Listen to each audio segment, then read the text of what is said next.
Chapter 323. The Northern Mountain Pass was now in ruins.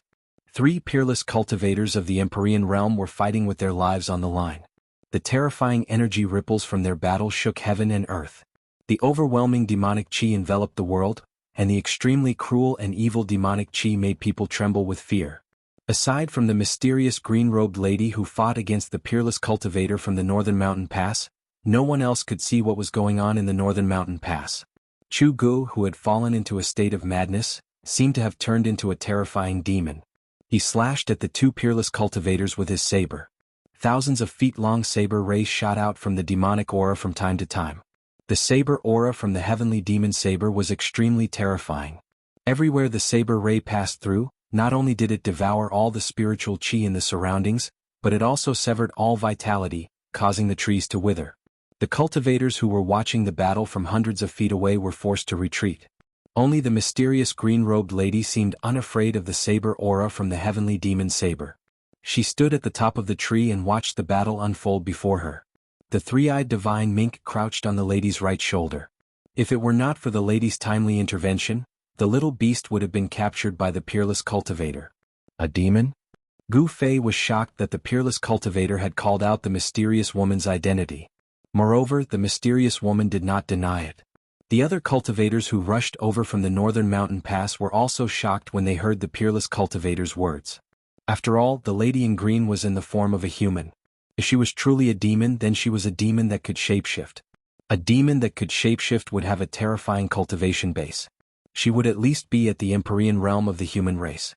Furthermore, due to the innate advantage of the demon race, they were usually much more powerful than human cultivators of the same level.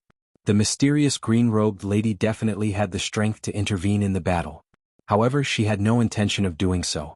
It was as if she was purely watching the show and had nothing to do with it.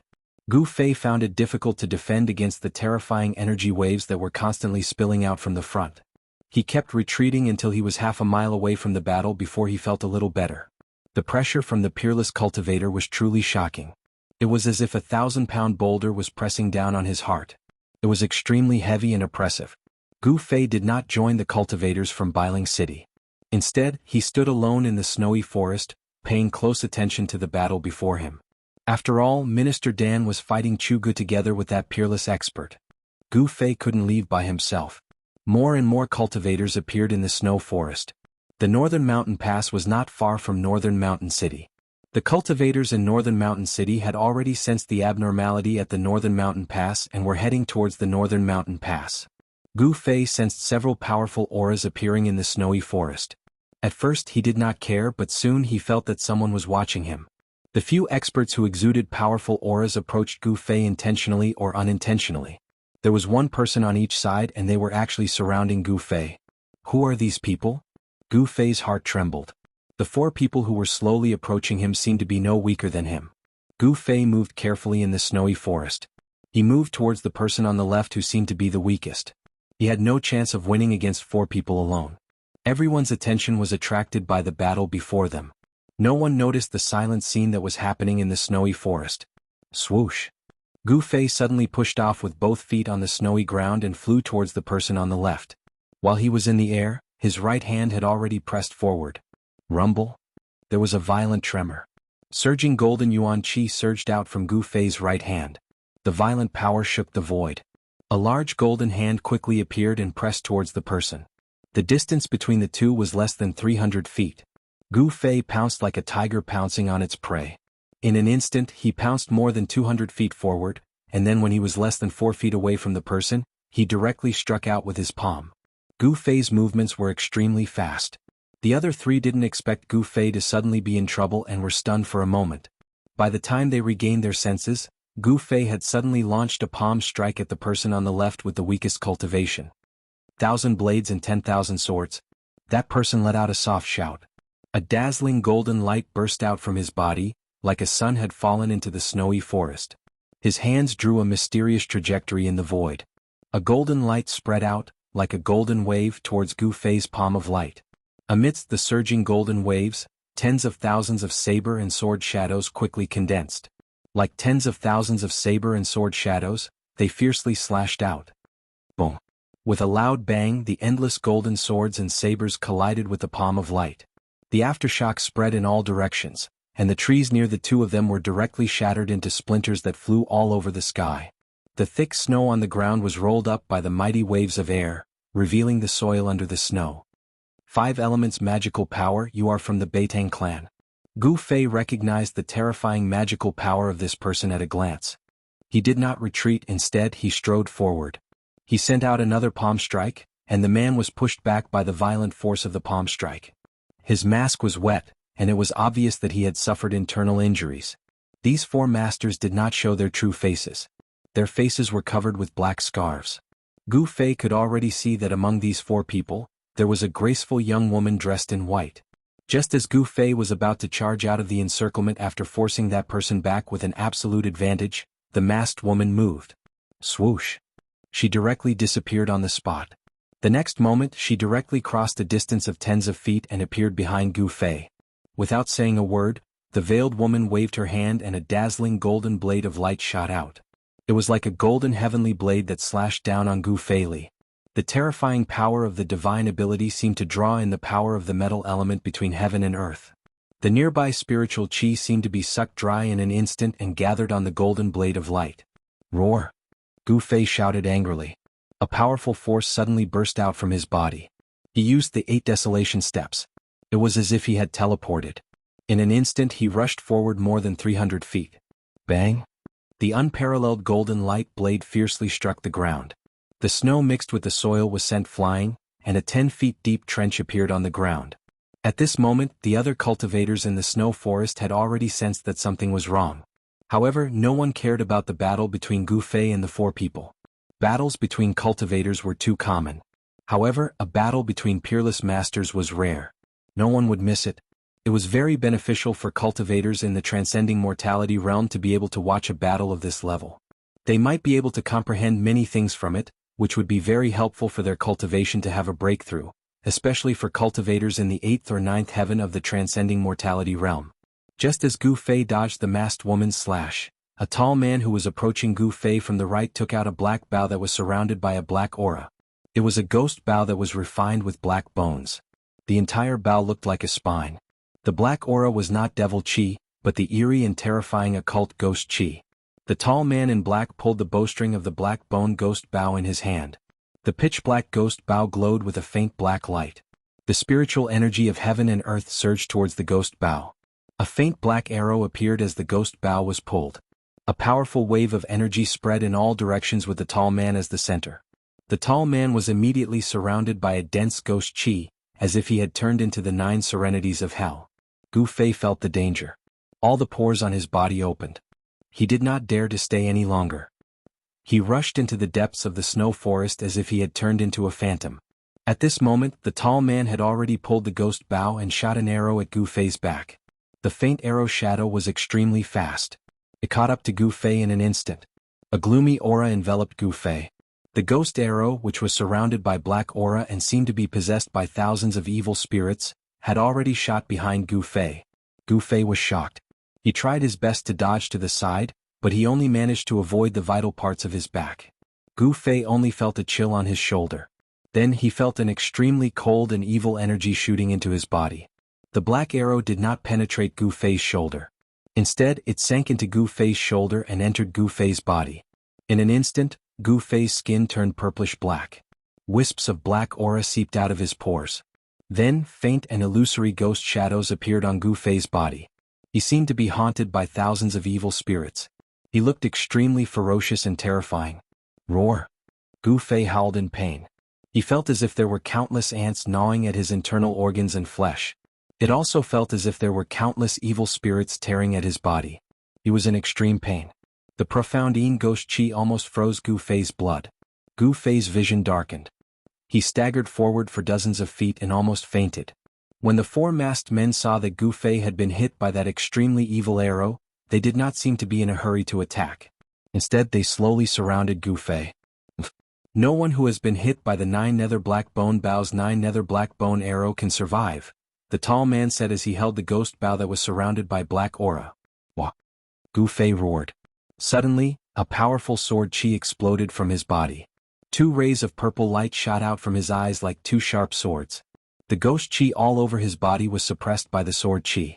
Not good. The tall man was shocked. He retreated and drew his bow. He wanted to shoot another arrow and kill Gu Fei once and for all. However, Gu Fei rushed into the depths of the snow forest like a madman. Chapter 324. Inside the Northern Mountain Pass, the demonic chi that shrouded the entire Northern Mountain Pass had mostly dissipated. With Minister Dan and the peerless expert joining forces, they gradually gained the upper hand. However, even though Chu Gu was in a frenzy, the sky demon saber in his hand was still extremely powerful. The saber radiance soared thousands of feet into the sky, as if it was going to split the heavens and the earth. Nothing could stop it, and it was still difficult to determine the victor. No one was interested in the battle between Gu Fei and the four mysterious men. Compared to the battle between the peerless experts, Gu Fei's battle was child's play. No one interfered with the battle between Gu Fei and the four mysterious men. Gu Fei was hit by the arrow shot by the tall man with the demonic bow. The ghostly arrow sank into Gu Fei's body, as if countless evil spirits had followed the arrow and rushed into Gu Fei's body. It made Gu Fei feel as if thousands of evil spirits were chewing on his flesh and blood, destroying his consciousness. The pain almost made Gu Fei faint. However, he gritted his teeth and endured it. He could not faint. If he did, the four people behind him would definitely catch up to him and his life would be in danger. At the crucial moment, the mysterious essence of the divine weapon that Gu Fei had refined into his chi and blood seemed to be stimulated by the Xian Yin ghost chi that rushed into Gu Fei's body. It automatically released a powerful sword chi that protected Gu Fei's organs and consciousness, allowing him to temporarily stay awake. Gu Fei unleashed the extreme 8 steps with all his might and rushed forward in the snow forest. He had no idea where he was going, nor did he know how long he had been running in the snow forest. He no longer cared about anything in the outside world. There was only one thought in his mind, and that was not to die. If he died, there would be nothing left. As long as he did not die, anything could live. The sun gradually set in the west. Gu Fei ran for his life in the snow forest for 6 to 10 hours, from noon to dusk, and from dusk until the stars appeared in the sky. 8-step extreme. Among the cultivators of the same level, there was absolutely no one who could match him. The four mysterious experts behind him were left far behind by Gu Fei. Under the erosion of the Xian Yin ghost chi, Gu Fei's consciousness gradually began to become drowsy. He did not even know that he had rushed into a jungle. Finally, when he was exhausted, he collapsed in a patch of grass. Preposterous. That kid was struck by the netherworld blackbone arrow, so how could he still run for so long? Within the snow forest, 4 figures were following the tracks that Gu Fei had left on the snow. They were moving at an incomparably fast speed on top of the thick snow. Boss Dongfang, your 9 nether black bone bow can't be an imitation, right? The 4 of them stopped under a big tree. The masked woman in white glanced at the bone bow in the hands of the tall man and said indifferently, "Beitang Yu, do you want me to shoot an arrow at you?" The tall man said unhappily. As he spoke, he actually pulled the string of the black bone bow in his hands. It was as if a ferocious spirit was vaguely roaring within it. "All right, can the 2 of you work together peacefully for once? I don't care if you kill that kid or not. However, if that kid doesn't die, you won't have a good life." A middle-aged man in purple with a black saber on his back said impatiently. He was also masked and had a strand of silver on his forehead. "Umph." The tall man that the masked woman called Boss Dongfang coldly snorted and put down the black bone bow in his hands. The tracks that Gu Fei had left behind on the snowy ground were very obvious. Therefore, these people were not in a hurry to chase after him. This was because Gu Fei had been struck by the netherworld black bone bow. Boss Dongfang was right. Ever since the netherworld black bone bow had been refined by that powerful ghost cultivator, no one had been able to escape with their lives from the netherworld black bone arrow. The netherworld black bone bow was not very famous in the cultivation world of the Tenglong continent. However, in the Ghost Palace of Plentiful City, it was an extraordinary ghost cultivator magic tool. Legend has it that when the netherworld black bone bow was refined, the powerful ghost cultivator did not hesitate to slaughter the people of an entire town. He extracted the souls of tens of thousands of people and smelted them into the ghost bow. Network, the souls of those people were smelted into the ghost bow. Not only did they never come back to life, they were also used to slaughter living beings day and night. Over time, the resentment, baleful energy, and death energy of the ghost bow gathered and became a murderous weapon. Only an expert at the 7th or 8th heaven of the transcending mortality realm could pull the bow and arrow. If it was an ordinary person or a cultivator at the awakening self realm, as long as they touched the black bone bough, their soul would be instantly extracted by the black bone bough and then devoured.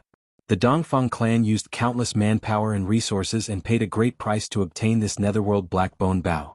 Let's continue. Before I see that brat's corpse, I will always feel uneasy. Another middle-aged man with white hair said. As he spoke, he pulled off the black cloth covering his face.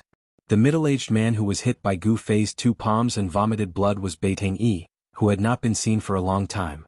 That day outside the Dragon Emperor city of the southern wasteland, Gu Fei fought with Beitang Ao and Beitang Yi. Although he was seriously injured, he also injured Beitang Yi, who was at the transcending mortality realm, with his martial arts battle skills. That battle could be said to be extremely dangerous and unbelievable. Gu Fei, with his awakening self-realm cultivation base, had injured Beitang Yi, who was at the transcending mortality realm. There was a huge gap between the two of them.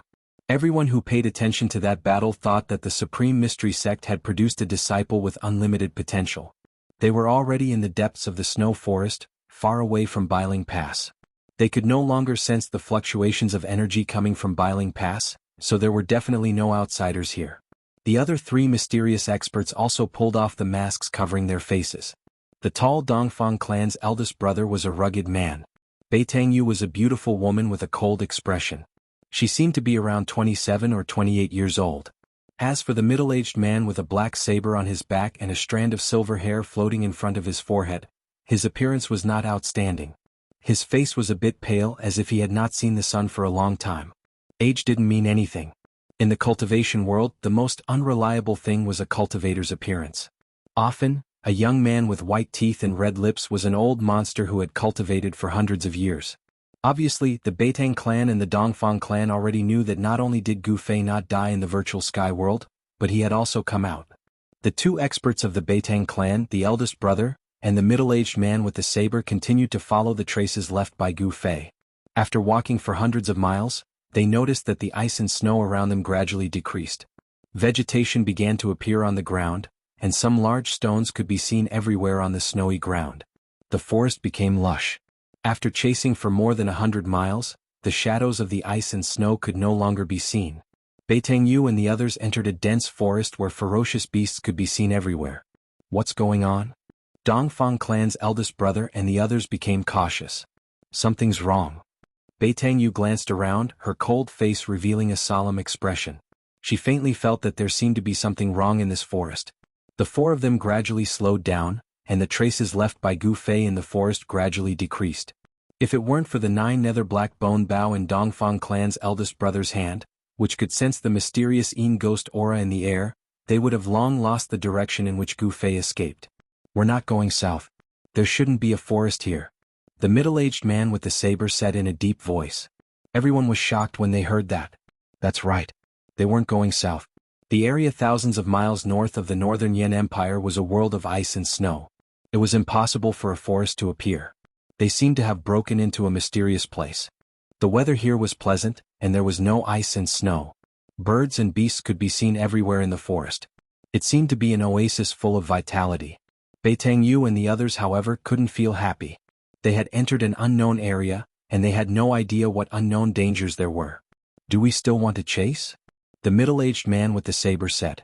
Entering a forest that shouldn't have appeared for no reason made him feel a little uneasy. Of course. If he's dead, I want to see his corpse. Beitang Yi said with a resolute tone, glancing at the middle-aged man with the saber. If they didn't take advantage of this great opportunity to kill Gu Fei, if Gu Fei didn't die, then their Beitang clan would be out of luck. Dongfang clan also had a reason to kill Gu Fei, so Dongfang clan's eldest brother also nodded. Only the higher-ups of Dongfang clan knew what happened in the virtual sky world. That brat must die. Dongfang clan's eldest brother was also one of the insiders. If you want to chase, I don't have any objections, but I can't accompany you. The middle-aged man with the saber suddenly said with a low chuckle. Dongfang clan's eldest brother and the others couldn't help but change their expressions. Dongfang clan's eldest brother said with a sullen expression, Old hey, what do you mean? I don't mean anything. If you want to kill that brat, it's your 2 clans' business. It's not worthwhile for me to offend the master of this place, the middle-aged man with the saber said coldly. The middle-aged man with the saber seemed to have realized something, but he was just an outsider. He wasn't stupid enough to take risks for Dongfang clan and Beitang clan. What? The master of this place? Dongfang clan's eldest brother and Beitang Yu couldn't help but be shocked. At this time, a crisp laughter came from the depths of the forest. In the dark night, it seemed so abrupt and everyone was shocked. He's right.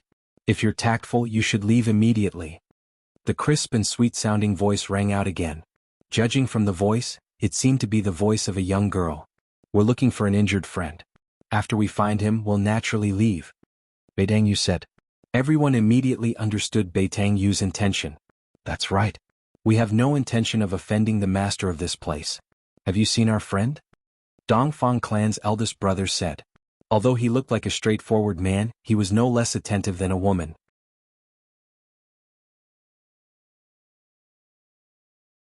She had a pair of long furry ears. Those were the ears of a beast.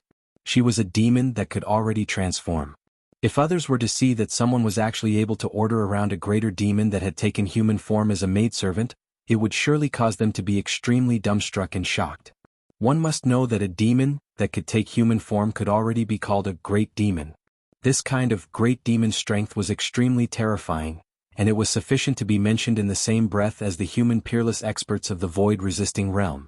Cultivators of the royal void realm among the humans were peerless experts who could soar into the sky without the help of any external objects. They were people who stood at the pinnacle of the cultivation world's pyramid. If I were to bring you along, then the world would really be in chaos, the mysterious woman said. On her right shoulder was a fist-sized purple beast. It was the three-eyed sable. This three-eyed sable was currently holding a pigeon egg-sized fiery red crystal in its claws and chewing on it. Crunch. Crunch. The incomparably hard crystal was actually chewed off by the little beast in small bites and swallowed into its stomach. In just a short while, the pigeon egg-sized fiery red crystal was more than half eaten by the little beast. Unfortunately, this serving came a bit too late. The little maid said with disappointment. It's not too late. Something seems to have happened to that demon Chugo. He has fallen into madness and fled into the depths of the snow forest. If you want to find someone to fight with, you should still be able to find him. The green-clothed woman said indifferently. Network? Really? Then I'm going. When the little maid heard this, her eyes immediately lit up. She seemed to be extremely excited. Then, the space distorted and the little maid disappeared from the private room. This little girl's ability to control the void is becoming more and more proficient. It doesn't seem to be a bad thing to let her play with those experts. The green-clothed woman said.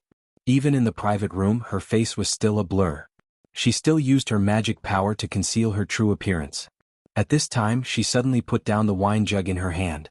The faint conversation in the private room next door had attracted her attention. In the private room next door, someone had used a small spell to block out sound. However, this small spell was completely useless against the green-clothed woman. As long as she wanted to, she would definitely be able to hear everyone in the private room. Why haven't Uncle and the others returned yet? Could it be that even the four of them couldn't kill that brat Gufei? A voice sounded from the private room next door. Brother, don't worry. With Uncle and the others here, even if that brat has 3 heads and 6 arms, it will be difficult for him to escape with his life. Another voice sounded, as if comforting the person who had just spoken. The green-clothed woman could hear that although the tone of the second person was calm, it was also slightly nervous. What's going on with you two brothers? My aunt is the person in my Beitang clan who has the highest hope of breaking through to the void-controlling realm in the past 100 years. With her cultivation, could it be that she's still able to let that kid escape? Another person spoke out. Beitang Ao, you should know that if that person doesn't die, our 2 families won't have a good life. The first person who spoke seemed to be a little displeased with the other person's disapproval. Hee Dongfang Chen, you 2 brothers seem to have formed an irreconcilable enmity with that brat. When he comes back, I'm afraid the first thing he will do is to settle the score with you. It's not my turn yet. Beitang Ao said with a sneer. If it wasn't for the Dongfang brothers adding fuel to the fire, in fact, the enmity between Beitang Ao and his nephew and Gu Fei was not irreconcilable, and it would not have become so irreconcilable. The 3 young cultivators in the private room next door were the Dongfang brothers and Beitang Ao. What do you mean by that? Dongfang Chen said in a deep voice. His tone was frighteningly cold. He seemed to have been angered by Beitang Ao's words. Alright, all of you talk less. Right now, we should unite and solve this big problem in front of us. Dongfang Long advised. Humph. Beitang Ao sneered and no longer spoke. You. Dongfang Chen was furious. This Beitang Ao was looking down on others too much. Everyone's strength was about the same, but Beitang Ao was as arrogant as his name suggested. This made Dongfang Chen very unhappy. "Brother?" Dongfang Long said again. I know. I won't lower myself to the same level as some people." Dongfang Chen said. The people in the private room next door seemed to be very unhappy. Everyone was silent. After a while, the three young cultivators left the restaurant on bad terms. The human world is really complicated. You and I are deceiving each other. It's not like us demon race where everything is based on strength. It's much simpler. The green-robed woman reached out her hand and touched the small head of the purple marten on her shoulder and lightly said. At this time, the three-eyed marten had already chewed all the fiery red crystal in its claws. Its eyes were half closed, and it leaned comfortably on the neck of the green-robed woman. It was certainly not a coincidence that the Dongfang brothers and Beitang Ao came to Bailing City. It could even be said that they had been preparing for this assassination for several months. It turned out that half a year ago the head of Taishan sect, Taoist Xiantian, and several elders of the sect, who had long been indifferent to worldly affairs, used the primordial spirit lamp left by Gu Fei as a guide. They used the Three Realms Six-Path soul-searching technique and learned that not only was Gu Fei not trapped in the virtual sky world, but he had also come out. In the past 2 or 3 years, Gu Fei's primordial spirit lamp had not been extinguished, which had become a worry for Dongfang Chen. If he hadn't stopped them in the space passage, Gu Fei would not have been trapped in the virtual sky world. As long as Gu Fei's primordial spirit lamp was not extinguished, he could not have a moment of peace. Among his fellow disciples, eldest senior brother Li Lingfeng and the head's disciple Ziyu, as well as some disciples from other branches who were originally inferior to him, had already broken through the shackles of the self-awakening realm, successfully condensed their core of the way, and broke through to the transcending mortality realm. Dongfang Chen, on the other hand, was restless. It was difficult for him to devote all his attention to cultivation, and it was difficult for his cultivation to advance. In the past 2 or 3 years he had watched his fellow disciples successfully reach the core formation realm, but he himself was blocked at the last hurdle of the self-awakening realm. This made Dongfang Chen very ashamed. If Gu Fei did not die, his worry would not go away. His cultivation would probably always be shackled at the self-awakening realm, unable to advance even an inch. When he learned that Taoist Xiantian had sent Dan Qingzi with the primordial spirit lamp to go down the mountain to find Gu Fei, Dongfang Chen immediately took action. He absolutely could not let Gu Fei return to Taishan sect.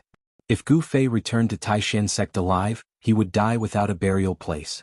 The crime of murdering a fellow disciple was enough for him to pay with his own life, and it would also bring shame to the Dongfang family.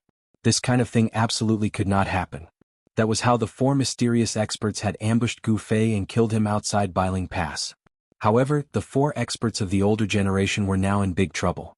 In order to chase after Gu Fei, they inadvertently broke into a jungle that was impossible to appear in the snow-covered northern region. Ask the owner of this place to come out and talk. Beitang Yu's eyes shone brightly, sweeping in all directions, but she could not find any trace of the mysterious girl in the forest.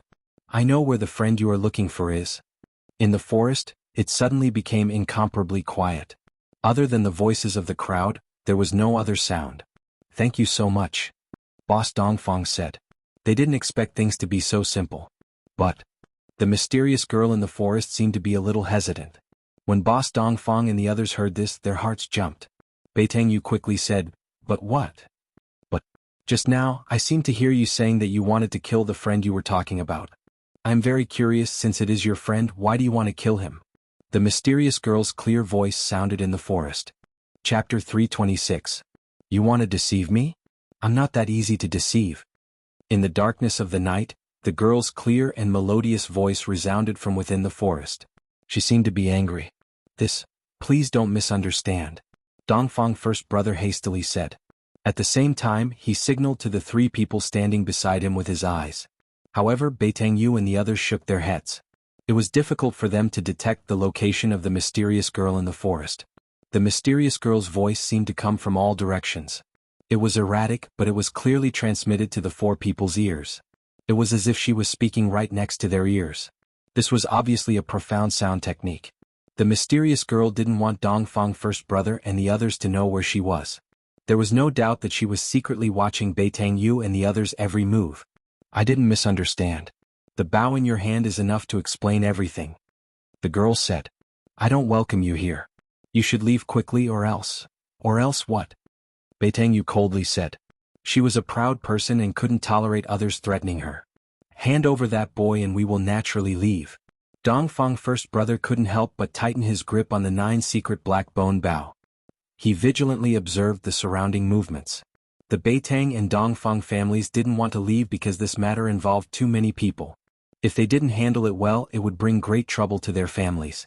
They couldn't feel at ease until they saw Gu Fei's corpse. Beitang Yu and the others were also on guard.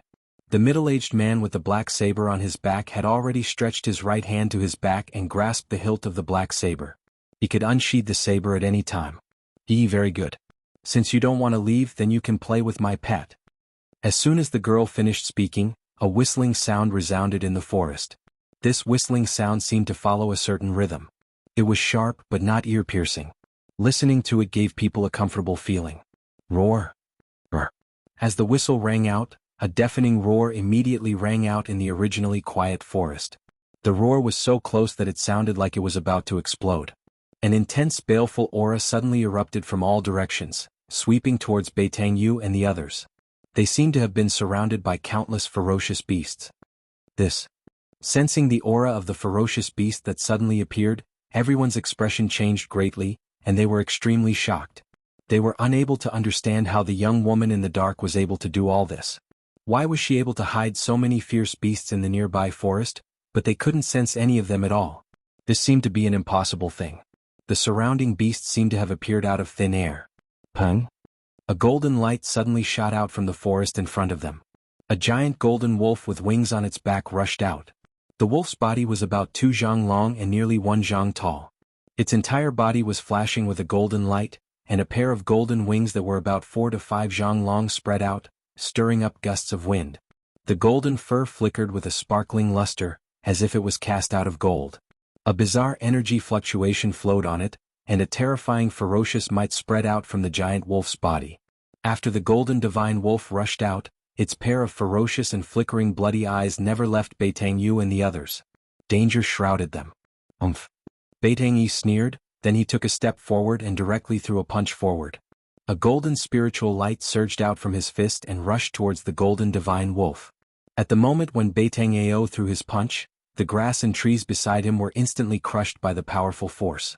Although everyone was unwilling to fight with the mysterious young woman who had not shown herself since the beginning, the current situation didn't allow them to do nothing. Oh whoa! The golden divine wolf let out a long howl towards the sky, then it turned into a golden light and soared into the sky, avoiding Beitang Yi's golden fist. The forest below was destroyed in an instant, and branches and leaves fluttered in the air. The golden divine wolf in the sky opened its mouth and fiercely spouted a dazzling golden light towards Beitang Yi below. The golden light emitted a powerful energy fluctuation. When Boss Dongfang and the others saw this, they were immediately startled. Quickly disperse. Swish. Swish. Swish. Boss Dongfang, Beitang Yu, and the middle-aged man with a blade on his back simultaneously rushed to the side. Brr! Beitang Yu roared in anger. He didn't dodge, instead he took a step forward and threw his fists upwards to meet the golden light that was bombarding down from the sky. Boundless energy fluctuations were emitted from Beitang Yi's 2 fists. Using the 5 elemental divine ability, he aroused the power of the metal element among the 5 elements. The power of the metal element that was drifting in the world rapidly converged towards Beitang Yi's fists. Beitang Yi's fists seemed to have turned into 2 dazzling golden suns, illuminating the heaven and earth. The surrounding forest was unceasingly smashed by the mighty and terrifying energy. Boom! With a loud sound, a dazzling golden light burst out from the forest. The forest shook violently, and a wave of energy swept out from the center where the 2 terrifying energies collided. The powerful energy fluctuation wreaked havoc in the forest, and a large area of forest was instantly destroyed. Leaves fluttered in the air and wood chips filled the sky. Under the cover of the burst of golden light, Beitang Yu and the others, who were a step ahead to dodge, saw the terrifying figures in the nearby forest. However, the nearby vicious beasts didn't seem to have any intention to attack them. The young woman in the dark was controlling the forest. This wasn't good. The initiative was completely in the hands of the mysterious young woman in the dark. Rumble? The ground under Beitang Yi's feet shook violently. The soil cracked and collapsed downwards and a huge pit appeared in the forest. The golden divine wolf was blasted into the sky. "Everyone be careful," Dongfang Big Brother shouted loudly. At the same time, a formidable magical power fluctuation gushed out from his body, and an ancient bronze battle armor appeared on his body. "Hand over that person, I don't want to hurt you," Dongfang Big Brother shouted in a deep voice. He knew that the mysterious young woman in the dark was watching their every move. The feeling of being spied on in the dark was very bad. "Boasting shamelessly, do you think that you can hurt me just because you have that ghastly big bow in your hand?" The young woman's voice resounded again, and her words were filled with disdain. Whoa! At this time, a world-shaking wolf howl resounded from the sky. A terrifying energy fluctuation came down from the sky, shaking the heaven and earth. The golden divine wolf seemed to be an ominous beast of metal element, and it could manipulate the power of metal element. The huge divine wolf was emitting a dazzling golden light. The divine wolf turned into a golden rainbow and pounced towards Beitang Yi, who had just walked out of the big pit. Even Beitang Yu and the other experts were startled by its fiendish aura. This divine wolf wasn't simple. If it hadn't torn apart thousands of living beings, it wouldn't have been able to form such a fiendish aura. At this time, Dongfang Big Brother, who was standing on the top of the tree, pulled the 9-nether black bone bow in his hand.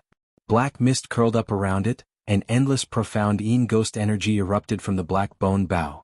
As the 9-nether black bone bow was gradually pulled, the nearby spiritual energy began to crazily converge towards the 9-nether black bone bow, and it was quickly transformed into profound ghost energy.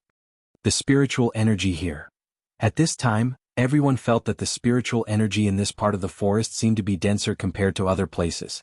The spiritual energy converging towards the 9-nether black bone bow had condensed into a visible spiritual energy flow. A forest had appeared in the world of ice and snow in the north, and the nearby spiritual energy was so dense. Could it be that a spiritual vein was being nurtured under the ground here? Endless spiritual energy converged towards the 9-nether black bone bow, and was transformed into endless profound ghost energy. A black arrow condensed on the bowstring. Black mist lingered around Dongfang Big Brother's body, and it seemed as if there were thousands of ghosts and evil spirits faintly appearing. The ghostly shadows collided, and the entire 9-nether black bone bow emitted a jet-black radiance. The pitch-black bone body emitted a frightening fluctuation that caused one's heart to palpitate. At this time Beitang Yi's loud shout came from the side. The golden divine wolf had already descended from the sky like a golden meteor, and fiercely pounced towards Beitang Yi. Die! Beitang Yi threw a wild punch towards the golden divine wolf that was pouncing down from the sky. The wind was vast and mighty, and the golden radiance was like a wave that soared into the sky. The imposing manner was vigorous and unstoppable.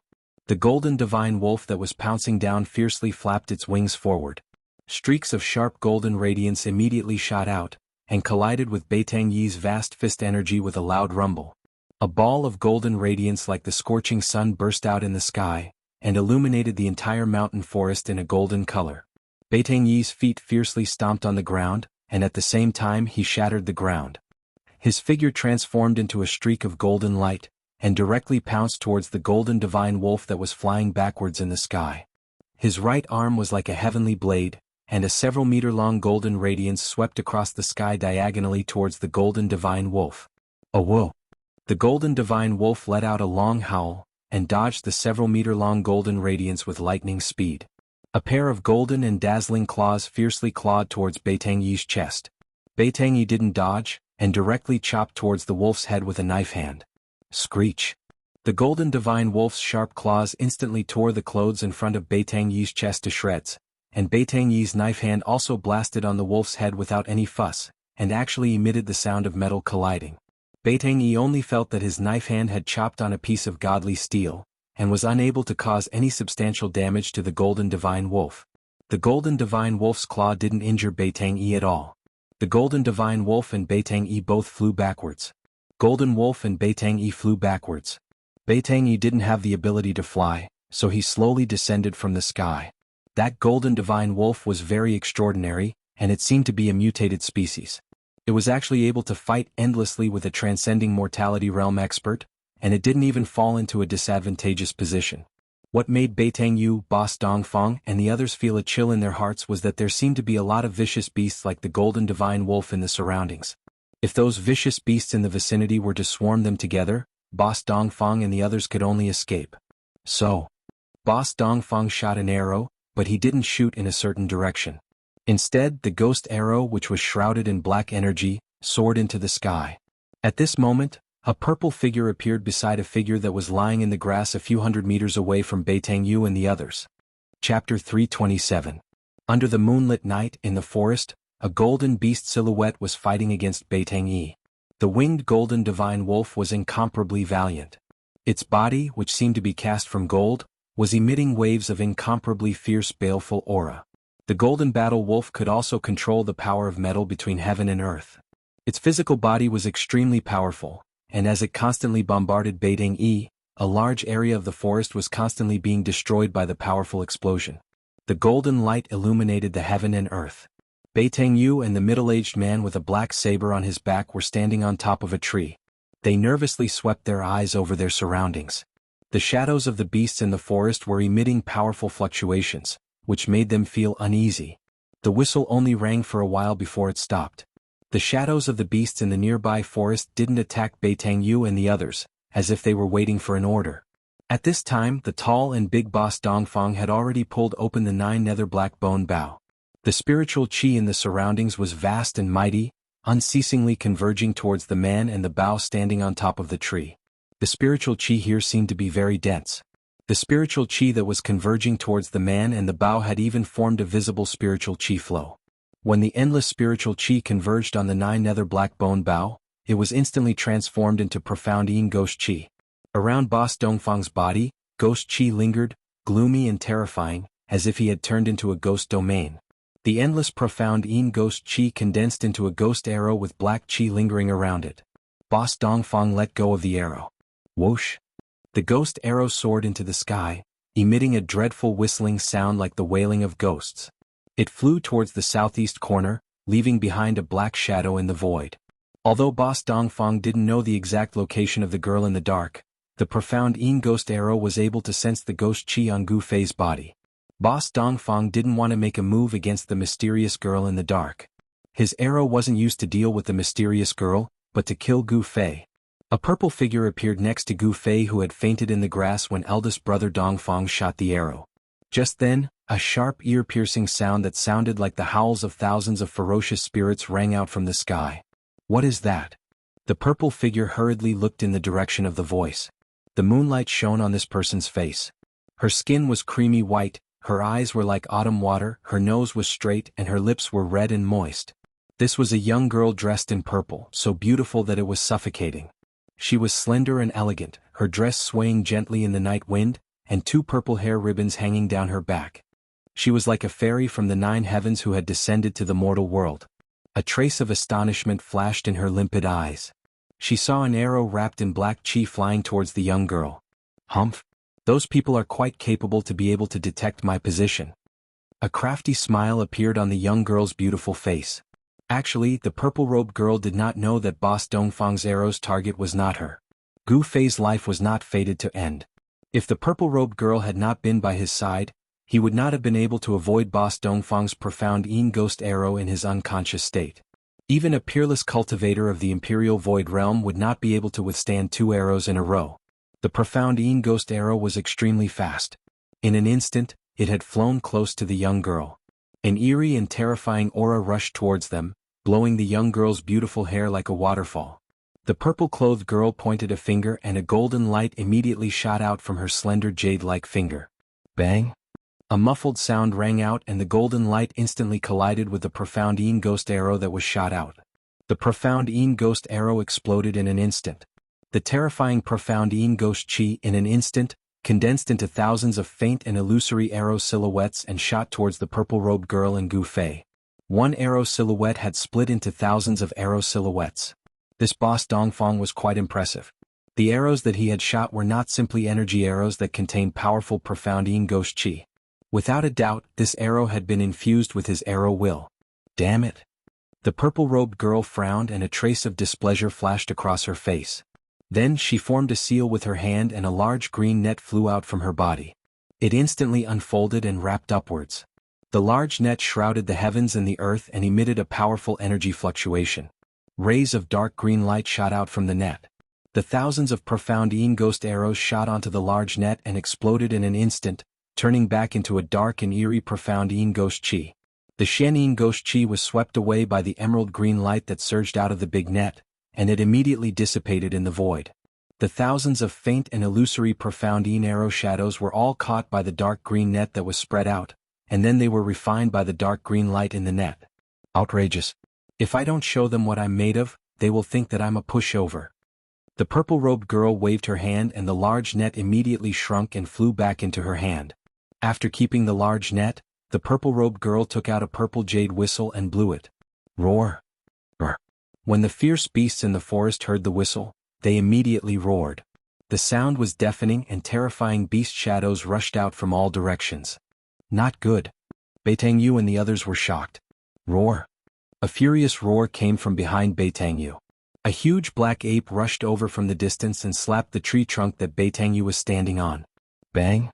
The sound of wood splashing was heard. The large tree that needed several people to wrap their arms around was broken by the black ape's slap and fell down from the sky. Rumble! The large tree smashed into the forest, causing the ground to tremble. Branches and leaves fluttered in the air and the forest became chaotic. Swish! Beitang Yu leaped to the top of another big tree the moment the tree fell. This black ape had extraordinary strength. Even Beitang Yu was secretly startled.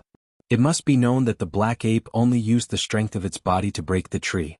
The middle-aged man with the black saber on his back had his right hand fixed on the saber hilt the moment the fierce beasts appeared.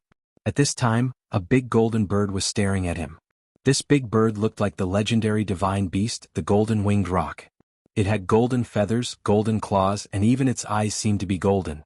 Of course, if it really was a golden-winged roc, Beitang Yu and the others would have already been torn to pieces. The huge golden bird flew like a bolt of golden lightning, moving quickly in the sky. Shwa! The big golden bird instantly approached the middle-aged man and a pair of sharp claws directly grabbed the top of his head. The claws looked like they were cast from gold and were suffused with a layer of golden light. If the claws hit him, it would definitely leave a few bloody holes on the top of the middle-aged man's head. Evil beast! The middle-aged man cursed and quickly dodged to the side. Clang! The black saber was instantly unsheathed and slashed towards the flying big golden bird. The air in front of the middle-aged man instantly exploded. A black saber light rushed out from his hand for hundreds of feet, as if it wanted to split the world into two halves. Under the black saber light, the trees collapsed one after another. Gwa! The big golden bird let out a cry and its flying speed suddenly increased to the limit. It rushed out from under the middle-aged man's terrifying saber light. Boom! The black saber light slashed down on the forest below. The earth shook, the soil suddenly rushed into the air, and the trees collapsed one after another. A hundreds of feet long saber mark appeared in the forest. A few golden feathers floated down from the sky. The big golden bird seemed to be frightened by the middle-aged man's heaven-shaking saber light and fled far away. Hurry up and leave. At this time, everyone heard the anxious voice of Dongfang Big Brother. Right at this moment, a few incomparably powerful and ferocious auras surged out from the depths of the forest. Boom! Boom! Boom! It was as if a huge creature was rushing out from the depths of the forest, causing the entire forest to shake. Everyone's expression changed. These fierce beasts were already difficult for them to deal with. If a few more king of fierce beasts came, then they would not be able to leave this place. Swish! Swish! Swish! Silhouettes flashed, Dongfang Big Brother and the others hastily rushed back the way they came. Beitang Yi's cultivation was obviously the weakest among the four. He was entangled by the golden battle wolf and the single-horned snake, and it was difficult for him to get away. Upon seeing this, Beitang Yu immediately rushed down from the tree. She swept away the single-horned snake with a kick and blasted away the golden battle wolf with a punch. Then she grabbed Beitang Yi and rushed out. Under the moonlit night, the four human cultivators were running on top of the trees in the forest as fast as the wind and lightning. Countless terrifying beast shadows were chasing from behind. The beast roars shook the entire forest. The other birds and beasts in the forest were frightened and fled in panic. Wherever they passed, the forest was in chaos. At this time, several terrifying beast shadows arrived near the purple-robed girl. They were hidden in the shadows of the forest. Each beast shadow was emitting a fiendish aura that could make one's heart palpitate. This was the frightening fiendish aura that could only be formed by slaughtering thousands of creatures.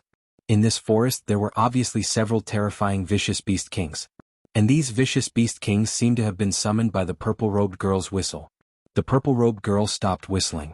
Then, she turned her head to look at Gu Fei, who had fainted in the underbrush. She saw that Gu Fei's body was shrouded in a black aura. His skin had turned into a purple-black color. If one looked carefully, they could see that there seemed to be something moving under Gu Fei's skin. Faint and illusory ghost shadows constantly appeared on Gu Fei's skin. His body was emitting a gloomy aura. Tiny black ice particles were forming around his body. It's hard to imagine that a person could not die even after thousands of ghosts and spirits rushed into his body. I have to take him back and study him. The purple-robed girl touched her chin and muttered to herself.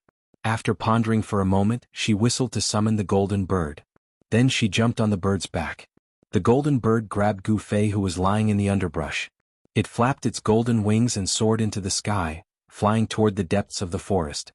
The terrifying beast shadows that were hidden in the shadows of the forest also quickly disappeared into the forest. Chapter 328. After Beitang Yu and the rest ran for a few dozen miles, they felt that the surrounding temperature was dropping rapidly. Ice and snow gradually appeared in their line of sight, and the countless beasts that were chasing them no longer chased them. They seemed to be roaring as they retreated. And they rushed out of the forest and entered the snowy forest. After running for a few dozen miles, they finally stopped on a snowy slope. What's going on?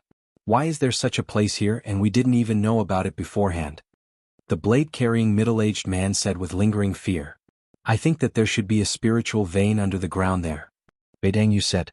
Spiritual vein? Everyone was shocked as they looked at Beitang Yu in disbelief. But thinking about it, it made sense. In the northern part of the Northern Wei Empire that was covered in snow, there was a forest that could only be found in a warm climate. Thinking about this, the eyes of Dongfang first and the rest lit up. Spiritual veins. Places with spiritual veins were all spiritual lands with abundant spiritual energy. Cultivating in such a place would definitely yield twice the results with half the effort. Everyone knew what a spiritual land meant to an entire clan or sect. One had to know that spiritual lands with spiritual veins in the Tenglong continent had long been occupied by the major powers. Some of the highest-grade spiritual lands even had caves opened up in them. Spiritual lands or caves were the foundation of a sect, a family, or a power. Only with a foundation could one develop. Furthermore, cultivating in a spiritual land or cave with abundant spiritual energy was definitely faster than cultivating in other places. As a result, the sects and forces with spiritual lands or grotto heavens had an absolute advantage over those without. Cultivators who came from spiritual lands or grotto heavens were often stronger than their peers. Let's go back and think about it. Dongfang first looked at the other three and said. Although his tone was calm, it was difficult to conceal the excitement in his heart. There was no power that would not be tempted by a newly discovered spiritual land. All right. Beitang Yu and the rest nodded their heads and quickly disappeared into the snowy forest. At this time, what they needed to do was to send this news back to their families. The situation had already developed beyond their control, but there was no doubt that the Dongfang and Beitang families, as well as the forces behind the blade-carrying middle-aged man, would all send their true experts here. With the appearance of the spiritual land and Chu Gu slaughtering his way out of the far north demonic domain, it was destined that the Northern Wei Kingdom would no longer be peaceful. The truly powerful experts would gather in the northern reaches, and the competition between them would be incomparably intense. However, everything that was about to happen seemed to have nothing to do with Gu Fei for the time being. Gu Fei, who had fallen into a coma, was in a daze. Sometimes, he felt that he was riding on the clouds and roaming in front of the Nine Heavens Palace. Sometimes, he felt that he had fallen into an abyss. He was surrounded by ghosts and ghosts, as if there were countless devils and ghosts wandering around him, as if they wanted to swarm him and tear him to pieces. After an unknown period of time, Gu Fei felt that his consciousness seemed to have returned. There seemed to be a mysterious force that pulled his wandering divine sense back. He slowly opened his eyes and felt a piercing pain in his eyes. He hurriedly closed his eyes. He knew that this was because he had not seen light for a long time, and his eyes were stimulated by the light. After his eyes adapted for a while, Gu Fei could see a blurry scene in front of him. A slender figure appeared in his eyes. You're finally awake. It seems that my method was effective. A crisp voice sounded in Gu Fei's ears. It was like the song of a lark, pleasing to the ears. Gu Fei could hear the joy in the girl's voice. He finally saw the person in front of him clearly. It was a beautiful girl dressed in purple. Her features were exquisite to the extreme. She didn't seem to be very old, not even 20 years old. However, in the eyes of cultivators, being young or old meant nothing. Only having great strength was the most practical. Who are you? Why am I here? Gu Fei's voice was hoarse. It was as if he was walking in the desert and was extremely thirsty. My name is Yenner. This is the secret realm of the Danding. When the girl saw that Gu Fei had regained consciousness, she seemed to be very happy. It was as if she had done something very interesting. Secret realm of the Danding? Where is this place? I've never heard of it. Gu Fei quickly searched his mind. However, he couldn't remember such a place in the Tenglong continent. I already said it's a secret realm. If everyone knew about it, it wouldn't be a secret realm. The girl dressed in purple, Yenner, said as she sat on a chair at the side. When Gu Fei saw the chair she was sitting on, he couldn't help but show a hint of surprise in his eyes. This was because he felt that the chair that the girl dressed in purple, Yenner, was sitting on was actually carved out of the highest grade purple jade. The entire purple jade chair was flowing with a faint layer of purple light. It seemed to contain an endless amount of spiritual energy. It was very extraordinary. Gu Fei looked around again. He felt that the place he was in seemed to be a cave that was built out of jade. As far as his eyes could see, there were all kinds of jade that were flowing with a crystal clear light. The space wasn't big. It was only 5 or 6 feet in circumference. However, the walls seemed to be built out of a whole piece of white jade. Moreover, there were no cracks on the white jade walls. It was so smooth that one could see one's reflection. The jade chair, the jade table, and the bookshelf by the wall were all made out of the highest grade jade. Only in the middle of the room, there was a huge bronze cauldron that was more than 10 feet tall. In the entire room, it seemed that the bronze cauldron, which was still emitting traces of green smoke, was the only thing that wasn't made out of jade. Gu Fei couldn't help but exclaim at the generosity of the owner of this place. The highest grade jade usually contained spiritual energy. This was common knowledge in the world of cultivation. Jade that contained spiritual energy was very rare. However, the room in front of him seemed to be built entirely out of jade that contained spiritual energy. The spiritual energy in the entire room was very abundant. Sometimes, one could even use the naked eye to catch traces of spiritual light that were emitted from the spiritual energy. Now it's my turn to ask you. Who are you? Why are those guys chasing after you? The clear and melodious voice of the purple-clothed girl, Yenner, rang in Gu Fei's ears, causing him to come back to his senses. My name is Gu Fei. It's a long story. I have a grudge against those people. Gu Fei said. In front of this innocent girl, he didn't want to lie. Then I'll call you old Gu. Yenner smiled. Gu Fei only felt that his eyes lit up. This purple-clothed girl named Yenner was like a little fairy that didn't eat the food of the mortal world. When she smiled, it was like 100 flowers blooming at the same time. It was breathtaking. At least that was what Gu Fei thought. However, he didn't have the slightest bit of blasphemy in his heart. Old Gu. Gu Fei smiled bitterly and asked, Am I very old? You're not old. In fact, you're very old. Do you want to see what you look like now? The purple-clothed girl's face revealed a sly smile. Upon hearing this, Gu Fei couldn't help but be shocked. He only now realized that he didn't seem to notice anything strange about his body after he woke up. At this time, when the purple-clothed girl, Yenner, said this, his whole body became cold. He felt that he couldn't see inside his body. His divine sense seemed to be completely imprisoned by some kind of power. What's going on? He hurriedly looked at his body, and when his gaze landed on his arm, he was shocked. The skin on his arm was shriveled like the skin of an orange that had lost all of its moisture. It was wrinkled and shriveled.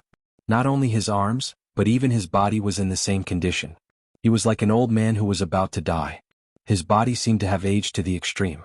At this time, the purple-clothed girl, Yenner, handed over a bronze mirror. Oh, how could this be?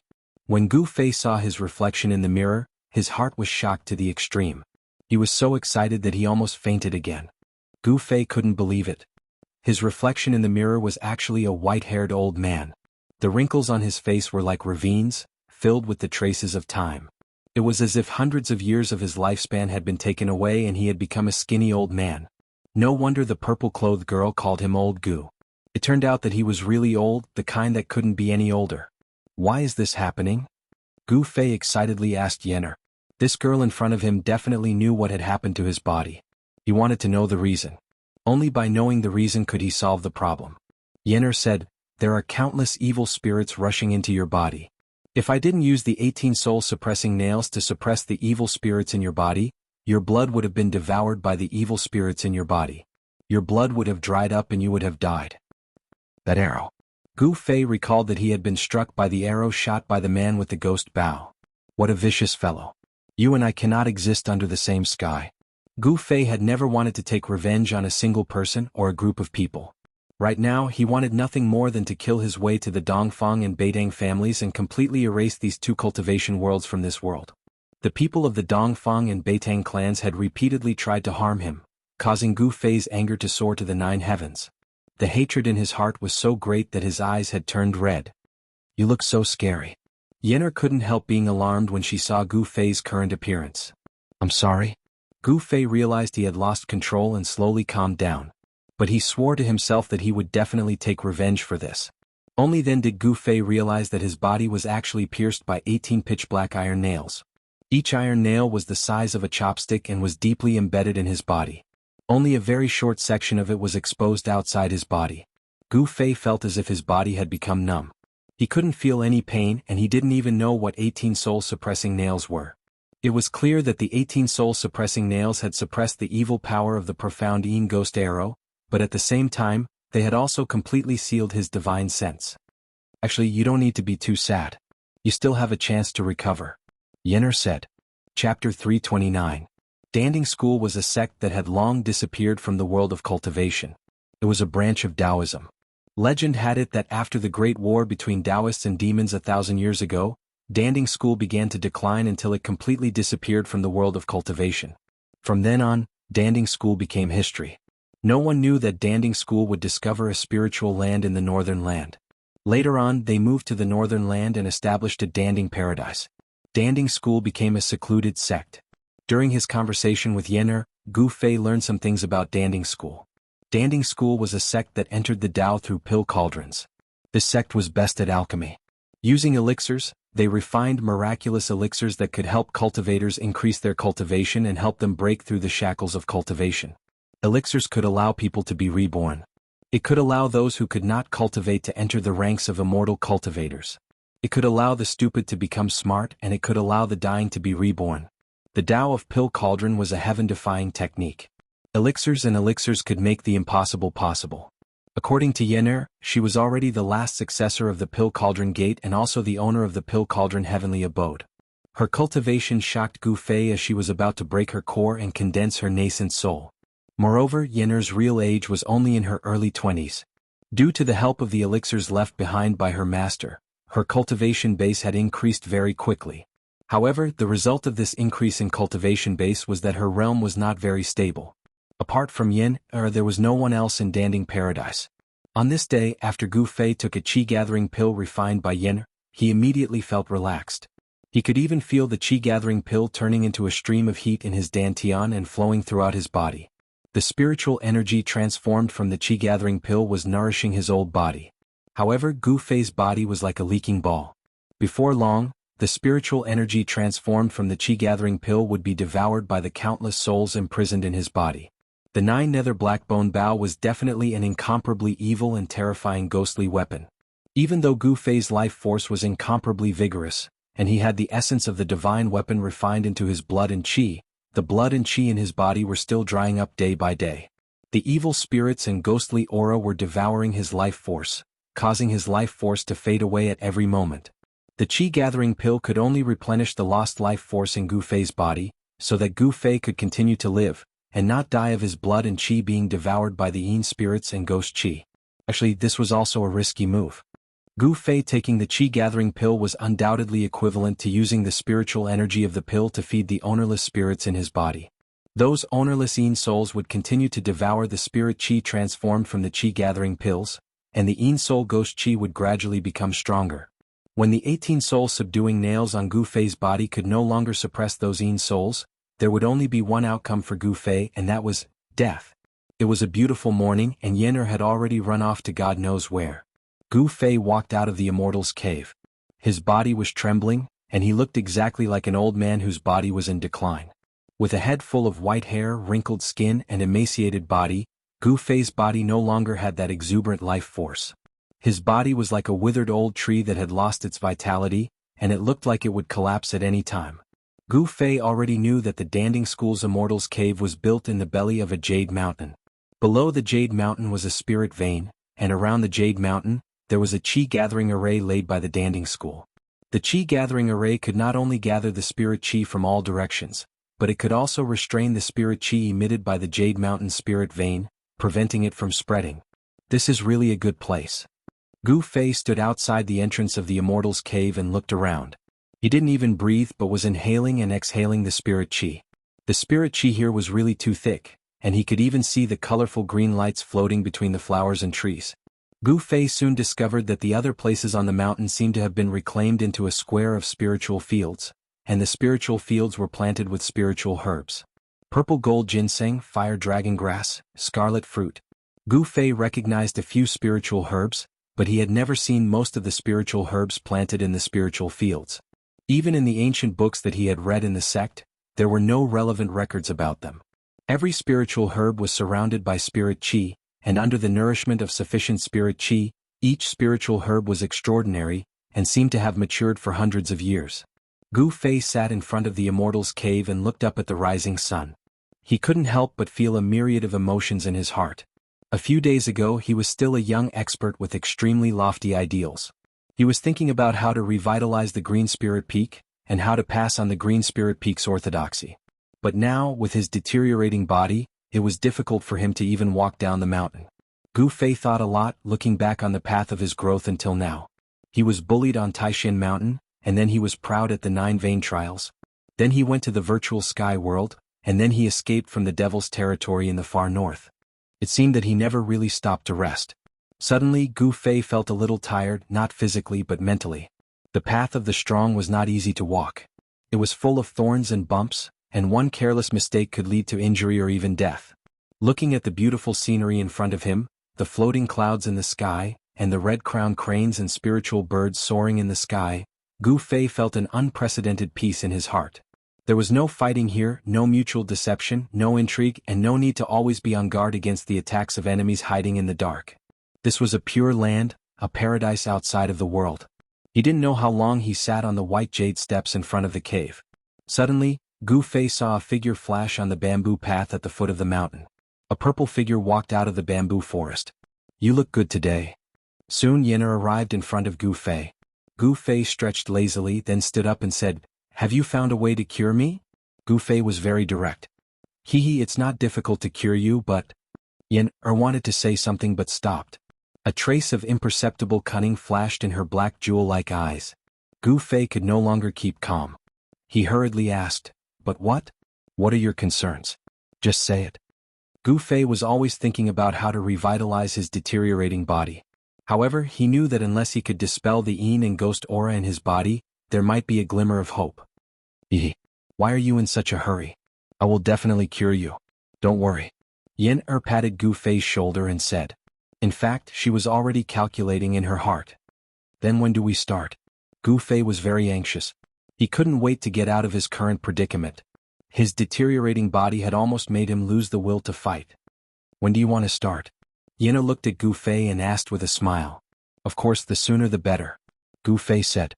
Yenner rubbed her chin and took a few steps. She pondered for a moment and said, "I'll say this in advance. That method is a bit extreme. If you can't stand it, I can stand it. As long as it can revitalize my body, I can stand anything," Gu Fei said firmly as he looked at Yenner. "You said it. Don't scold me when the time comes," Yenner said with a serious face, which was rare for her. She looked at Gu Fei and said. In fact, her heart was already blooming with joy. She was even fantasizing about Gu Fei's interesting look in her little head. I know. My great aunt, I can't thank you enough. Why would I scold you?" Gu Fei quickly promised Yenner. "All right then. Come with me," Yenner said and walked down the mountain. "Hey, wait a minute. How can I keep up with you in this state?" Gu Fei said awkwardly. His body was now extremely weak. He panted after taking a few steps. If he were to accidentally roll down the white jade steps, it would be too embarrassing. "Oh, that's easy," Yenner said and walked to Gu Fei's side. She reached out and grabbed Gu Fei's right arm. Then she went down the mountain. Gu Fei felt a force coming from Yenner's hand and enveloping him. His feet didn't seem to touch the ground at all. He floated down the mountain like a cloud. Soon Yenner brought Gu Fei from the Cauldron Cave mansion to the foot of the mountain. They passed through the bamboo forest and crossed a small bridge. Yen'er and Gu Fei headed towards a valley in the Cauldron Cave Mansion. The scenery in the Cauldron Cave Mansion was beautiful. Every mountain peak and forest was beautiful. Under the small bridge, there was a spirit spring that flowed out and converged into a small stream. Spirit fields were distributed between the mountain stream and the bamboo forest. They could be seen everywhere. The surroundings were full of vitality. The unique fragrance of spirit medicine entered Gu Fei's nose from time to time, making him feel refreshed. Walking into the valley, Gu Fei found that this small valley was a completely different scene. There were no spirit fields planted with spirit medicine, nor was there any emerald green vegetation. It was as if they had entered another space. The small valley wasn't big, but it was barren. Gu Fei felt that the temperature in the small valley was much higher than outside the valley. Rocks could be seen everywhere on the ground. Yen'er brought Gu Fei directly into the depths of the small valley. There, Gu Fei finally understood why there was such a barren land in the Cauldron Cave Mansion. In the depths of the valley, there was a high platform made of white jade. On the high platform, there was an ancient bronze cauldron. The ancient cauldron was more than 6 meters tall. There were ancient patterns carved on it. The entire ancient cauldron emitted a simple and ancient aura. Yen'er brought Gu Fei up the white jade high platform to the front of the ancient bronze cauldron. She waved her hand and the ancient cauldron's lid immediately flew up. Chapter 330. Plop. With a sound, Gu Fei fell into the water. Gu Fei, whose body had deteriorated to the point where he looked like an old man with one foot in the grave, immediately swallowed a few mouthfuls of cold water from the ancient cauldron. He only felt a strong medicinal smell rush to his head, making him want to vomit. He immediately stood up from the water, shocked and angry. He never thought that Yen'er would throw him into the ancient bronze cauldron. "Let me out!" Gu Fei shouted. His voice reverberated back and forth in the ancient bronze cauldron, making his ears buzz and a feeling of dizziness. He was too weak now. He was afraid that even a child could beat him to the ground. Didn't you say that if I can cure you, you can endure any pain?" Yen'er's proud voice came from outside the ancient cauldron. "What do you mean by this?" Gu Fei quickly calmed down. If she wanted to kill him, there was no need to go through so much trouble. She could just kill him directly. Although he didn't know why Yen'er locked him in the ancient bronze cauldron, he thought that she didn't have any evil intentions. "Well, it doesn't mean anything. You can soak in this Chaos Dan cauldron for 2 or 3 days. Not everyone has such treatment, haha." Yen'er said. "Soak for 2 or 3 days?" Gu Fei's face turned green. "That's it. I'm leaving," Yen'er said. Then Gu Fei heard Yen'er's footsteps getting farther away. Hey, don't go. What will I do if you leave? There's nothing to eat here. If I starve for 2 or 3 days, I'll die." Gu Fei hurriedly shouted. In his current condition, he didn't have any qi gathering pills with him. If he soaked in this Chaos Dan cauldron for 2 or 3 days, he might really die. "I won't die. If you're hungry, drink the spiritual liquid in the cauldron." Yen'er's voice came from afar. Gu Fei couldn't help but panic. He shouted repeatedly, but it was quiet outside. There was no sound. Yen'er seemed to have really left. This crazy girl? Gu Fei couldn't help but curse in a low voice. He looked around and found that the interior of the ancient cauldron was dim. Only a few rays of light shone through the vent holes on the lid of the ancient cauldron. The space inside the ancient cauldron was about 1 zhang in circumference. As Gu Fei stood in the waist-deep water, he realized that the water inside the cauldron was not as simple as ordinary water. Through the light coming in through the vent on the lid of the ancient cauldron, Gu Fei discovered that it was a dark green liquid, in which a large number of plant roots or leaves were floating. Amidst the strong medicinal smell, Gu Fei felt a very strong spiritual energy. Just now, when he was thrown into the ancient cauldron by Yen'er, Gu Fei drank a few mouthfuls of the dark green liquid in a panic. Could this be the spiritual liquid? At this time, Gu Fei felt that his body was gradually becoming hot. He didn't know if it was because he drank a few mouthfuls of the liquid in the cauldron. The skin on his hands gradually became red, as if there was a hot current running around his body. It was the complete opposite of the ghostly aura that was sealed by the 18 soul-subduing nails. Could it be the spiritual herbs in the cauldron? Gu Fei seemed to have thought of something. He then sat cross-legged in the ancient cauldron, only his head was exposed above the dark green liquid.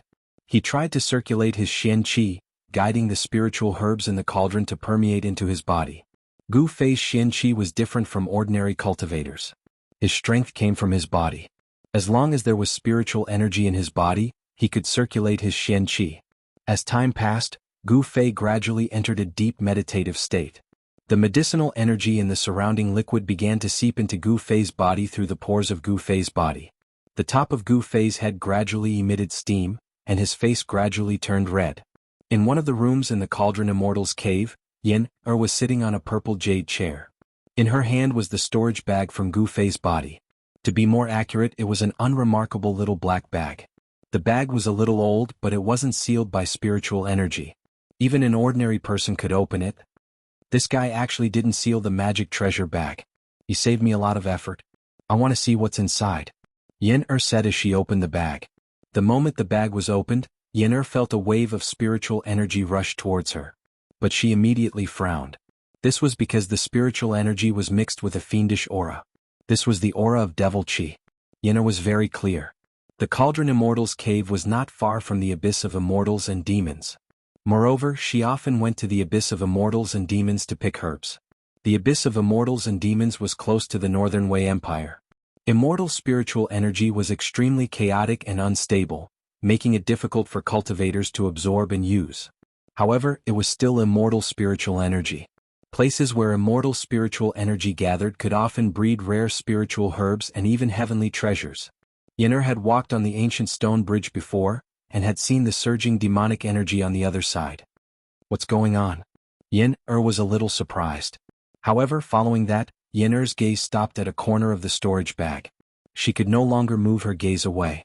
Her face froze for a moment, and then gradually revealed an expression of surprise and joy.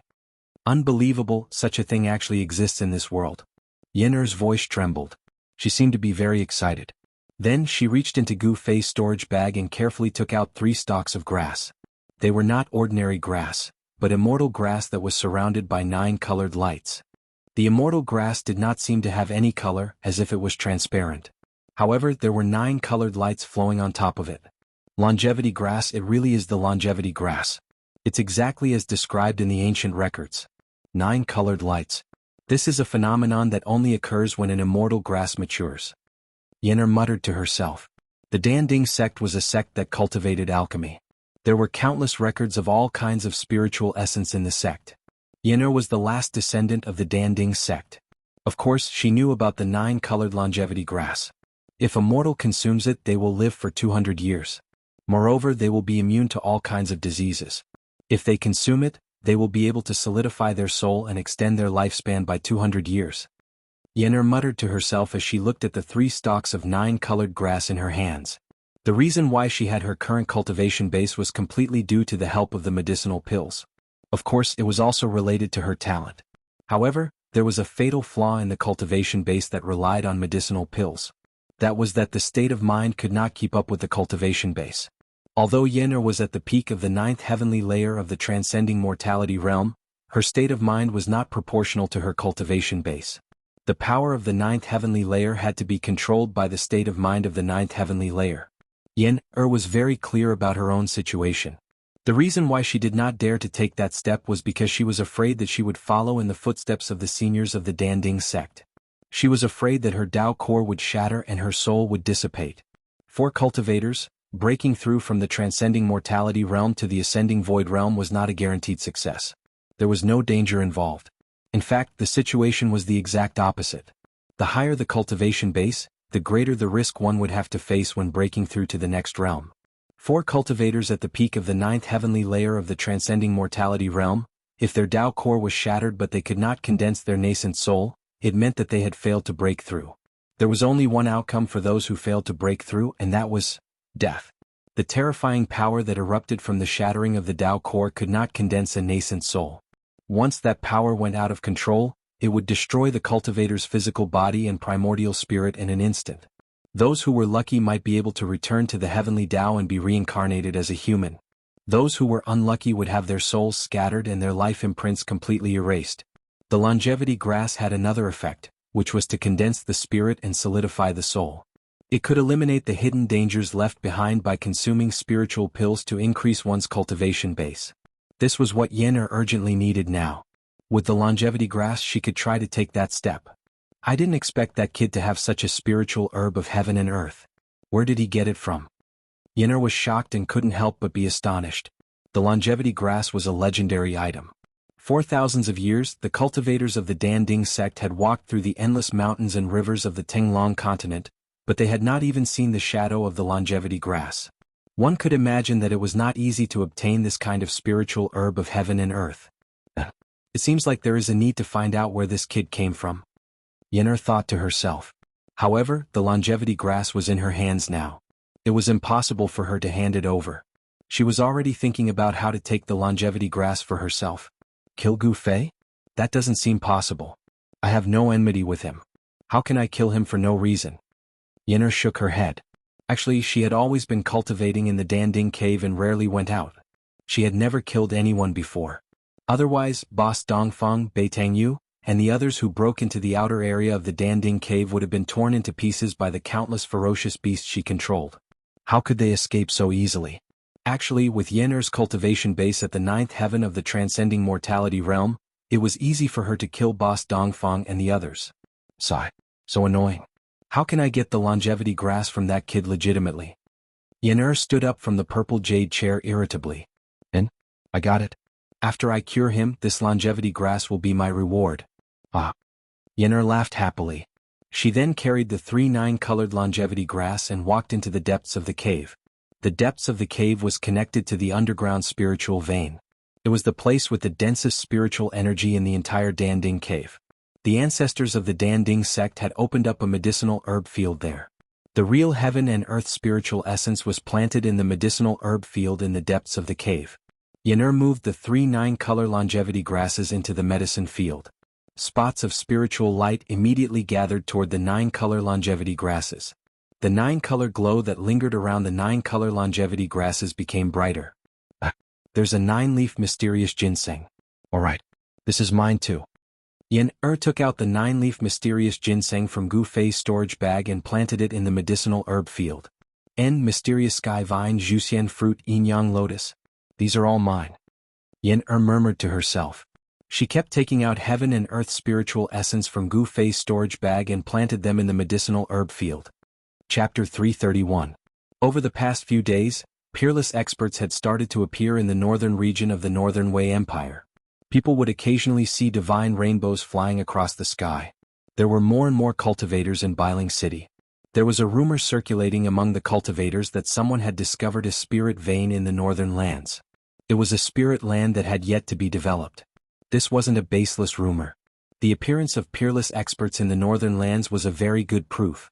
Guest Cloud Inn was one of the best inns in the northern mountain city.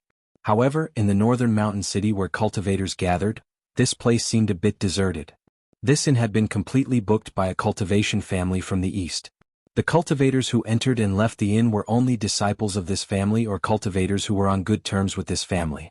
There was once a cultivator who was dissatisfied with the fact that the people of this clan occupied this inn all by themselves and came to cause trouble. However, he was thrown out of the inn by an old man who looked like an old servant and wore a small green robe. After the old man showed off his skills, no one doubted the strength of this family from the east anymore and no one came to cause trouble. In a courtyard at the back of the inn, the accumulated snow had already been cleared away. There were some cold-resistant plants planted in the courtyard, and they were still green. The courtyard wasn't big, but everything that should be there could be seen here. There was a pavilion in the fake mountain. The pavilion was covered in a thick layer of snow and a few icicles could be seen hanging down from the roof. There was a pond next to the pavilion, but strangely the water in the pond wasn't frozen in the cold northern lands. One could even see the figures of koi fishes swimming in the water. There were 4 people sitting at the stone table in the pavilion, 3 men and 1 woman. Boss Dongfang, which senior from the Dongfang family came to the northern lands? A middle-aged man with silver hair and a black blade on his back asked. Boss Dongfang wasn't really the boss of the Dongfang family. It was just a title. There were many people in the Dongfang family who were stronger than Boss Dongfang. In terms of strength, Boss Dongfang would be called Boss Dongfang in the Dongfang family. However, it had to be said that Boss Dongfang was an expert with great potential in the Dongfang family. With his cultivation at the 8th sky of the Ascended Realm, Boss Dongfang was highly regarded by the upper echelons of the family. This is not something I can know. Eldest brother Dongfang replied calmly. Even though he was a disciple with great potential, he had yet to truly step into the core of the Dongfang family. Old Black, It seems like your Saber Emperor's bloodline is determined to obtain that spiritual land. Eldest brother Dongfang suddenly looked at the middle-aged man with a profound gaze. Humph. I wonder which bastard leaked the news, causing all the major powers to want a piece of the pie. The middle-aged man whom Boss Dongfang had addressed as Old Black said in a deep voice. His gaze inadvertently swept over the white-clothed woman beside him. Song Wenyan, what do you mean by this? Could it be that you suspect that we leaked the news? Song Wentian's gaze didn't escape the white-clothed woman's notice. She immediately glared at Song Wentian and shouted. Did I say you guys? The middle-aged man with the saber on his back, Song Wentian, frowned and said unhappily, although my Saber Emperor's bloodline does not have many people like you, I, Black Saber Song Wentian, am not a pushover. The atmosphere in the pavilion immediately became tense as the two of them confronted each other with equal harshness. Alright, both of you should speak less. None of us wish to see such a thing happen. Eldest brother Dongfang said. He was also extremely gloomy. Originally this was a matter between the three clans. Now all the major powers of the Tenglong continent had interfered. Song Wentian and Beitang Yu of the Beitang clan seemed to dislike each other. Whenever they were together they would mock and ridicule each other. There were a few times when the two of them almost started fighting. After hearing eldest brother Dongfang's words, everyone in the pavilion had a bad premonition. For the sake of a spiritual land, all the major powers would be unscrupulous. Fighting was unavoidable. It was currently noon. The weather today was very good. The sun was shining brightly. However, the sunlight didn't seem to be able to dispel the cold that enveloped the northern region. Suddenly, eldest brother Dongfang sensed something and immediately left the pavilion. When he walked out of the courtyard, Beitang Yu and the others couldn't help but feel surprised. However, immediately after, Beitang Yu and Beitang Yi also received a message from their clan. They hurriedly left the inn, leaving only the Saber Emperor's successor, Song Wentian, in the pavilion. They are all a bunch of old and cunning fellows. Song Wentian sneered. Then he stood up and was about to leave. At this moment, a mysterious figure silently appeared in the pavilion without any warning. Song Wentian almost jumped in fright. His right hand instinctively grabbed the hilt of the saber behind him. When did you become so timid? The person who came said indifferently. The mysterious person who suddenly appeared in front of Song Wentian seemed to be shrouded in a hazy white mist. It gave people the feeling that they were looking at flowers through the mist. When Song Wentian heard this, the fear in his heart immediately disappeared. He calmed himself down and bowed to the person. Disciple Song Wentian greets martial uncle. The person directly sat down beside the stone table and said indifferently, the information you sent back seems to be wrong. I went to take a look but I didn't find any spiritual land. Although the person Song Wentian called martial uncle spoke in a calm tone, he unintentionally revealed a sharp aura that was like the edge of a blade. It made Song Wentian feel as if a divine weapon was pressed against his throat. How is this possible? Song Wentian was shocked. His voice trembled. This martial uncle was not a kind person. If he misunderstood that Song Wentian had lied to him, the consequences would be dire. When he thought of this, a layer of cold sweat appeared on Song Wentian's forehead. That's not impossible. According to the information you sent back, that place isn't an ownerless land.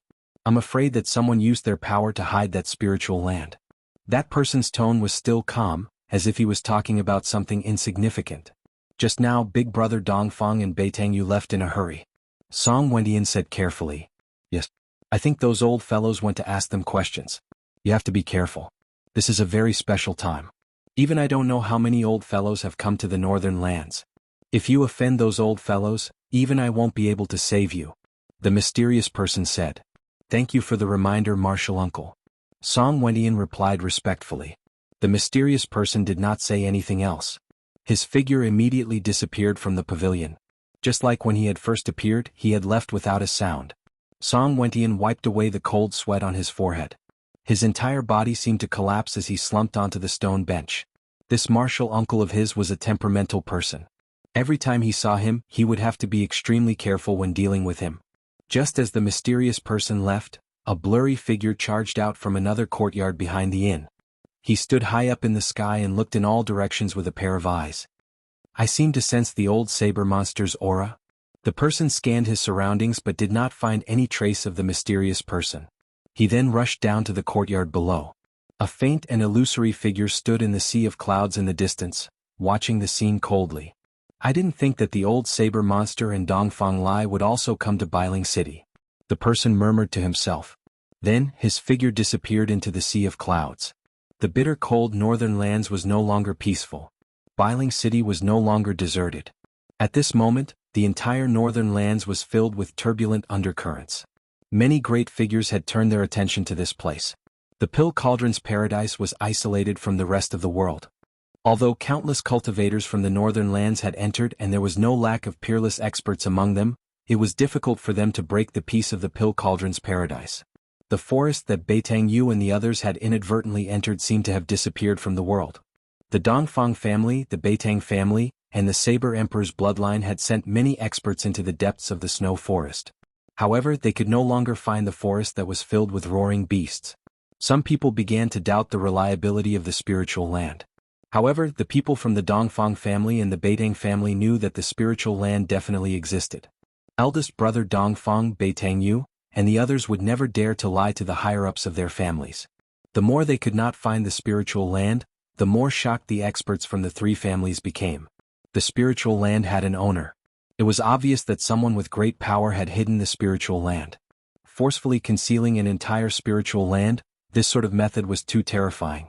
No one knew that the person who had hidden the spiritual land was not an expert with great power as the experts from the Beitang family and the Dongfang family had imagined. There was a terrifying formation guarding the periphery of the Pill Cauldron paradise. Even a demigod would not be able to break through the formation. If the owner did not activate the formation, no one could enter the Pill Cauldron paradise. Gu Fei, eldest brother Dongfang, and the others who had been chasing him could be said to be very lucky. The successor of the Pill Cauldron school, Yen, had only stopped the operation of the formation for fun. That was why they could enter the periphery of the Pill Cauldron paradise. When Yen activated the formation again, no one could find the Pill Cauldron paradise. Even if eldest brother Dongfang and the others had left marks along the way, it was still useless. The scenery of the Pill Cauldron paradise was picturesque. It was like a paradise. However, not every place in the Pill Cauldron paradise had such a relaxing and joyful scene. In a corner of the Pill Cauldron paradise, there was a small barren valley. Within the valley, there was nothing but rocks that were not covered by vegetation. In the depths of the valley, there was a high platform made of white jade. In the sky, there were mysterious runes engraved on it. An ancient bronze cauldron stood on the white jade platform. At this time, the top of the ancient bronze cauldron on the high platform was emitting wisps of hot air. It seemed that something was being refined in the cauldron. However, there was no flame under the cauldron. The hot air seemed to be coming from the ancient bronze cauldron. Chapter 332. Time passed by and the valley was very quiet. There was no sound. Deep in the valley, on the white jade platform, an ancient bronze cauldron was gradually covered by a layer of hazy light. A strong spiritual fluctuation came out of the ancient cauldron, and a fiery aura spread out on the white jade platform. The surrounding temperature was gradually rising. The ancient bronze cauldron on the white jade platform, although it was also a rare treasure, it was not a treasure that had a spirit, and could not automatically refine elixirs. The reason why the ancient cauldron was abnormal was because of the person trapped in it. That person was Gu Fei, who was thrown into the ancient bronze cauldron by Yen. Unknowingly, Gu Fei had already spent 2 days and 2 nights in the ancient bronze cauldron. During this time, Gu Fei was always in a deep state of meditation, and the mysterious arts in his body were constantly running. His body was like a bottomless pit, greedily absorbing the huge amount of spiritual energy contained in the spiritual liquid in the cauldron. His consciousness was in a state of half awake and half dreaming. He could only vaguely sense what was happening in the outside world. This kind of feeling was very unreal, as if he was in the clouds and fog and could not be accurate. The spiritual energy in the ancient bronze cauldron was rising, and the rays of light were circling around Gu Fei's body. The ancient martial arts cultivation method was indeed extraordinary. Even if his body was extremely weak, Gu Fei could still use a little essence in his body to guide the spiritual energy in the cauldron into his body to expel the yin and ghost qi in his body. For 2 days he used the spiritual energy in the cauldron to nourish his weak body and gradually wear down the yin and ghost qi in his body. This method seemed to be effective, and he succeeded in expelling a small part of the mysterious yin and ghost qi. Gu Fei found that although this method was effective, the speed of expelling the yin and ghost qi was extremely slow. At this current speed, it would probably take more than 100 years to completely expel the yin and ghost qi in his body. In the ancient bronze cauldron, the spiritual liquid concocted by Yen was full of spiritual qi. Moreover, most of the spiritual herbs dissolved in the spiritual liquid were extremely dry and hot. They gathered together to form a strong yang qi, which happened to restrain the Shenin ghost qi in Gu Fei's body. On the morning of the third day, Gu Fei showed no sign of stopping inside the bronze cauldron. The spiritual waves from the cauldron seemed to be even stronger than before. On the white jade platform there was a blazing aura. At this time, a wave of magic power suddenly came from the entrance of the valley. Someone was opening the seal at the entrance of the valley. Then, a purple figure walked in from outside the valley as if he had passed through a transparent water curtain. That violet-colored figure moved gracefully like a fleeting shadow, nimble like an immortal that had descended to the mortal world, and she approached gracefully like a celestial maiden that had walked out from a painting. There were all sorts of restrictions set up in the valley. If one wasn't someone from the Pill Cauldron School, it would be impossible for them to enter. The person who had just entered was the only successor of the Pill Cauldron School, Yen. Once she entered the valley, she walked straight into the depths of the valley. As she approached the white jade platform, she suddenly paused and a strange expression appeared on her face. She had sensed something strange on the platform. Yenner's beautiful face revealed a hint of astonishment as she walked onto the white jade platform. She stared at the steaming ancient bronze cauldron and mumbled to herself, "I didn't expect him to have such a trick up his sleeve. His body is like rotten wood but he can still attract spiritual qi into his body. That's good too. It saves me a lot of effort." As Yenner spoke, she sat down cross-legged in front of the ancient bronze cauldron and began to form a spell with her hands. Waves of magic power rippled out from Yenner's hands. Then Yenner sent rays of light condensed from her magic power towards the ancient bronze cauldron in front of her. The magical light entered the body of the cauldron. Then the mysterious runes on the ancient bronze cauldron began to light up. Yenner seemed to be activating the ancient bronze cauldron. As the rays of light condensed from magic power entered the body of the cauldron, an immeasurably ancient aura began to emit from the ancient cauldron. The surface of the ancient cauldron was covered with runes which formed into countless magic formations that were branded onto the cauldron's body. This magic formation was neither an offensive nor a defensive magic formation. It was a magic formation used for alchemy. Yenner was activating the alchemy magic formation on the ancient cauldron and releasing the power of alchemy fire. The ancient bronze cauldron began to emit waves of powerful energy. The runes on the cauldron's body began to appear and the spiritual qi around the white jade platform began to gather towards the ancient bronze cauldron. The alchemy magic formation began to gather the surrounding spiritual qi of heaven and earth and turned it into alchemy fire. Wisps of fire energy began to emerge from the cauldron's body like tiny fire snakes swimming around the cauldron's body. The alchemy magic formation did not release the alchemy fire outwards. Instead, it burned towards the inside of the cauldron. Rumble. The ancient bronze cauldron began to vibrate. Then it left the ground and floated above the white jade platform. Slowly it began to rotate. Yenner, who was sitting cross-legged on the white jade platform, had a grave expression on her face. She stared at the ancient bronze cauldron in the sky and shot out rays of light.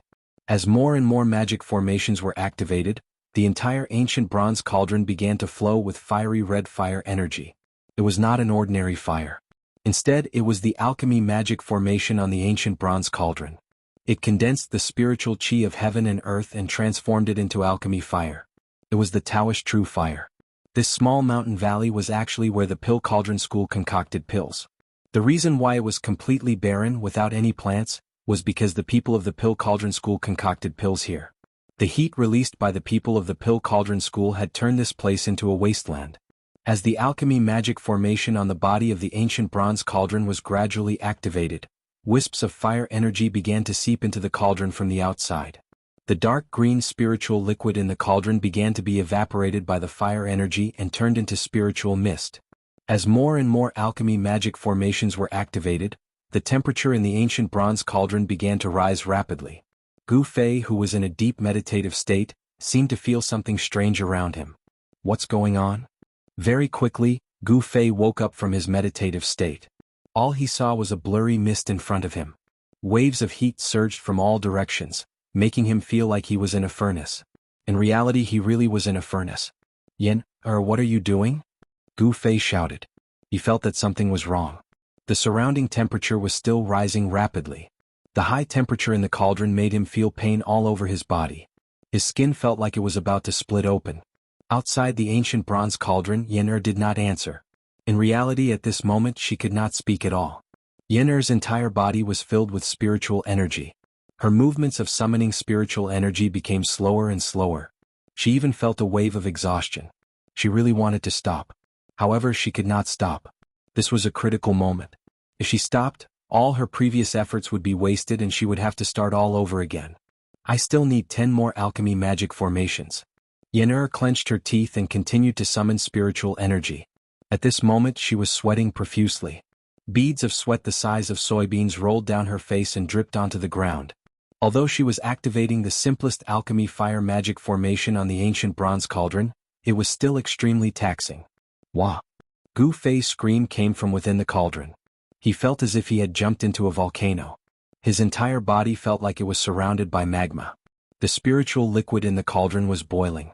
It constantly evaporated due to the high temperature and turned into a spiritual mist. What was terrifying was that the temperature of the spiritual mist seemed to be even more terrifying than the heat that was surging in from all directions. The ancient bronze cauldron emitted an unfathomable force that bound the spiritual mist that was evaporated from the spiritual liquid inside the ancient cauldron. It just happened to envelop Gu Fei. An unfathomable force seemed to be pressing down on Gu Fei. The spiritual mist outside his body drilled into his pores through his body. The spiritual mist formed by the alchemy fire contained pure spiritual energy.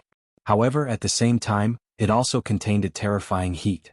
Gu Fei felt as if traces of magma had drilled into his body. From top to bottom, his meridians, his flesh and even his bones, there were countless fire snakes slithering about. His entire body from the inside out was being mercilessly burned. The terrifying pain stimulated Gu Fei's sensitive nerves, causing him to scream and almost have a mental breakdown. Arg! So painful. Stop right now. Gu Fei screamed. Even though his mind was as firm as iron, he could not endure the pain in his body. Good. It's finally done. Yen used the last spiritual technique and shot out the last ray of spiritual light condensed from her spiritual energy. She activated the last alchemy array. Bang! The entire ancient bronze cauldron was immediately covered in a ball of fire. The alchemy array began to operate. Spiritual energy from all directions converged and turned into raging flames. The entire cauldron turned into a huge fireball in the blink of an eye. When Yen heard the inhuman screams coming from the ancient bronze cauldron, she could not help but frown. She thought to herself, didn't this guy say that he could endure any pain? Yen sat paralyzed on the ground and took out a jade bottle from her body. She poured out a medicinal pill and swallowed it. Very soon, her pale complexion, which was slightly pale due to the large amount of magic power she had consumed, began to turn rosy. Hee, you can enjoy yourself in there. I will come back in 3 days. If you are still alive by then you will have a chance to recover. As she spoke, Yen stood up from the ground and walked down the white jade platform. Poor Gu Fei. He was refined by Yen like a spiritual medicine for alchemy. What was more frightening was that the ancient bronze cauldron produced a great force that bound him to the center of the ancient cauldron. Gu Fei, who was wrapped in layers of spiritual fog, could not die even if he wanted to. It was as if he was being roasted on a fire. He was enduring an inhuman pain that was 100 times worse than death by 1,000 cuts. Inside the ancient bronze cauldron, the spiritual mist surged violently. The spiritual mist constantly seeped into Gu Fei's body through his pores. Gu Fei only felt that his entire body, inside and out, was burning with raging flames. He could even smell the smell of burning. Ah! Ah! Ah! He screamed until he was hoarse. In the end he could no longer scream. His throat could only make a few sounds of ah, ah, humph, humph. The endless pain he was enduring was not without its benefits. More than half of the ghostly aura that was sealed by the 18 soul-suppressing nails in his body had been dispelled. Using this extreme method to dispel the ghostly aura in his body, although it caused Gu Fei to suffer unprecedented pain, it seemed to be very effective. It was many times faster than the speed at which he dispelled the ghostly aura himself. The ghostly aura in his flesh and blood was gradually dispelled. However, the ghostly aura entwined in his bone marrow showed no signs of dissipating. However, Gu Fei's body clearly changed. Chapter 333. As night fell, Biling City was still bustling with activity. Cultivators from all over the world gathered in Biling City. Some of them came for a reason while others came just to watch the fun. In short, all the cultivators that rushed into Biling City had various reasons. In the north, other than the snow forest, there were also endless snow-capped mountains. There were no lack of terrifying beasts living in the mountains. It was not a good place to be. Even transcending mortality realm cultivators did not dare to walk into the depths of the snow-capped mountains alone in the dark.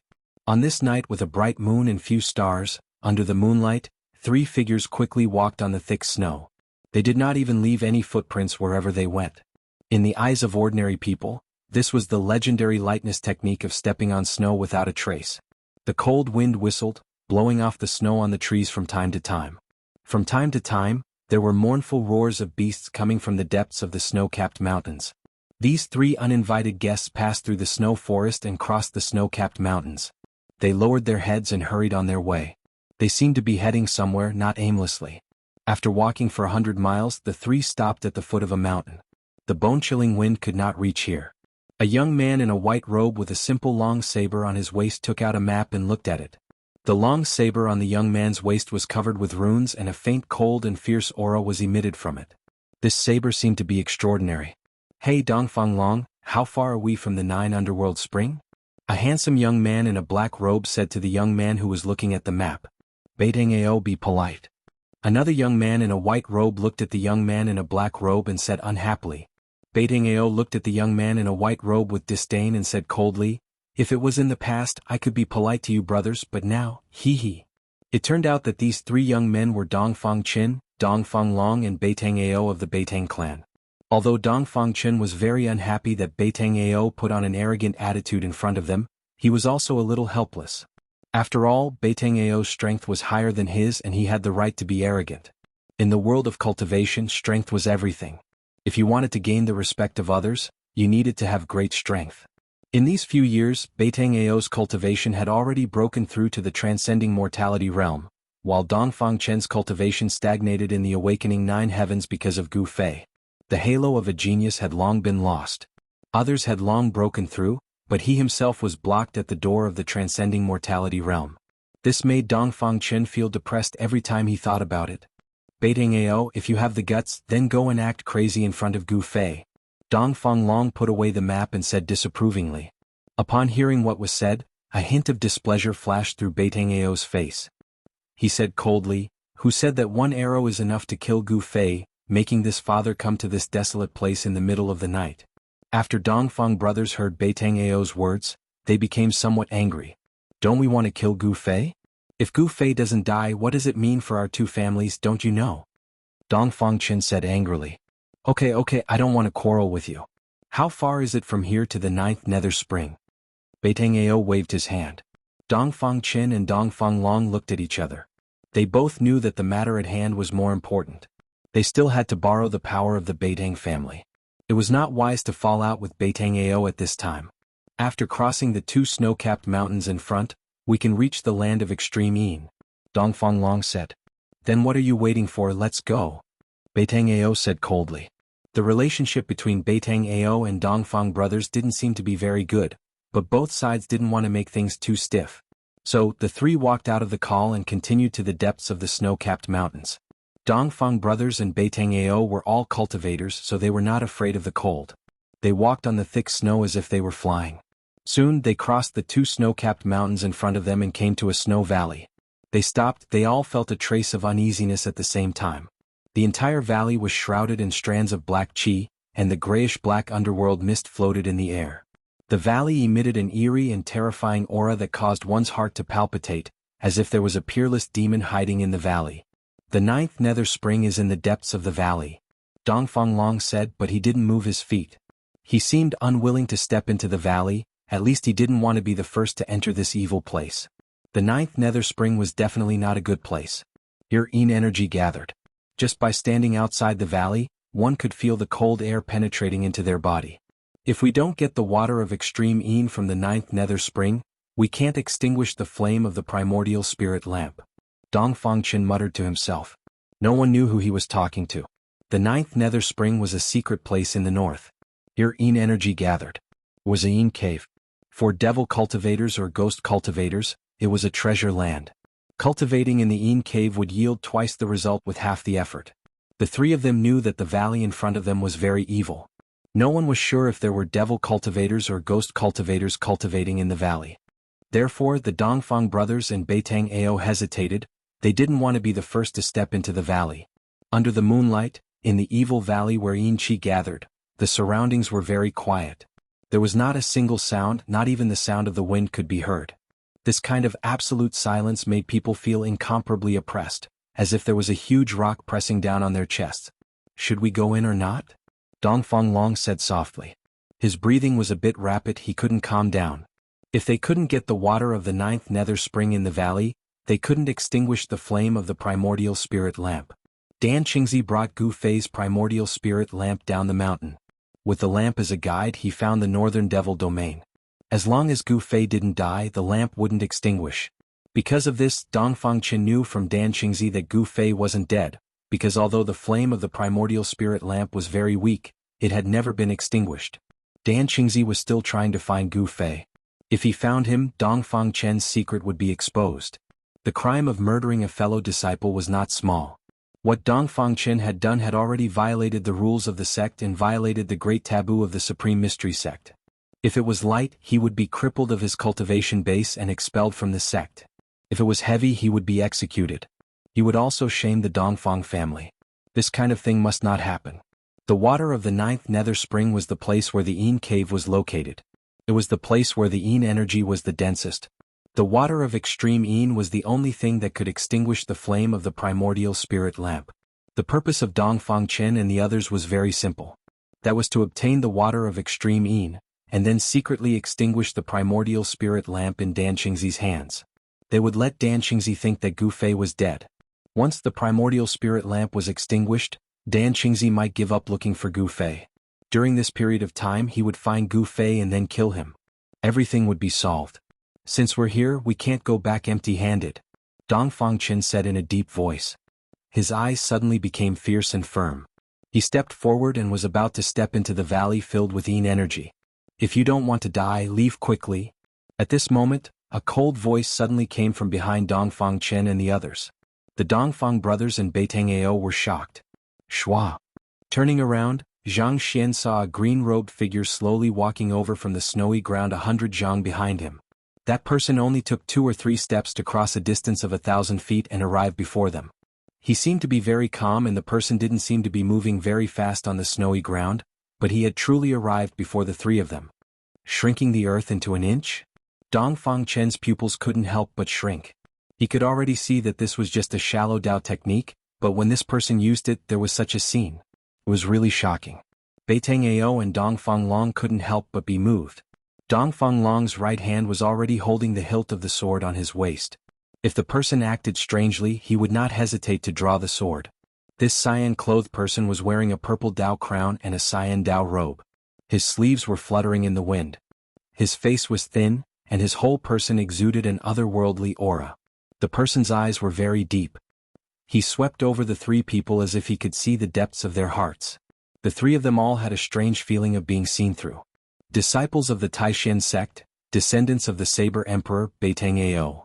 The cyan-clothed Taoist slowly said, but it was the origin of the Dongfang brothers and Beitang Ao. Why are you here? Seeing that the person who came must be a senior in the Dao sect, the Dongfang brothers and Beitang Ao breathed a sigh of relief when they saw this. Dongfang Chen stepped forward and bowed to the cyan-clothed Taoist. Greetings, senior. We are here on the orders of the sect to come and collect the water of extreme Yin. Water of extreme Yin? Strange, what do the people of the Taishan sect want that thing for? The cyan-clothed Taoist thought for a moment and then said, you should leave quickly. Senior, is there any danger in this valley? Beitang Ao said. In front of this cyan-clothed Taoist, he did not dare to show any arrogance. The cyan-clothed Taoist was about to speak. Brr. At this moment, there was an earth-shattering roar in the valley without warning. The sound shook the heavens and the earth and the entire valley shook. Dongfang Chen's cultivation was the lowest. When the sound came it was as if he was struck by lightning. His body shook violently, and he opened his mouth and spat out a mouthful of blood. His expression suddenly became weary. Dongfang Long and Beitang Ao had the cultivation of the transcending mortality realm, but they also felt their blood boiling. Their faces became pale in an instant, and their bodies were on the verge of collapse. Rumble? A huge roar spread out in all directions, and there was a strange sound like 10,000 horses galloping nearby. The nearby snow-capped peaks were avalanches. Good heavens! The cyan-clothed Taoist no longer paid attention to Dongfang Chen and the others. He took a step forward and rushed into the valley like a bolt of lightning. Chapter 334. An earth-shattering roar caused the entire valley to boil. The yin energy surged violently. A terrifying fluctuation that was like a mountain that made people have the urge to look up at it spread out from the valley. Network. Outside the valley, the Dongfang brothers and Beitang Ao immediately turned pale with fright. Beitang Ao was the first to retreat, while Dongfang Long picked up Dongfang Chen, who was on the verge of collapsing, and retreated as well. They had no choice but to retreat. Just like what the azure-robed Taoist said, if they didn't want to die they had to leave. Inside the valley, there really was an unimaginable existence lurking. Just a roar was enough to make the three of them suffer a great impact. It was easy to imagine how powerful the existence inside the valley was. Boom! Another loud sound came from behind them. A terrifying energy fluctuation like a monstrous wave swept out from the valley, and the ground shook violently. Beitang Ao and the others who were running for their lives felt as if they were standing on a violent wave. They almost fell to the ground. It was too terrifying. This was definitely a sound that could only be caused by a peerless cultivator. Peerless cultivators were fighting inside the valley where yin energy gathered. After running for dozens of miles, Beitang Ao and Dongfang Long finally stopped. They climbed up a mountain and gazed at the valley from afar. A battle between peerless cultivators was definitely a rare sight. They didn't want to miss it. Waves of muffled noises kept bursting out from the valley. Rays of strong light broke through the layers of yin energy and rushed out from the valley, illuminating the entire world. Vaguely, there seemed to be countless talismans surging inside the valley, constantly dispersing the surging yin energy and emitting an extremely powerful energy fluctuation. A huge demonic shadow loomed inside the valley, emitting an unparalleled ferocious aura. It constantly bombarded the countless talismans that emitted endless rays of light. The talismans drew in the energy of heaven and earth and unleashed an unimaginably powerful force, constantly bombarding the demonic shadow. That person is a powerful cultivator from the Shangqing sect. Dongfang Chen exclaimed. Dongfang Long had already put him down. The front of his shirt was stained with blood. The ferocious demon in the valley roared angrily, and the terrifying sound wave directly injured Dongfang Chen. In front of a peerless expert, the Dongfang brothers and Beitang Ao were as weak as ants. After all, Dongfang Chen was a disciple of the Taishan sect, and the Taishan sect was one of the three great Taoist sects. With his knowledge, of course, he recognized that the Taoist in blue who rushed into the valley was using the talisman technique of the Shangqing sect. At this time, a terrifying fluctuation of spiritual power erupted in the valley. Then Dongfang Chen and the others saw a soul-stirring scene. In the sky above the valley, rays of golden light danced in the air like countless golden snakes. Then they formed into a giant talisman that covered the entire valley. With enough energy to destroy the heaven and earth, the talisman slammed down. Rumble? It was as if countless thunderbolts were roaring above the 9 heavens. The incomparably huge golden talisman attracted the spiritual energy of the world. The moment the golden talisman was formed, the endless spiritual energy quickly gathered towards the golden talisman that shrouded the sky above the valley. The golden light illuminated the surroundings, covering the snowy region in a layer of gold.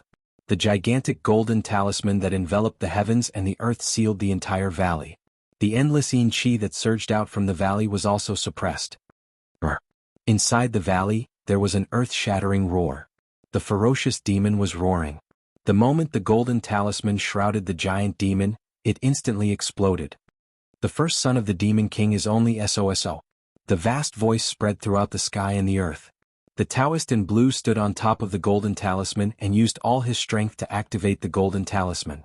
The endless yin qi was dispersed by the golden light emitted by the golden talisman. The Taoist in blue seemed to have the absolute upper hand. It turned out that he was making a move against Chu Gu. Chu Gu, who had caused a ruckus at Bailing Pass and slaughtered all the guards at the pass, had escaped here. It seemed that Chu Gu had awakened from his state of madness. Otherwise, he would not have found this yin cave and wanted to use the mysterious yin qi to heal himself. Network, damn it! The yin qi in the valley surged violently and Chu Ji's crazed roar could be heard. That day he had fought against 2 opponents, Dan Qingzi and the peerless expert in Bailing City. In the end he was defeated and had to escape with injuries. That day on the ancient stone bridge in the abyss of immortals and demons, Dan Qingzi had stabbed him between the eyebrows. His mud pill palace, which he had painstakingly repaired, had been destroyed and he had lost his mind. Chu Ji's demonic body, which had been modified by the blood of the gods and demons, had the ability to automatically recover. It was no weaker than Gu Fei's 5 elements martial body. After the battle with Dan Qingzi and the Peerless Expert, he had escaped to the snowy region.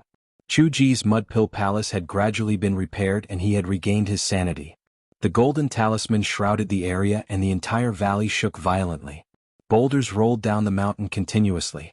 The endless heaven and earth spiritual qi in the surrounding area rapidly gathered and turned into rays of golden light that swam around the talisman.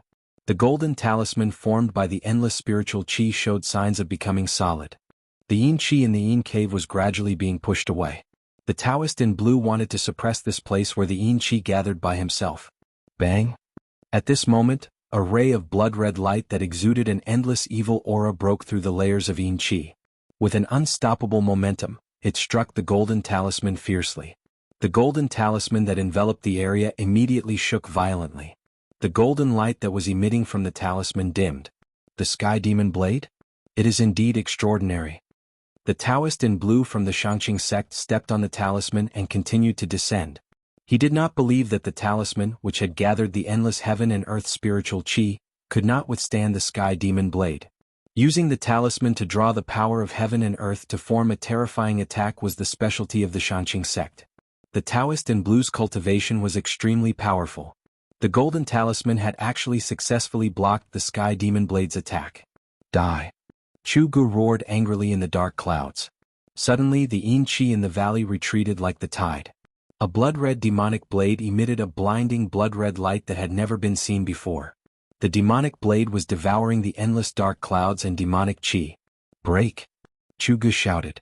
The surging demonic qi gathered to form a demonic shadow that was hundreds of feet tall. The demonic shadow held the blood-red demonic blade and slashed upwards with all its might. Swoosh! The blood-red light from the blade shot up to thousands of feet, exuding an endless amount of evil aura. Like a terrifying blood-red ray of light, it seemed to split the void and shatter the heavens and earth. In an instant, it struck the golden talisman that was enveloping the valley. Boom! With a loud bang, golden rays of light shot out and the sky was dyed red. The blood-red light from the blade cut through the golden talisman that was enveloping the valley and struck out from the valley. The 1,000-foot-long blade of light shot straight up into the sky. This slash had gathered an endless amount of dark clouds and devil qi, pushing the terrifying might of the sky demon saber to an unimaginable level. Even the golden talisman that had gathered an endless amount of heaven and earth spiritual qi was cut by this slash. The golden talisman that was cut did not collapse. Instead, it quickly shrank and entered the body of the Taoist in blue. The Taoist in blue suffered a great impact and spat out a mouthful of blood. Swoosh! Without any hesitation, the Taoist in blue turned into a golden ray of light and rushed out of the valley. In the blink of an eye, he disappeared under the night sky. After witnessing the earth-shattering battle between the peerless masters, Dongfang Chen and the others couldn't speak for a long time. It wasn't until the horrifying energy fluctuation in the world gradually calmed down that they recovered from the shock. Dongfang Chen and the others knew that the green-robed Taoist from the Shangqing sect was defeated and the Nine-Nether Spring was occupied by the terrifying demon in the valley. The demon was probably hiding in the spring and using the yin qi to cultivate. What should we do? Beiteng Ao looked at Dongfang Chen and asked. Dongfang Chen stared at the valley that was surrounded by yin qi. After a while he said, "What else can we do? We came here for nothing." They knew very well that unless the peerless masters from their clans came, they might be able to obtain the water of extreme yin. However, they could not invite the peerless masters from their clans. To be able to invite boss Dongfang, Beiteng Yu, and the other outstanding descendants of the two clans was already the limit of the power they could use. Just as Dongfang Chen and the others were about to retreat, they suddenly felt a light purple figure silently appear outside the entrance of the valley in front of them. Demon race? Chu Ji's voice came from the valley. Dongfang Chen and the others stopped in their tracks. They were very surprised. Another peerless master appeared. It seemed that many people were rushing towards the demon in the valley. One should know that peerless masters of the royal void realm were rarely seen. However, tonight, near the valley where yin qi gathered, 3 peerless masters appeared one after another. Although the mountain where Dongfang Chen and the others were at was very far away, after all, the vision of a cultivator was extraordinary. They could still see the figure clearly. It was a young girl wearing a light purple dress. If this girl didn't have a pair of furry ears, she would simply be a human. Not only was this girl not human, but she was also a demon, who could already transform. Demons who could transform were very terrifying. Not only did they have human-like intelligence, but they also had tyrannical strength. The Heavenly Devil Blade is indeed worthy of being called the #1 Devil Blade of the Devil Path. Chugu, your name is like thunder piercing the ears these days. The maid-like girl said with a smile. Who are you? I know a lot of demons who can transform, but you are definitely not one of them. Chuji's voice was very cold, so cold that it was suffocating. The people who came here were either friends or enemies. He, Chugu, had no possibility of becoming friends with a demon, let alone a demon. I want to fight with you, but... The girl was a little hesitant. She didn't have any intention of making a move. Are you afraid of an unfair victory? Chugu seemed to know the girl's concerns. A true expert and a confident expert often disdained to make a move when the other party was seriously injured. This was because they had absolute confidence in their own strength. Chapter 335. The battle between demons and monsters that Dongfang Chen and others were looking forward to did not happen. The demon girl outside the valley did not attack Chugu, but retreated in the end. Perhaps the demon girl really thought that if she fought with Chugu at this time, even if she won, it would be an unfair victory, so she retreated. Although they were demons and monsters, they were not life-and-death enemies. On the distant snowy peak, the Dongfang brothers and Beitang Ao knew that their trip tonight was in vain. The demon in the valley ahead was incomparably powerful. It was not something they could imagine. Let's go, Beitang Ao said, and then turned to walk down the snowy peak. At this moment, Dongfang Chen suddenly said, Wait a minute. What, do you still want to get the extreme water at this time? Don't dream. Beitang Ao glanced at Dongfang Chen disdainfully and said coldly, This is not impossible. Dongfang Chen said indifferently, Second brother, don't take the risk. The demon in the valley, even if the peerless experts of the family come, they may not be able to drive him away. If we go to get the extreme water at this time, it is tantamount to throwing away our lives. Dongfang Long said with a frown. Big brother, will I be a fool who will throw away my life knowing that there is danger? Dongfang Chen said calmly. When Beitang Ao and Dongfang Long saw that Dongfang Chen did not seem to be joking, they couldn't help but be curious. Does he really have a way to get the extreme water? Wait. If my guess is right, the demon in the valley is about to leave. Dongfang Chen seemed to have a card up his sleeve, but only he himself knew that in fact, he did not have much confidence. Okay, I will wait and see. Beitang Ao had already walked more than a dozen steps.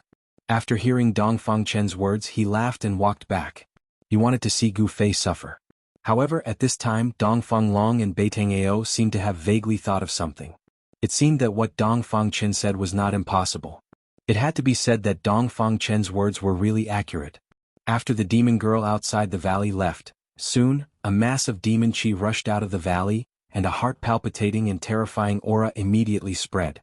The mass of demon chi, like a demon cloud, rushed out of the valley and quickly flew towards the north. In the blink of an eye, it disappeared under the night sky. Beitang Ao and Dongfang Long couldn't help glancing at each other. They couldn't believe that the Devil Path expert in the valley really left.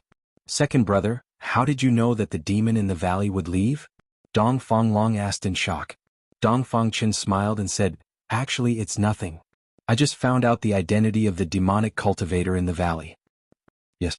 According to the azure-clothed Taoist who was defeated just now, that person seems to be called Chugu. Dongfang Long recalled the conversation between the azure-clothed Taoist and the fiendish Tao expert in the valley. Chugu, the first son of the Devil Monarch. I should have thought of it long ago. Really? When Beitang Ao heard this, he immediately came to a realization. The demon in the valley was the madman who had rushed out of the extreme North Devil region and destroyed the northern mountain pass. The northern region of the Northern Wei Empire was a bitterly cold place that was covered in ice and snow all year round. Under normal circumstances, no cultivators would come to such a desolate place. The reason why the northern region became so lively was because two things happened in the northern region that were enough to affect the nerves of the cultivation world. One of them was caused by the first son of the Devil Monarch. No wonder the demonic cultivator in the valley left. It was because his whereabouts had been discovered. It was believed that other experts would soon find this place. One had to know that many peerless experts had entered the snow region. They only had two purposes: to find the spiritual land and to kill Chugu. Dongfang Chen didn't say anything else. He directly rushed down the snowy peak. Dongfang Long and Beitang Ao also followed. After all, the two of them were in the transcending mortality realm, so they quickly surpassed Dongfang Qin. Soon they arrived at the entrance of the valley that was surrounded by Yin Qi. This time, without any hesitation, they rushed into the valley together. This was a rare opportunity. As long as they obtained the extreme Yin water from the 9 underworld spring, they would be able to extinguish the Yuan spirit lamp in Minister Dan's hand, so that Minister Dan wouldn't be able to find Gu Fei. It's so cold. After going a few miles deep, Dongfang Chen felt that he was about to be frozen by the surrounding Yin Qi. The place where Yin Qi gathered was terrifyingly cold. Even Dongfang Long and Beitang Ao felt that it was difficult to endure. The surroundings were hazy, and all they could see was a grayish-black fog. Their vision was greatly hindered. In the valley they couldn't see far. They seemed to have entered another world. The thick Yin Qi seemed to isolate the valley from the outside world. The gloomy and terrifying atmosphere filled every inch of the valley. "Second brother, you can go out," Dongfang Long said. The closer they got to the 9 underworld spring, the thicker the Yin Qi and the colder the temperature became. Dongfang Qin stopped when he heard this. He knew that he only had the cultivation of awakening me 9th heavenly layer. It was difficult for him to resist the Yin Qi that spread from the 9 underworld spring. He nodded, then retreated in the direction of the valley entrance. Dongfang Long and Beitang Ao continued to move forward. Traces of battle could be seen everywhere in the valley. The battle just now was extremely fierce. Dongfang Qin retreated to the outside of the valley. He didn't wait for long before he saw Beitang Ao and Dongfang Long coming out of the valley. They didn't say anything and directly left the valley. They got what they wanted to get. Dongfang Qin and the others had just left for a while when a golden light flew from afar. A vague figure was wrapped in the golden light. Riding the golden light and flying in the void, the person who came was a peerless expert. The person directly broke through the Yin Qi that shrouded the valley and rushed into the valley. Soon, the person rode the golden light and rushed out of the valley. The golden light flashed and went far away in an instant. Under the night sky, a golden light cut through the void and flew over a snowy forest. The golden light faded away, and a middle-aged Taoist wearing a cyan robe appeared. Chuge ran really fast. The cyan-robed Taoist muttered to himself, then stood in the void and looked in all directions. The cyan-robed Taoist patted the storage bag on his waist, and a cyan light immediately rushed out of the bag. Then a simple and unadorned ancient bronze lamp appeared in front of the Taoist. On the wick, a soybean-sized cyan light flickered as if it could go out at any time. He should be nearby. Strange. The cyan-robed Taoist held the ancient bronze lamp and tested it in all directions. He seemed to be using the ancient lamp to sense something. What the hell is going on? Where did Gu Fei go? The cyan-robed Taoist stopped. The ancient bronze lamp in his hand didn't show any abnormality. This cyan-robed Taoist was Dan Qingzi. He found this place by relying on the ancient bronze lamp's guidance.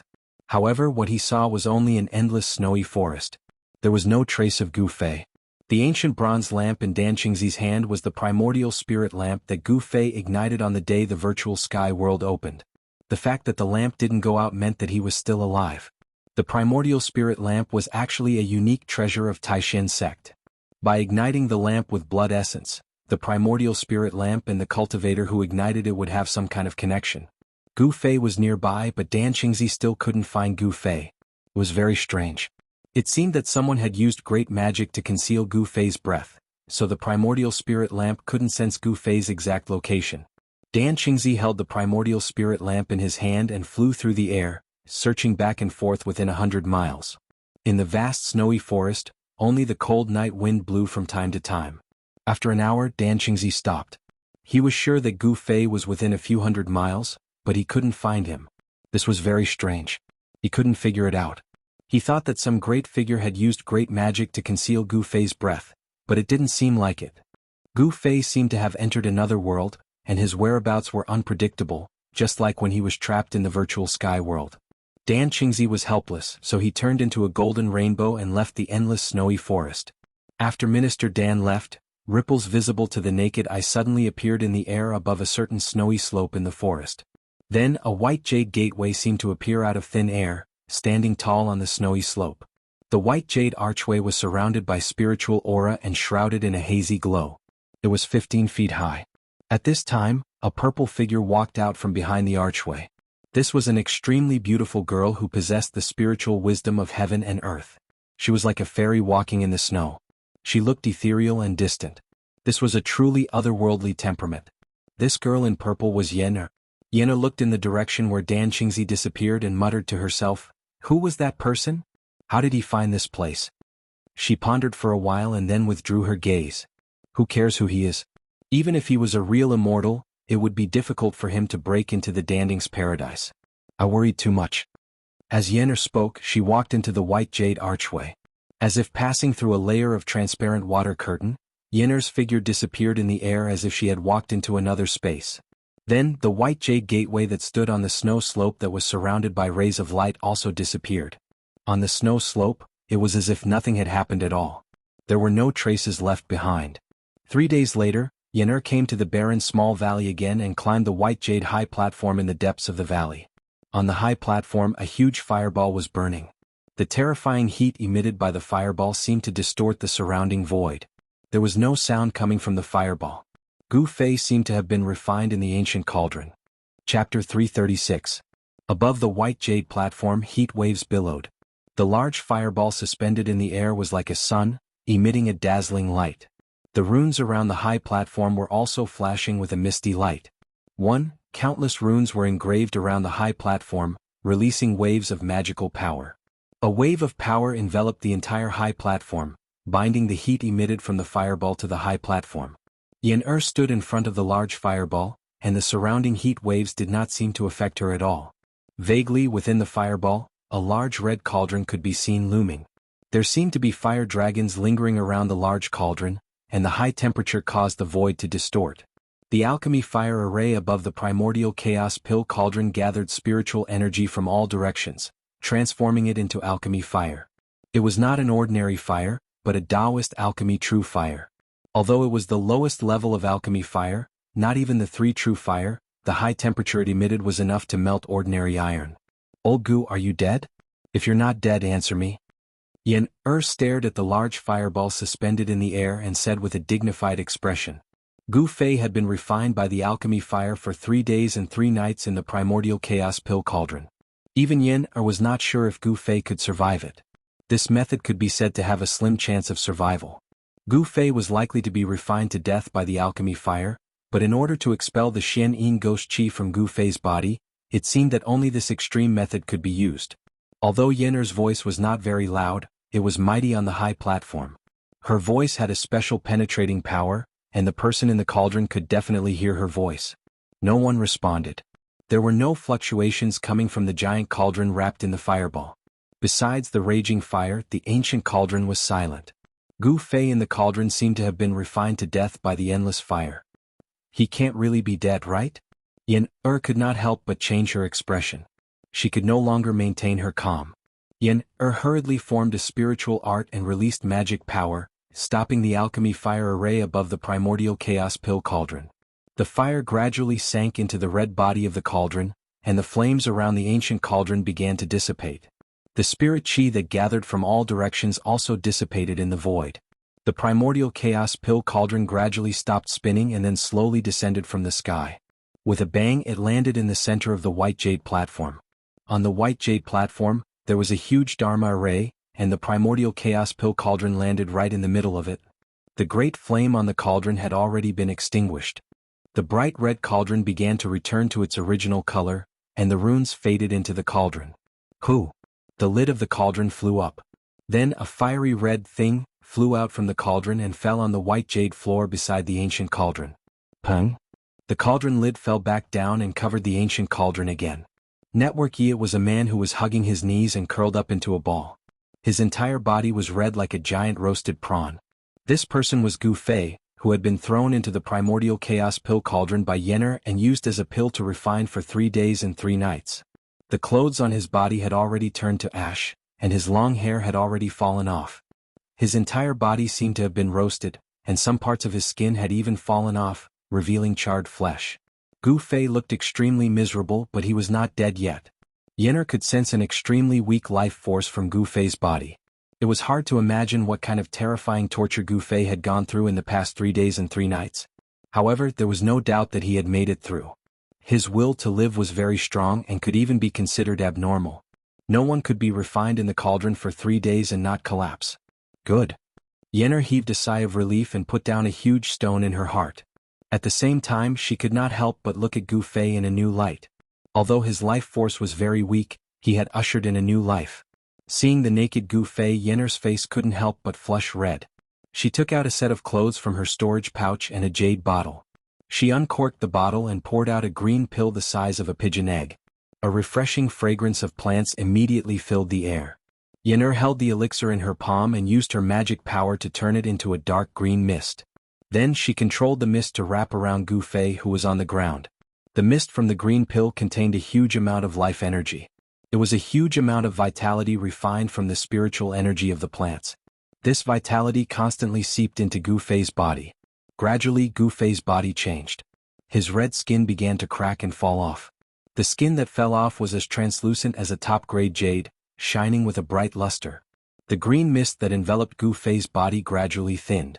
Gu Fei's body was like a dry land that desperately needed the nourishment of rain. For Gu Fei, spiritual energy was like rain. After absorbing the spiritual energy from the pill, the weak fluctuation of life energy in Gu Fei's body began to grow stronger. At a speed visible to the naked eye, a new head grew out. The new head was no longer snow white but black and shiny. After injecting all the mist from the pill into Gu Fei's body, Yennefer left the white jade high platform. She knew that Gu Fei would wake up soon. After Yennefer left, Gu Fei's body began to twitch slightly, and his breathing became rapid. The spiritual energy from the pill had filled his body with vitality. His eyelids were twitching and his eyeballs could be seen moving under his eyelids. "I'm dying of pain," Gu Fei suddenly screamed. He opened his mouth and spat out a mouthful of turbid air, waking up.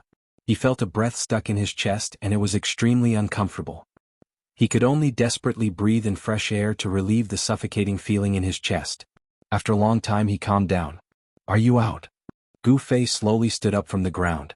He looked around and felt that he was standing on the white jade high platform. The ancient bronze cauldron beside him was still emitting bursts of heat.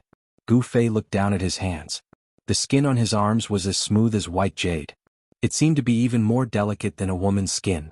Gu Fei felt that his body seemed to be a little different, as if his flesh and blood had been reborn. After 3 days and 3 nights of tempering, Gu Fei felt that his body seemed to be more powerful than before, as if there was an inexhaustible amount of energy in his body. He put on the clothes that Yennefer had prepared for him and then left the white jade high platform. Just as Yennefer opened the mixed essence pill cauldron and released Gu Fei, a figure sitting in a pavilion in a courtyard in Bailing City woke up from his meditation. He patted the storage bag on his waist. An ancient bronze lamp immediately flew out from the storage bag and floated in front of him. The green-robed Taoist sitting on the stone stool was Minister Dan. "What's going on?" Gu Fei's life aura seems to be getting stronger. Minister Dan waited for a spark on the ancient bronze lamp and muttered to himself. The pea-sized lantern on the ancient lamp was emitting a dazzling green light. The lantern gradually turned into a flickering little flame. What's happening to Gu Fei? Why is his life fluctuating so erratically? Minister Dan frowned. From the strength of the green lantern, he knew that Gu Fei was in a situation where he was about to die. Minister Dan's heart was burning with anxiety. However, he could not find traces of Gu Fei. Gu Fei seemed to be in a strange place and it was difficult to pinpoint his exact location. However, Gu Fei's life aura flourished once again. This meant that his life was no longer in danger. He had taken a trip to the gates of hell and finally walked out. Minister Dan put away the green lantern, stood up from the stone stool and walked out of the pavilion. After a moment of deep thought, he soared into the sky and turned into a golden ray of light, disappearing into the horizon. It was noon and the sun was high up in the sky. Bailing City was bustling with activity. People who looked like cultivators could be seen walking on the streets and alleys. Minister Dan did not hide his tracks. Many cultivators in Bailing City saw a golden ray of light rushing out of the city and flying into the depths of the snowy forest. In the eyes of an observant person, Minister Dan's whereabouts were no secret at all. Immediately after, a streak of green light also shot out of Bailing City and disappeared into the horizon. On a spirit mountain peak in Pill Cauldron Paradise, Gu Fei relaxed his body and sat cross-legged on a large boulder. His mind sank into an ethereal state. Soon, Gu Fei's consciousness gradually became illusory, as if he had merged with nature.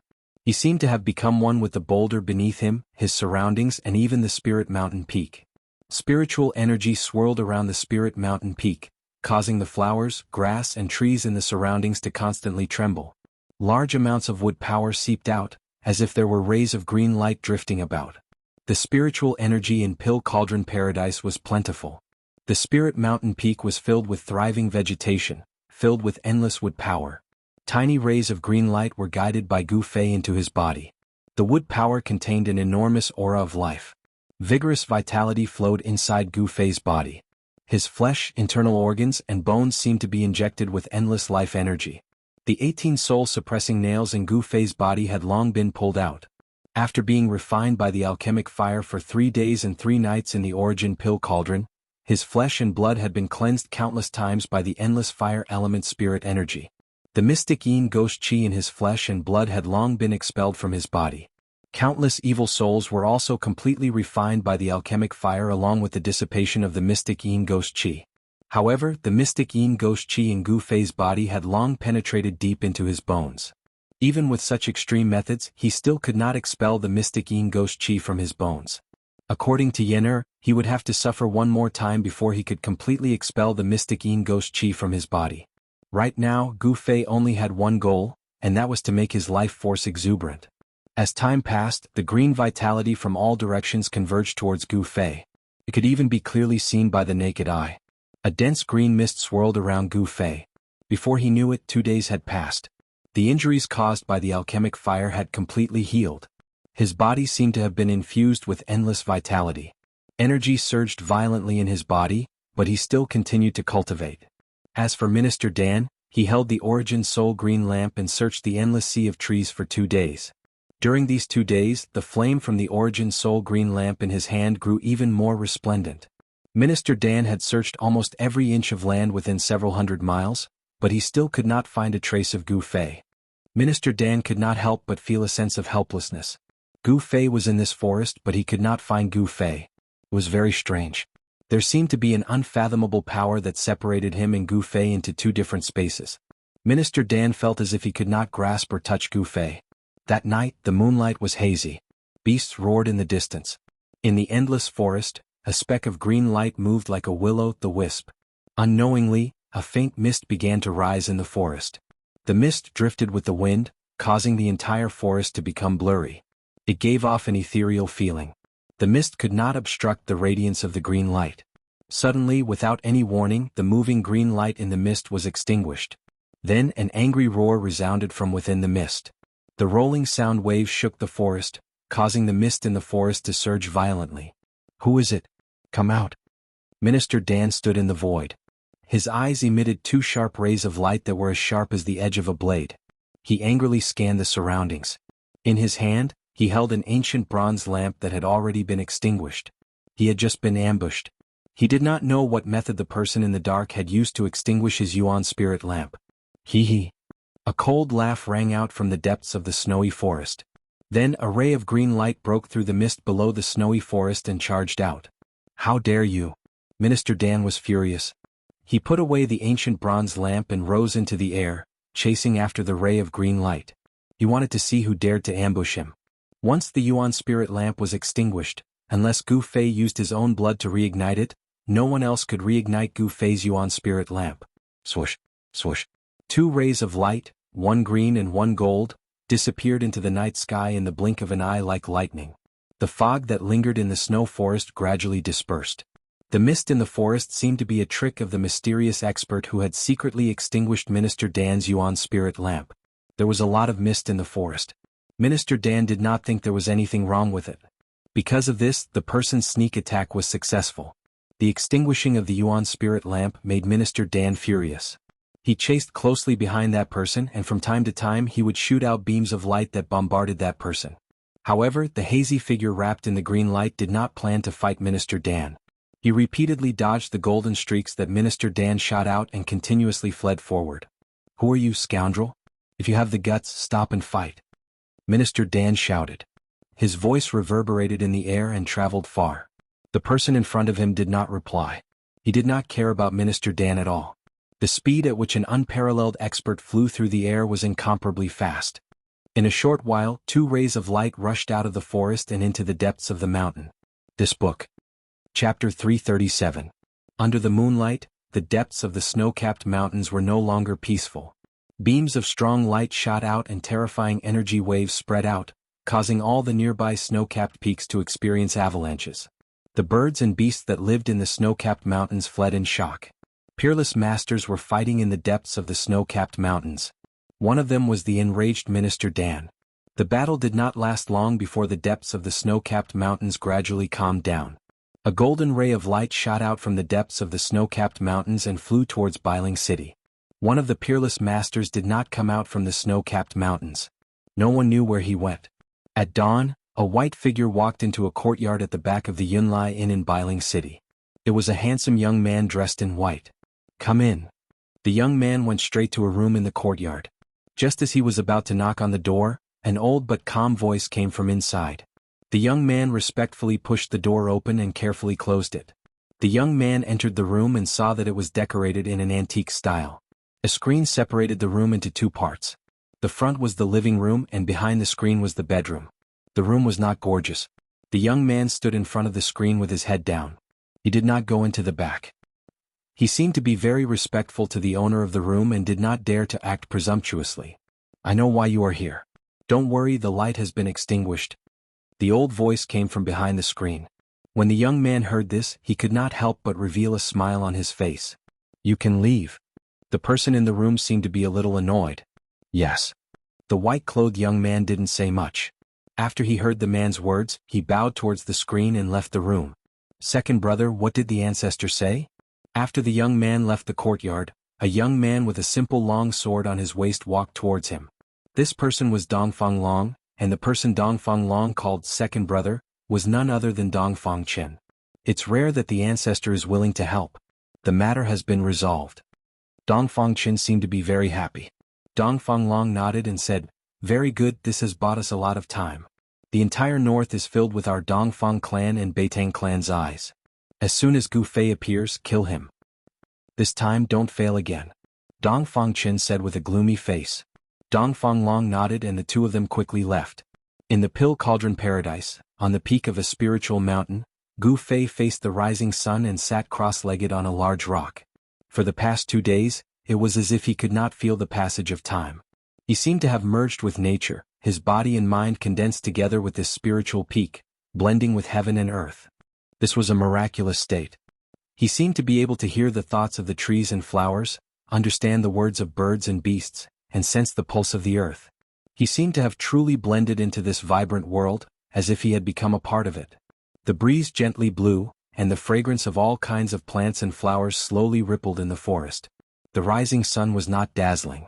Like water ripples, it shrouded the entire spiritual peak with a faint layer of golden gauze. Gu Fei stood up from the large rock. Looking at the rising sun at this moment, he felt incomparably calm. He also felt the vitality between heaven and earth. Gu Fei seemed to have a feeling of enlightenment in his heart. A touch of the morning glow cut through the dawn, and rays of golden light sprinkled on the mountain forest that was surrounded by spiritual energy. Infinite vitality rippled, apes cried, tigers roared, birds chirped, and insects chirped. Gu Fei took a deep breath and his whole body felt comfortable. As Gu Fei circulated his profound cultivation technique, his body became like a vast ocean that sucked in all the spiritual energy from the surroundings. The essence of the sun, the moon, the wood, and all the other energies that floated in the air were all gathered towards him. Streams of light, which were almost invisible to the naked eye, circulated inside Gu Fei's body, nourishing his body like sweet dew, covering his internal organs, bones, flesh, and blood with a layer of precious light. Sitting on the mountaintop for 2 days and 2 nights was not completely fruitless. His state of mind had been improved, and his body seemed to be filled with endless vitality. The essence of heaven and earth was like cold water, washing his flesh and blood over and over again. He tried to activate the pure essence of the sun that was released when the sun rose.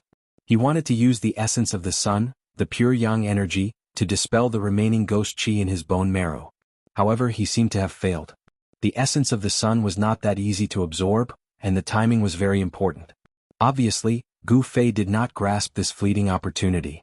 Standing on the top of the spiritual peak, Gu Fei breathed in and out the spiritual energy from all directions, pouring endless spiritual energy into his exhausted body. It wasn't until noon that the gathered spiritual chi drifted away. He stopped and sensed the surging energy in his body. He had to admit that the spiritual energy in the Pill Cauldron Paradise was really abundant. This place was indeed a treasure land for cultivation. When Gu Fei stopped operating the mysterious technique, a bone-piercing coldness came from the depths of his body, making him shiver involuntarily. It seemed that the ghost chi that had penetrated deep into his bone marrow was really hard to dispel with his own power. However, this was already good enough. After all, his body had regained its vitality, and the 18 soul-suppressing nails had been pulled out. His soul sense was no longer suppressed. Not only could the 18 soul-suppressing nails suppress the ghost chi in his body, but they also completely suppressed Gu Fei's soul sense inside his body, which made it impossible for him to open the space inside his body. Standing on the top of the mountain, Gu Fei carefully used his soul sense to communicate with the space inside his mud pill palace. The purple vertical scar that had disappeared between his eyebrows began to appear on his skin. Gradually, the vertical scar emitted a misty purple light. Gu Fei's soul sense had successfully communicated with the space inside his body. His real body did not enter the space, but a wisp of his soul sense had descended into the space inside. He was very worried that because of his body, the space that he had opened up would be destroyed and even turn into a piece of chaos. However, he seemed to have worried too much. A giant cauldron that emitted an endless aura, as if it had existed since the beginning of the world, was suppressing the center of the space. Traces of chaotic energy that were visible to the naked eye were guided by the mountain and river cauldron. Gu Fei found that not only did his space not collapse because of the decay of his body, but it was also gradually expanding. The mountain and river cauldron refined the chaotic energy and suppressed the space. At the same time, it was also continuously pouring energy into Gu Fei's space, causing the space to gradually expand. Of course, the growth of the space inside was very slow.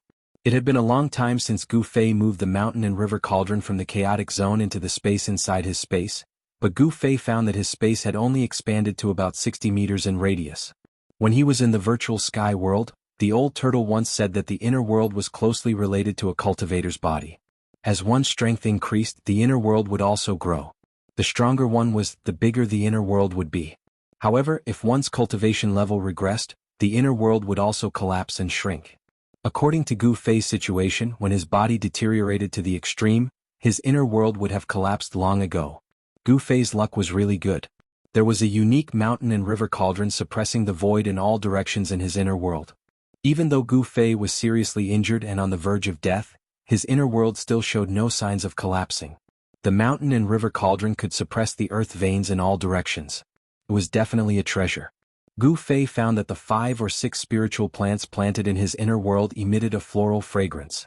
Their branches and leaves were shrouded in a faint misty glow. The spiritual plants didn't show any signs of withering.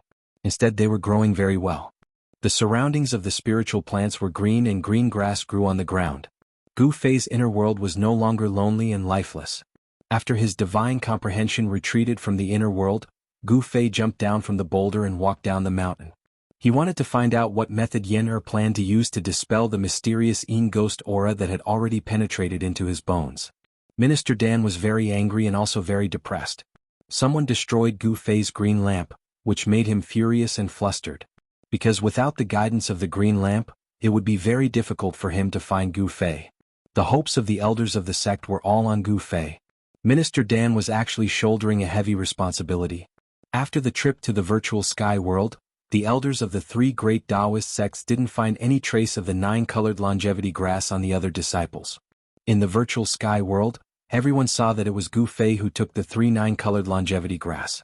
Because of this, the head of the Taishan sect and a group of elders used their great magical power and used the green lamp as a guide to keep an eye on Gu Fei's life and whereabouts. When the green lamp sensed that Gu Fei had left the virtual sky world, the higher-ups of the 3 great Taoist sects were alarmed. The Taishan sect immediately sent Minister Dan down the mountain to search for Gu Fei's whereabouts. Gu Fei became the disciple that the 3 great Taoist sects paid the most attention to. Of course, what attracted the higher-ups of the 3 great Taoist sects wasn't Gu Fei himself, but the things he had. In the evening in Bailing City, a person came to the courtyard where Minister Dan was staying. Minister Dan respectfully invited this person to a side room, then stood to the side and waited on him carefully. Although he was already a peerless expert in the void-controlling realm, he still didn't dare to show the slightest disrespect in front of this person. How did it go? Taoist Chao Yang, who was sitting high in the hall, asked calmly. He wore a purple jade Taoist crown, 9 suns shining in the sky, and the golden crow burning sky robe. Martial uncle, Gu Fei is missing, and the green lamp of the 9-colored primordial spirit has also been extinguished. Although Minister Dan was a little hesitant, he didn't dare to hide anything in front of Taoist Chao Yang. What happened? When Taoist Chao Yang heard this, he couldn't help but raise his eyebrows, and an invisible momentum immediately spread in the room. Minister Dan suddenly felt as if his chest was suddenly pressed down by a 1,000-kilogram boulder. He felt like he was suffocating, and his breathing became a little rapid. His forehead was also covered in cold sweat. This book was first published. Chapter 338. As night fell, a bright moon appeared in the sky, sprinkling down cold moonlight that shrouded the icy and snowy northern land in a layer of light gauze. Network, swoosh. A figure suddenly appeared in the sky above an endless snowy forest in the northern land as if it had teleported. This person wore a purple jade crown on his head and a golden crow sky-burning robe of the 9 suns' brilliant sky. There seemed to be flames flowing all over his body. He was Taoist Chao Yang of the Shaoyang Peak of the Taishan sect. Swoosh.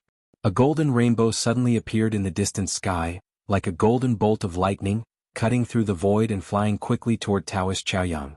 Gu Fei is nearby? Taoist Chao Yang's eyes seemed to have no spirit, but it was as if he had a magical power that could penetrate the void, as if he could see anything he wanted to see. He glanced around but did not feel anything strange. What he saw in front of him was just a common snowy forest in the northern land. At this time, the golden light that appeared in the distant sky had already flown in front of him, and a powerful wave of spiritual power immediately spread out. The golden light dissipated, and a figure appeared next to Taoist Chao Yang. Is it here? Taoist Chao Yang asked. The person who came in the golden rainbow was Dan Qingzi. When he heard the question, he immediately replied, Yes, but even with the spirit lamp in hand, I can't find Gu Fei. Before the spirit lamp was extinguished, Dan Qingzi had tracked Gu Fei more than once, but it was difficult to find any trace of Gu Fei. Although they were both cultivators in the royal void realm, Taoist Chao Yang's strength and seniority were not comparable to Dan Qingzi, who had just broken through to the royal void realm. Even among cultivators in the same realm, there were strong and weak ones. With Taoist Chao Yang's cultivation, it could be said that it was easy to kill a peerless cultivator like Dan Qingzi. Strange. Taoist Chao Yang stood in the void, and there was a trace of doubt on his face. He could not feel any human aura nearby, which meant that Gu Fei had not appeared nearby. Taoist Chao Yang's divine will was extremely powerful. Once it was spread out, he could see everything within a radius of tens of miles like the back of his hand. It was even clearer than using his eyes to see. As long as someone was hiding nearby, they would definitely not be able to escape the detection of his spiritual force. The surroundings were very quiet. Only the occasional roars of beasts could be heard from the depths of the snowy forest. Other than the birds and beasts that resided in the forest, there were no other signs of life. Taoist Chao Yang was very proud of his own cultivation. Apart from demigods, there were only a few people in the world who could beat him. If there was something strange about this place, it would not escape Taoist Chao Yang's eyes. If someone had really hidden Gu Fei with great magical power, and even Taoist Chao Yang had been deceived, then this person was definitely not someone he could provoke. Yes. Looks like it's time to meet some old friends in Biling City. Taoist Chao Yang said calmly, Let's go back. After saying that, Taoist Chao Yang's figure disappeared in the air. Taoist Chao Yang's speed was too fast. Even Minister Dan, who was standing next to him, could not tell how he left. Minister Dan could not help but be shocked. Taoist Chao Yang's cultivation was much stronger than his. Taoist Chao Yang's speed seemed to be comparable to teleportation. Of course, the legendary magical power of teleportation could only be performed by a peerless demigod. Minister Dan did not dare to delay. He rose into the air and turned into a dazzling golden rainbow. He flew in the direction of Biling City and disappeared into the night in the blink of an eye. Of course, Taoist Chao Yang's arrival did not go unnoticed by the old monsters in Biling City. The situation in Biling City became even more delicate. There were many undercurrents and a storm was brewing. Compared to Biling City, the Pill Cauldron's grotto was quiet. There was no ice or snow here and the temperature was warm. Several mountain peaks were filled with green. There was a small bridge that spanned over the flowing water, and flowers bloomed beside the stream. Cranes flew across the sky from time to time. A herd of spiritual deer chased each other on the grassland between the mountains. All sorts of spiritual herbs were planted on the cultivated slopes. The Pill Cauldron's grotto was definitely a blessed land for immortals. It was hard to imagine that there would be such a grotto in the snowy northern lands. This place was isolated from the rest of the world and was filled with spiritual energy. It was no wonder that even the old monsters who had not come out for a long time were alarmed. Unfortunately, this spiritual land already had an owner. The ancestors of the Pill Cauldron Gate had spent a lot of effort to set up a peerless formation to isolate this spiritual land from the rest of the world, forming a grotto. This grotto was independent from the world, but it was also closely connected to the world.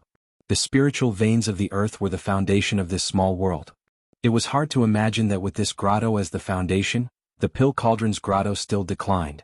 Unless the peerless formation outside the Pill Cauldron's grotto was broken, the Pill Cauldron's grotto would never be revealed to the world. Even a powerhouse like Daoish Chaoyang could not sense the existence of the grotto. In order to help Gu Fei get rid of the Shenin ghost qi that was entangled in his bone marrow, Yener had been busy with something for the past few days. She seemed to be making something. Gu Fei asked a few times, but Yener pretended to be mysterious and ran away.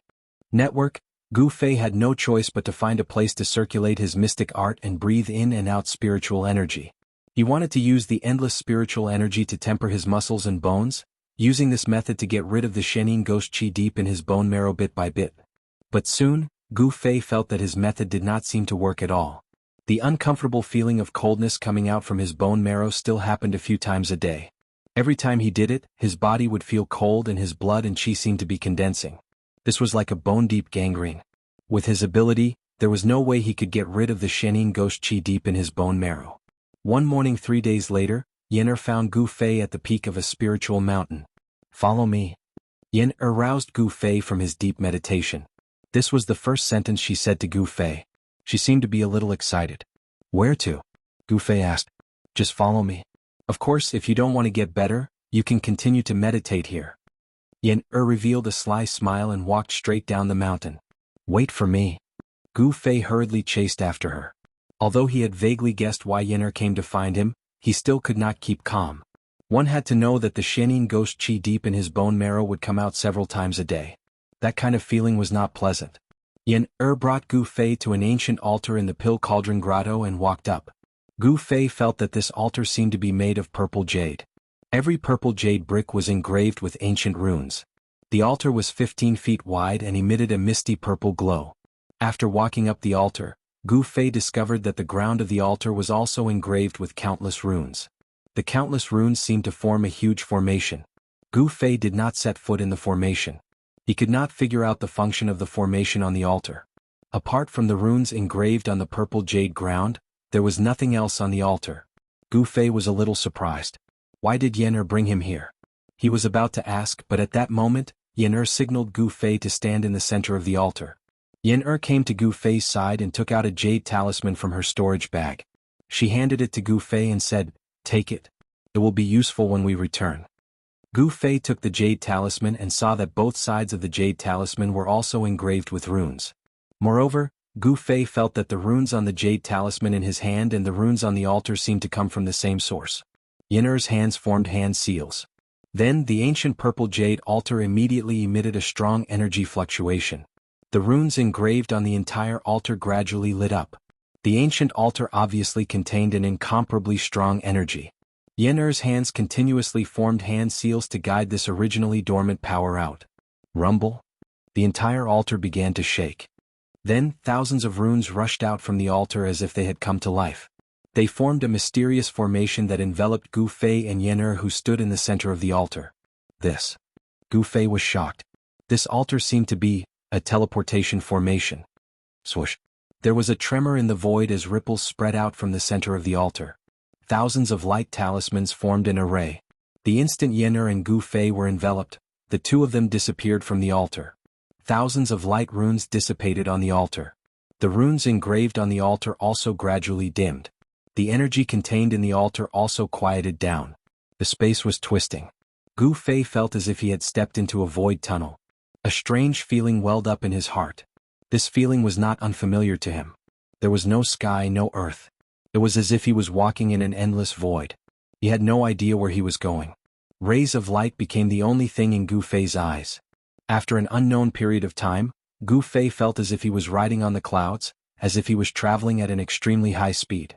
When the surrounding rays of light gradually disappeared, a gloomy void appeared in front of Gu Fei. He did not know when it started, but the surrounding space began to twist and ripples of energy spread out. Rumble. After a loud noise, a dazzling light suddenly burst out from the front. Gu Fei had to close his eyes. When he opened his eyes again, the dark sky flashed with strong lights from time to time. Boom. A thunderclap sounded in Gu Fei's ears. Silver snakes danced in the sky and lightning lit up the heaven and earth. Gu Fei could not help but be shocked by the scene in front of him. He looked around and saw that he and Yen'er were standing on a small hill. Under their feet was a formation engraved on a rock with a circumference of 5 zhang. The runes on the formation were very similar to the runes on the purple jade altar in the Pill Cauldron Wonderland. "What is this place?" Gu Fei asked. He felt that the heaven and earth were gloomy. Thunder rumbled and lightning flashed, illuminating the gloomy void from time to time. Apart from the small hill where he and Yen'er were standing, there were lush weeds everywhere. Between the weeds there were water droplets. This place seemed to be a swamp. "This is the Lightning Lake," Yen'er said. Rumble. At this time, another earth-shattering thunder came from the sky. Although the sky was gloomy, it was strange that there was only thunder but no rain. Lightning Lake? Gu Fei couldn't help being startled. He knew of this place. It was a dangerous place, a place where the lightning energy of heaven and earth gathered. The Lightning Lake could be said to be one of the most dangerous places in the Tenglong continent. Gu Fei had seen descriptions of the Lightning Lake in his sect's records. "We've been teleported to the Lightning Lake thousands of miles away?" Gu Fei exclaimed. One must know that the Lightning Lake was not in the northern lands. Although it was within the borders of Northern Wei, it was at least 3,000 miles away from the northern mountain city. "Hee, that's right. You will be staying here for a few days."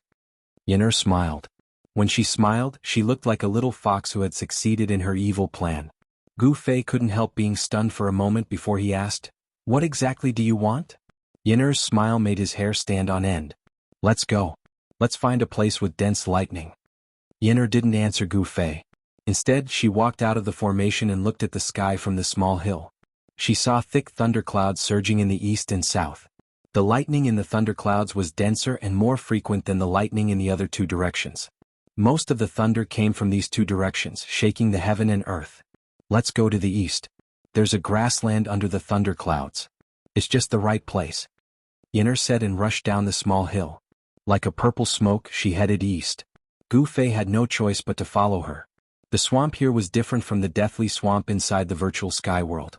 This place was full of the aura of thunder and lightning, and there seemed to be a burning smell in the air. The death swamp in the virtual sky world, on the other hand, was lifeless and a paradise for the undead.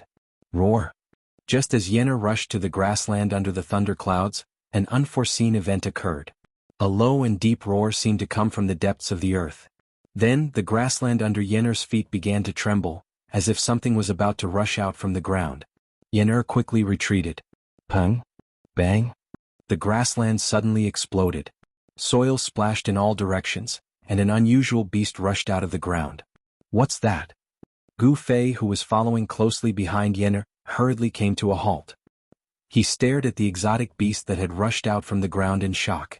The exotic beast was 4 to 5 meters long and had the appearance of a huge green lion. However, there was a single silver horn on its ferocious head. Roar! The unusual beast looked up to the sky and roared. Its voice shook the sky. A burst of crackling lightning came out of its body.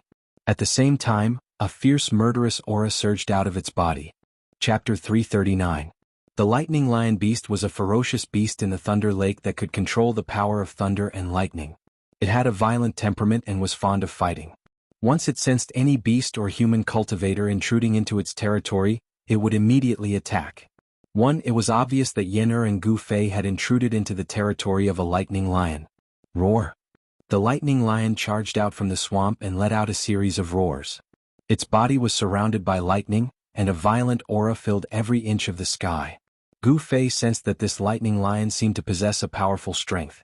He could feel the power of thunder and lightning in the surroundings converging toward the lightning lion floating in the sky. Swoosh! A pair of azure-colored wings extended from the lightning lion's ribs. Arcs of azure-colored lightning blossomed on the wings, crackling chaotically. Yen-Er was still standing on the grass, staring calmly at the lightning lion in the sky. Even though she knew that the lightning lion was gathering its power, she did not make a move. The lightning lion was infuriated by the fact that there was someone who didn't know life from death trespassing into its territory. The consequences were terrifying. Lightning began to strike down from the thunderclouds, striking the silver horn on the lightning lion's head. This lightning lion was extraordinary, as it was able to control the powerful force of thunder and lightning accumulated in the thunderclouds. The horn on the head of the lightning lion continued to absorb the power of thunder and lightning from all directions. The silver horn began to emit a brilliant glow, and a powerful energy wave was emitted from the horn. Roar! The lightning lion let out a furious roar. Swoosh! Then a green lightning bolt as thick as a child's arm shot out from the horn, and struck towards Yen-Er below. The blue lightning bolt tore through the sky and emitted a blinding light that lit up the heavens and earth. Gu Fei stood aside and watched the scene quietly. Although he knew that Yen-Er had a high cultivation, he had never seen her make a move before. Yen-Er simply reached out her right hand and pressed forward. Bang! With a bang, the lightning bolt that was bombarding towards Yen-Er seemed to have collided with an invisible wall. It was stopped less than 10 feet in front of Yen-Er by a mysterious force. Yen-Er easily nullified the attack of the lightning lion. After that, Yen-Er waved her right hand lightly. Bang! The lightning lion was directly blasted flying by a powerful force. Roar! The lightning lion roared again and again as it was blasted flying 30 to 40 meters away. Only then did it stop retreating. After that, it flapped its wings that were coiled with lightning and transformed into an azure bolt of lightning as it charged towards Yen-Er. Outrageous, since you want to die, I'll grant your wish. Yen-Er's expression turned extremely cold. She had only sent the lightning lion flying just now, hoping that the lightning lion would know how powerful it was and leave. However, the violent lion did not seem to appreciate her kindness and charged forward in an instant. Of lightning. Crackle, crackle, crackle. Endless lightning flashed in the void around the lightning lion, interweaving into a net of lightning power that enveloped Yen-Er. Gu Fei quickly retreated and looked at Yen-Er with interest. He wanted to see what kind of tricks she had up her sleeves. A powerful wave of magic power surged out from Yen-Er's body, and her hair started to flutter even though there was no wind. Then, dark green vines started to grow under her feet, and they started to twine around the lightning lion in the sky. At the same time, Yen-Er pressed her right hand upward, and the thousands of lightning bolts that shrouded the lightning lion immediately dispersed and dissipated in the sky. At this moment, the lightning lion seemed to have sensed danger and tried to escape. However, it was too late. Countless vines, like green dragons, instantly entangled the lightning lion in the sky. 2 vines entangled the wings of the lightning lion and tore them off. The lightning lion immediately let out an earth-shattering roar. A large amount of blood sprayed from the sky. The lightning lion that had lost its wings fell from the sky. Before it hit the ground, a bone-chilling sound of bones breaking could be heard. Bang! Muddy water splashed everywhere as the huge body of the lightning lion smashed heavily onto the turf. Then it slowly sank into the mud beneath the turf. The powerful and violent lightning lion had been strangled to death by Yen-Er. After the vines strangled the lightning lion to death, they seemed to have lost their vitality and quickly withered. Then they turned into dust and drifted into the sky. Wood elemental techniques? Gu Fei was a little surprised. He could feel that Yen-Er's body was exuding a vigorous aura. It was as if she was the embodiment of the spirit of vegetation. Gu Fei was no stranger to the fluctuation of qi that was full of vitality. In the Taishan sect, there were many people who cultivated wood elemental techniques. In the Taishan sect, Ziyu, a disciple of the sect leader, was one of the best. Impressive, impressive. Gu Fei clapped his hands and walked slowly toward Yen. Are you praising me or insulting me? Yen-Er smiled sweetly. Her beautiful face bloomed with infinite brilliance, and Gu Fei's eyes suddenly lit up. Of course I'm praising you. How would I dare to insult you? Gu Fei rubbed his nose and said awkwardly. He had to admit that Yen-Er's smile was very lethal. I don't think you would dare. Yen-Er waved her fist at Gu Fei and said fiercely. She was like an innocent girl, but compared to the vicious methods she had used just now, she felt a little out of place. The sky was still gloomy. In the sky, lightning flashed and thunder roared. The dark thunderclouds seemed to be hanging down to the ground, and bolts of lightning danced wildly in the thunderclouds.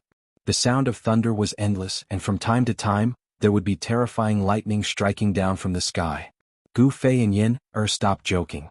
They came to a grassy area covered by thunderclouds, and Yin took out a big thing from her storage bag. It was a huge lamp, its four sides were covered with white cloth, and the top was also tightly sealed with white cloth. The bottom was empty, and on the iron frame at the bottom, there was an iron bucket filled with lamp oil, with a wick as thick as a child's arm immersed in it. There were talismans drawn on the white cloth around the huge lamp. Each talisman was emitting a faint spiritual energy. "What's the use of this?" Gu Fei asked. He didn't know what Yin wanted to use this huge lamp for. This huge lamp has a name. It's called the Kongming lamp. As Yin spoke, she took out a metal chain from her storage bag. This metal chain was at least 100 meters long. "Kongming lamp," Gu Fei said. "Yes. Legend has it that in ancient times, there was an almighty expert who was proficient in formations. His name was Zhuge Kongming. The Kongming lamp was created by him." Yin said. "I've never heard of him," Gu Fei said with some embarrassment. "I also read about the Kongming lamp in the sex book collection. The Kongming lamp can fly into the sky without using any spells or external forces," Yin said to Gu Fei as she tied one end of the metal chain to the lamp frame below the Kongming lamp. "Could it be?" Gu Fei's expression suddenly changed. He had already vaguely guessed what Yin wanted to do. That's right. I'm going to release this Kongming lamp into the sky and draw the power of thunder and lightning from the thunderclouds," Yin said proudly. As she spoke, she lit up the huge Kongming lamp. The flame of the lamp burned fiercely, and the huge lamp slowly rose from the ground in front of Gu Fei and Yin. "All right, you can enjoy the baptism of thunder and lightning here." Yin smiled slyly and suddenly used the fixed body technique on Gu Fei. Gu Fei suddenly felt his body stiffen and he was fixed on the spot. Yin tied the other end of the metal chain to Gu Fei's waist. Then she took out a large stone from her storage bag and another metal chain from her storage bag. She tied Gu Fei firmly to the large stone like a dumpling. Gu Fei could not speak.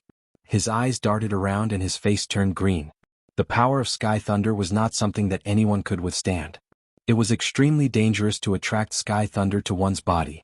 Legend had it that when a great cultivator who had stepped into the immortal realm ascended, heaven and earth would send down a lightning tribulation. Only those who could survive the lightning tribulation could finally ascend to the immortal realm. Those who could not survive the lightning tribulation would be destroyed by the sky thunder and turned into ashes. Gu Fei did not think that with his current cultivation, he could resist the power of thunder and lightning that came from heaven and earth. "Oh, I almost forgot." Yin was about to leave when she suddenly thought of something. Then she pointed with her finger and Gu Fei's right hand, which was holding the jade talisman, was immediately able to move. "All right, if you really can't withstand it, crush the jade talisman. The power in the jade talisman can teleport you back to the Pill Cauldron paradise." After saying that, Yin quickly left. At this time, the slowly rising Kongming lantern was about to touch the thick thunderclouds that were pressing down from the sky. Dark clouds pressed down, lightning flashed, and thunder rumbled. With a strong flash, lightning swam through the thunderclouds like silver snakes. Suddenly, a deafening thunder exploded above Gu Fei's head. The power of the thunder was earth-shattering. A bolt of lightning struck down from the thunderclouds and hit the flying Kongming lantern. A bright electric current immediately flowed down the metal chain at the bottom of the lantern. Gu Fei felt a dangerous aura and wanted to crush the jade talisman, but in the end he did not do so. Perhaps only the baptism of sky thunder could expel the Shen Yin ghost chi from his body. Wow! The power of thunder and lightning flowed along the chains and entered Gu Fei's body. In an instant, it broke the fixed body technique on Gu Fei's body. A miserable howl immediately escaped his mouth. Gu Fei opened his mouth and spat out a mouthful of white smoke. He raised his head to look at the rolling thunderclouds in the sky and roared, "How refreshing! Let's make it more violent." Boom! Another clap of thunder boomed overhead, and another bolt of lightning struck the sky lantern in the sky. Roar! Damned heavens come! Gu Fei endured it and shouted crazily. Bolts of lightning kept striking the Kongming lantern, and Gu Fei's roars rang out continuously, spreading far and wide. This book. Chapter 340. There was no lack of ferocious beasts in the Thunder Lake. However, none of them dared to approach a certain place. Lightning flashed and thunder roared. The grass within a radius of a few hundred feet was scorched. There was an extremely crazy man who was attracting the power of lightning from the heavens and earth under the rumbling thunderclouds. His cries of agony were incessant and could even be heard louder than the sound of the thunder. On a grassy slope in the distance, a graceful figure in purple calmly watched the shocking scene unfold before her. There was no expression on her extremely delicate face. Thunder clouds loomed in front of them as tens of thousands of lightning bolts swam in the clouds. A violent aura that could shock all living beings in the heavens and earth was emitted from the thunder clouds. The Thunder Lake was a strange place in the Tenglong continent. Here the power of thunder and lightning gathered. Dark thunder clouds hung down from the sky. Terrifying lightning struck from the thunder clouds, connecting the sky and the earth. Some of the lightning even struck the ground. There was no wind or rain. There was only thunder here, and it rarely rained. However, the water in the Thunder Lake was sufficient because it was a swamp. It was difficult to see the sun in the Thunder Lake. However, terrifying lightning bolts would strike down from the sky and strike the ground. The powerful lightning bolts would often strike the soft grass and create huge pits, forming the unique landform of the Thunder Lake. Large and small round ponds were scattered across the entire Thunder Lake like pearls embedded in a piece of jade. Yen'er and Gu Fei were only at the periphery of the Thunder Lake. They did not venture deep into the Thunder Lake because there were unpredictable dangers in the depths of the Thunder Lake. The power of lightning there was stronger, and the ferocious beasts there were stronger. Only cultivators with a high cultivation base could venture deep into the Thunder Lake. The reason why Gu Fei and Yen'er came to the Thunder Lake was to borrow the power of lightning to expel the Xian ghost chi from Gu Fei's body. They were not here for an adventure. One should know that the Thunder Lake was one of the most dangerous places in the Soaring Dragon continent. The power of lightning in the depths of the Thunder Lake was enough to scare even a void-controlling realm expert. The lightning energy outside the Thunder Lake was within the range that Gu Fei could withstand. Of course, if he had not been thrown into the primordial pill cauldron by Yen'er and refined with hundreds of spirit medicines for 3 days and 3 nights, allowing his body to regain its vitality, his deteriorating body would definitely not have been able to withstand the power of thunder and lightning here. It's already the 98th time. Old Gu seems to be stronger than I imagined. Yen'er mumbled to herself on a grassy slope in the distance. She stared calmly at the scene before her without any expression on her face. Gu Fei had already been struck 198 times by the power of lightning guided by the Kongming lantern, but his voice was still loud and clear, full of energy. Hey, I want to see how long you can hold on before you crush the jade talisman in your hand. Yen'er watched with interest. In the distance, Gu Fei, who was tied to a huge rock, was charred on the outside and tender on the inside by the power of lightning. The clothes on his upper body had long been burnt to ashes, and only a piece of rag was left on his lower body, which barely covered his important parts. Even the huge rock behind him had cracks on it, as though it could be smashed by the next bolt of lightning at any time. It had to be said that Yen'er was very thoughtful and well prepared. The Kongming lantern, the 100-foot-long metal chain, and the huge rock that weighed thousands of kilograms were all for the sake of letting Gu Fei enjoy the baptism of lightning. The fixed body technique that Yen'er had cast on him had already been broken when the first bolt of lightning struck him. There was no spell that could remain unbroken under the bombardment of the power of lightning. As long as the power of lightning in the world was strong enough, it could break any spell. This was because the power of lightning represented the power of the world. The legendary god of thunder wielded the power to punish on behalf of the heavens. Of course, no one knew if the god of thunder existed in the world. However, what in the world could go against the heavens? Gu Fei did not know, but he knew very well that even a powerful immortal was just an ant in the face of the heavens.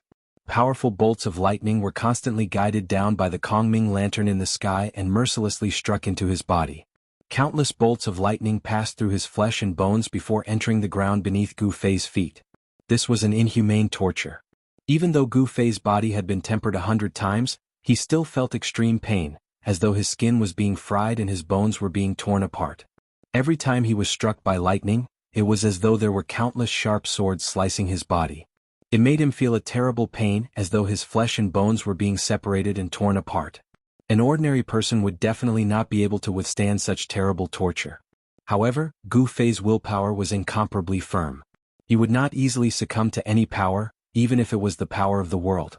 Every time a bolt of lightning struck down from the sky, Gu Fei could not wait to crush the jade talisman in his hand. However, in the end he gritted his teeth and endured it. He gritted his teeth and endured the inhumane pain. Traces of blood seeped out from the corner of his mouth. The power of lightning in the world could repel all evils. It was the nemesis of the evil yin qi in his body. Moreover, with the power of heavenly lightning, although it was dangerous, it was very likely that an incomparably powerful heavenly lightning would descend and strike Gu Fei into charcoal. However, in the midst of danger there were also opportunities. For Gu Fei, using the power of lightning to temper his body was not entirely a bad thing. The mysterious Yin Ghost Qi that had invaded his bone marrow was gradually dispersed by the power of lightning that passed through his body.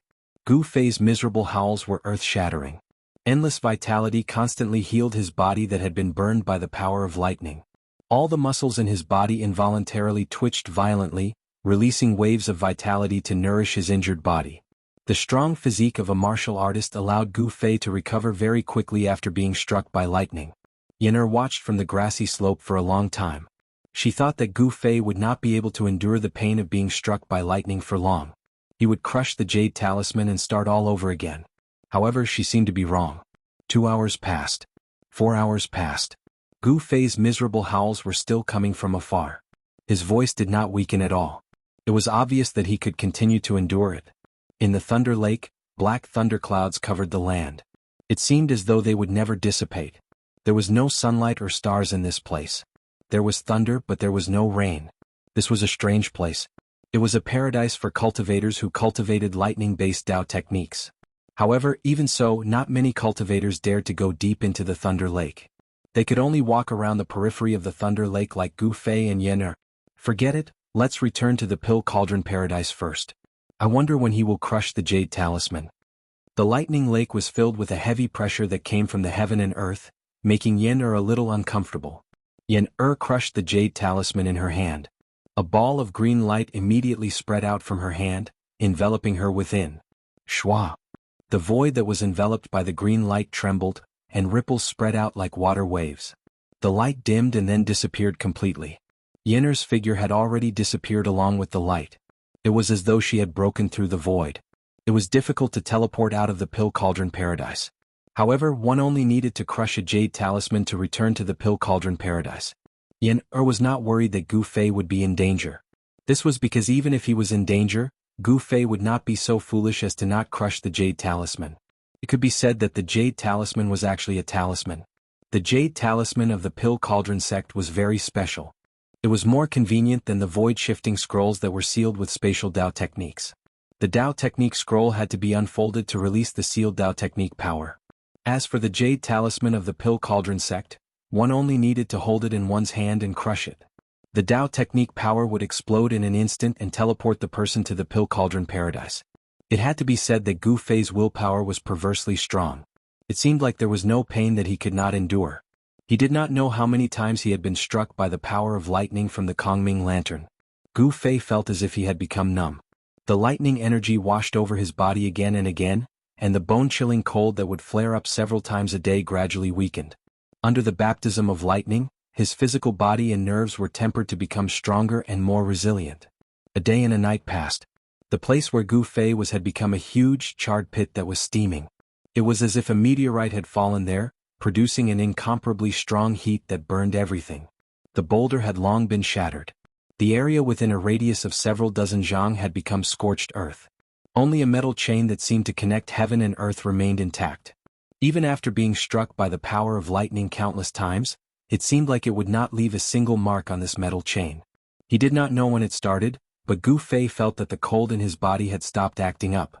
Therefore, he subconsciously began to accumulate the power of lightning. Although the power of lightning between heaven and earth was an incomparably tyrannical and destructive power, it was also one of the powers of heaven and earth. It could also be refined. Gu Fei began to circulate his mysterious art to refine the power of lightning. This was definitely an incomparably crazy action because the power of lightning was extremely hard to tame. If he was not careful, the powerful power of lightning could burn him into ashes. However, Gu Fei did not care so much. His cultivation had already reached the bottleneck of the third heavenly layer of the ascended realm. He wanted to borrow the power of lightning to break through his current bottleneck. He felt that this was an opportunity to break through his current bottleneck. He could not let it go. As he circulated his mysterious art, bolts of lightning began to surround Gu Fei's body. These bolts of lightning did not dissipate. Instead, they were emitted from within his body. Under the baptism of lightning, his tendons, bones, and flesh gradually transformed and became stronger. Gu Fei's physical body gradually improved under the destruction of the lightning. Bolts of lightning continuously struck down from the thunderclouds above his head. The power of lightning was gradually guided by Gu Fei to every part of his body. Tiny snake-like currents flowed through his skin. Gu Fei seemed to have turned into a spirit of lightning. His body emitted strong rays of light and thick arcs of lightning shot out from his orifices. As time passed, Gu Fei's figure was gradually covered by the lightning that shot out from his body. Then a huge ball of lightning with a radius of 1 zhang appeared in the huge pit, flickering with strong light. Shwa! The teleportation array on the hill emitted a dazzling light.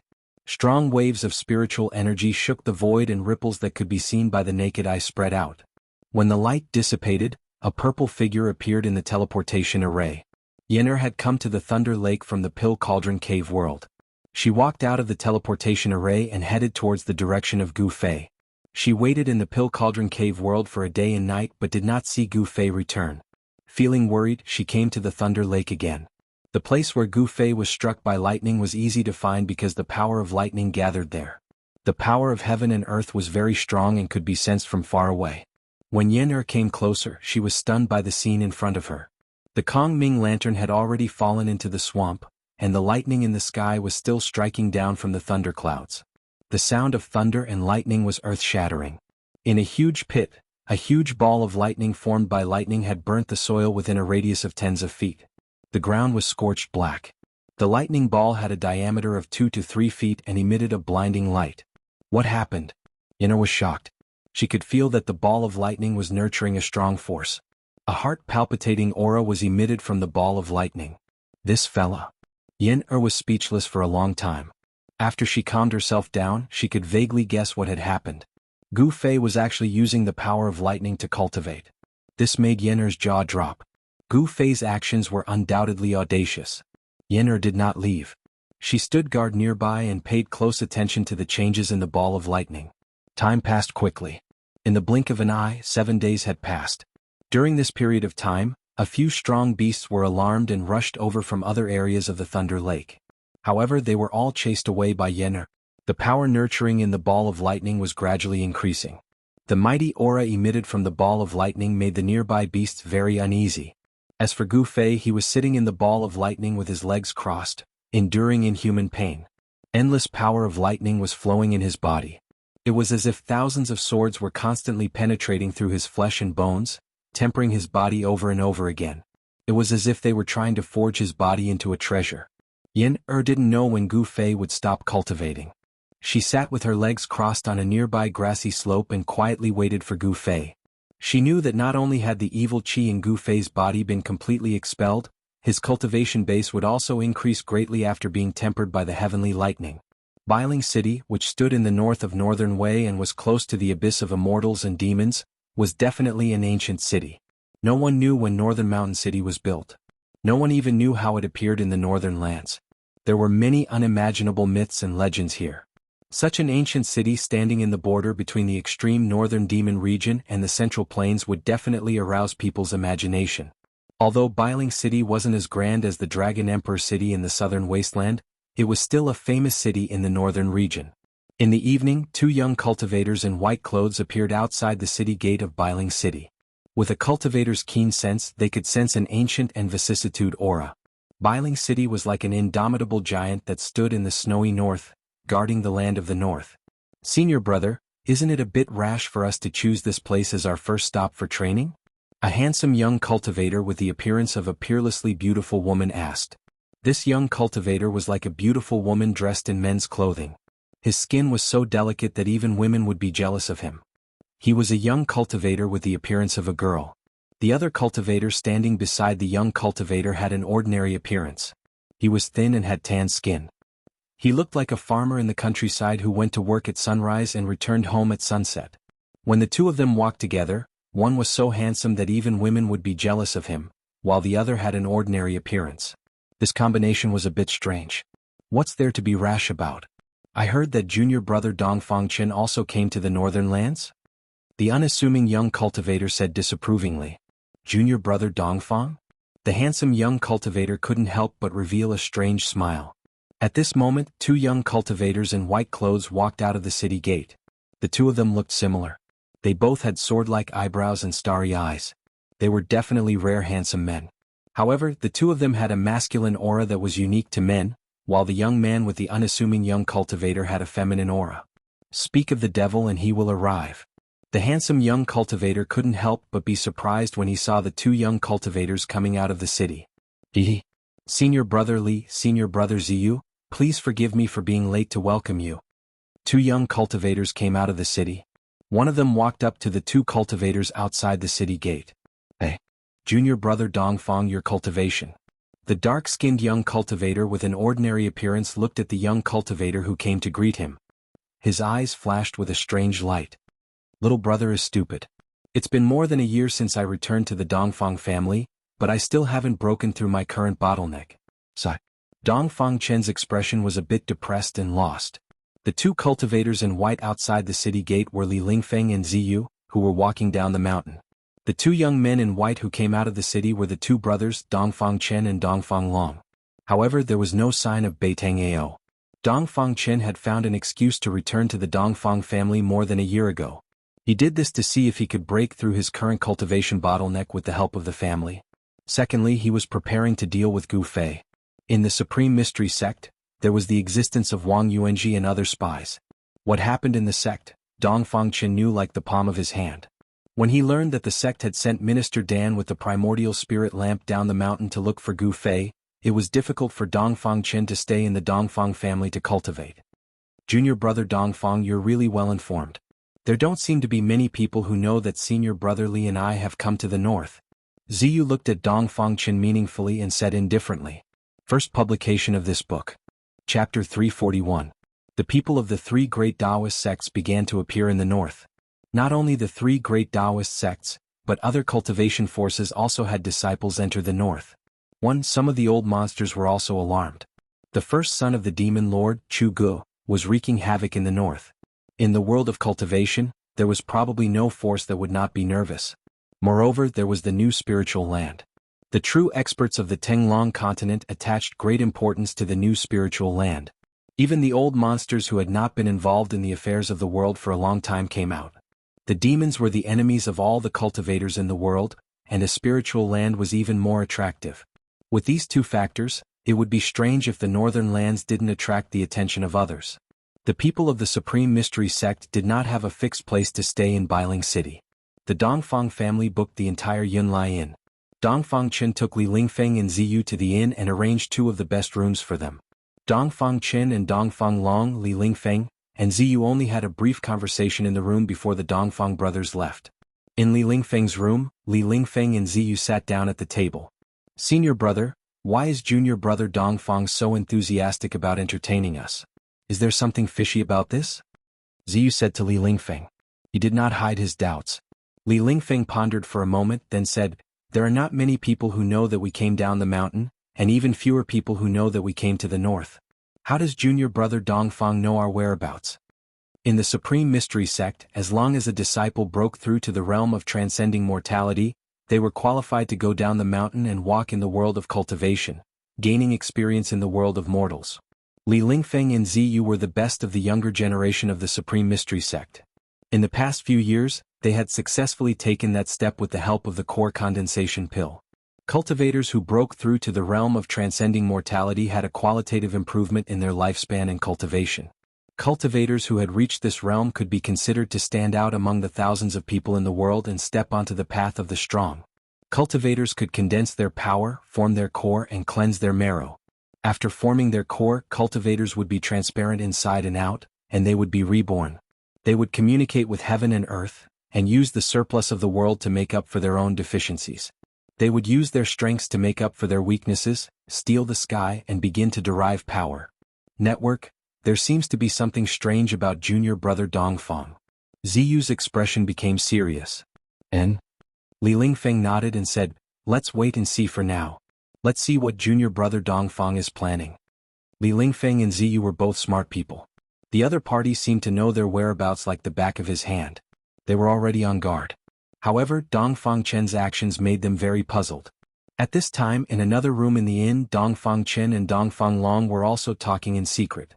Second brother, why did you let Li Lingfeng and the others know that you were in Bailing City? Dongfang Long, who always had his saber by his side, immediately asked after he sat down. Dongfang Chen smiled and said, I want them to know that I'm not only in Bailing City, but I also revealed something to them. What happened? When Dongfang Long heard this, he couldn't help but be puzzled. He had been with Dongfang Chen all this time, but he didn't see his second brother reveal anything to Li Lingfeng. Do you really think I'm just going to welcome them? Dongfang Chen paused for a moment, then said, I'm just doing this to let them know that their whereabouts are all under my control. This. Dongfang Long seemed to have vaguely guessed his second brother's intentions. He couldn't help but shake his head. His second brother didn't play according to common sense. In this way, even if Li Lingfeng and Ziyu originally had any plans, it would have been disrupted by Dongfang Chen's sudden move. Time passed quickly. 7 days had passed. In the Thunder Lake, dark clouds still hung over the sky, lightning flashed and thunder rumbled. Roar! Suddenly, somewhere in the outskirts of the Thunder Lake, an earth-shattering roar rang out. The sound was so loud that even the thunder in the sky was overshadowed in an instant. The rolling sound waves echoed between the heavens and the earth. Then, countless dazzling lightning burst out from the place where the roar came from. Endless lightning shrouded this part of the world. Network, rumble, silver snakes danced chaotically between the heavens and the earth. Thunder exploded, causing the sky and the void to tremble. The grass within a radius of several hundred zhang was all scorched by the exploding lightning. That roar was still echoing between the heavens and the earth. The sudden explosion of lightning that covered several hundred zhang of the void suddenly shrank back. Thousands of lightning bolts all sank into a figure. Dazzling electric currents flowed up and down this person's body. In the next moment, this person seemed to have turned into a huge bolt of lightning and shot into the sky. Ah! I've finally broken through. That person directly leaped into the sky and laughed wildly. As he waved his hand, bolts of lightning as thick as a child's arm immediately rushed out, tearing through the void and shooting out dozens of zhang before dissipating in the void. 5-element sword domain open. That person separated his hands. Hum. A crisp sound of a sword soared into the 9 heavens. A powerful sword chi seeped out from his body and rushed straight into the sky. Amidst the 5-colored light, 5 different colored sword shadows appeared. Each sword shadow exuded a frightening wave of sword chi, forming 5 different colored void worlds. Metal, wood, water, fire, earth. It was as if 5 hazy worlds of swords were revolving around that person. This was not a single sword domain but 5 sword domains. Each domain enveloped an area of the void, and this person was in the center of the 5 voids. It was as if he controlled the 5 worlds of swords. Within the 5 hazy small domains, one could see bolts of lightning flashing from time to time. The power of the 5 elements carried a trace of the power of thunder and lightning. His figure slowly descended. When he landed on the ground, 5 unparalleled sword chi shot out from the 5 void worlds. They stretched for hundreds of zhang and left 5 terrifying sword marks on the grass. Clap clap. A series of claps came from afar. A beautiful girl dressed in purple slowly walked over from afar. It looked like she was taking a leisurely stroll, but in just a few steps, the fairy-like, otherworldly girl had already arrived in front of that person. Olgu, congratulations. The girl in purple's voice was crisp and sweet. Thank you. That person only said this one sentence, and with a crack, the sound of something suddenly breaking came from that person's hand. Then, a ball of green light burst out from that person's hand and instantly enveloped that person. The void cracked and shook, and the next moment, the dazzling green light instantly disappeared into the void. That person also disappeared with the dissipation of the green light. This guy runs really fast. The girl in purple couldn't help but be stunned. Then she seemed to have thought of something and her face flushed red.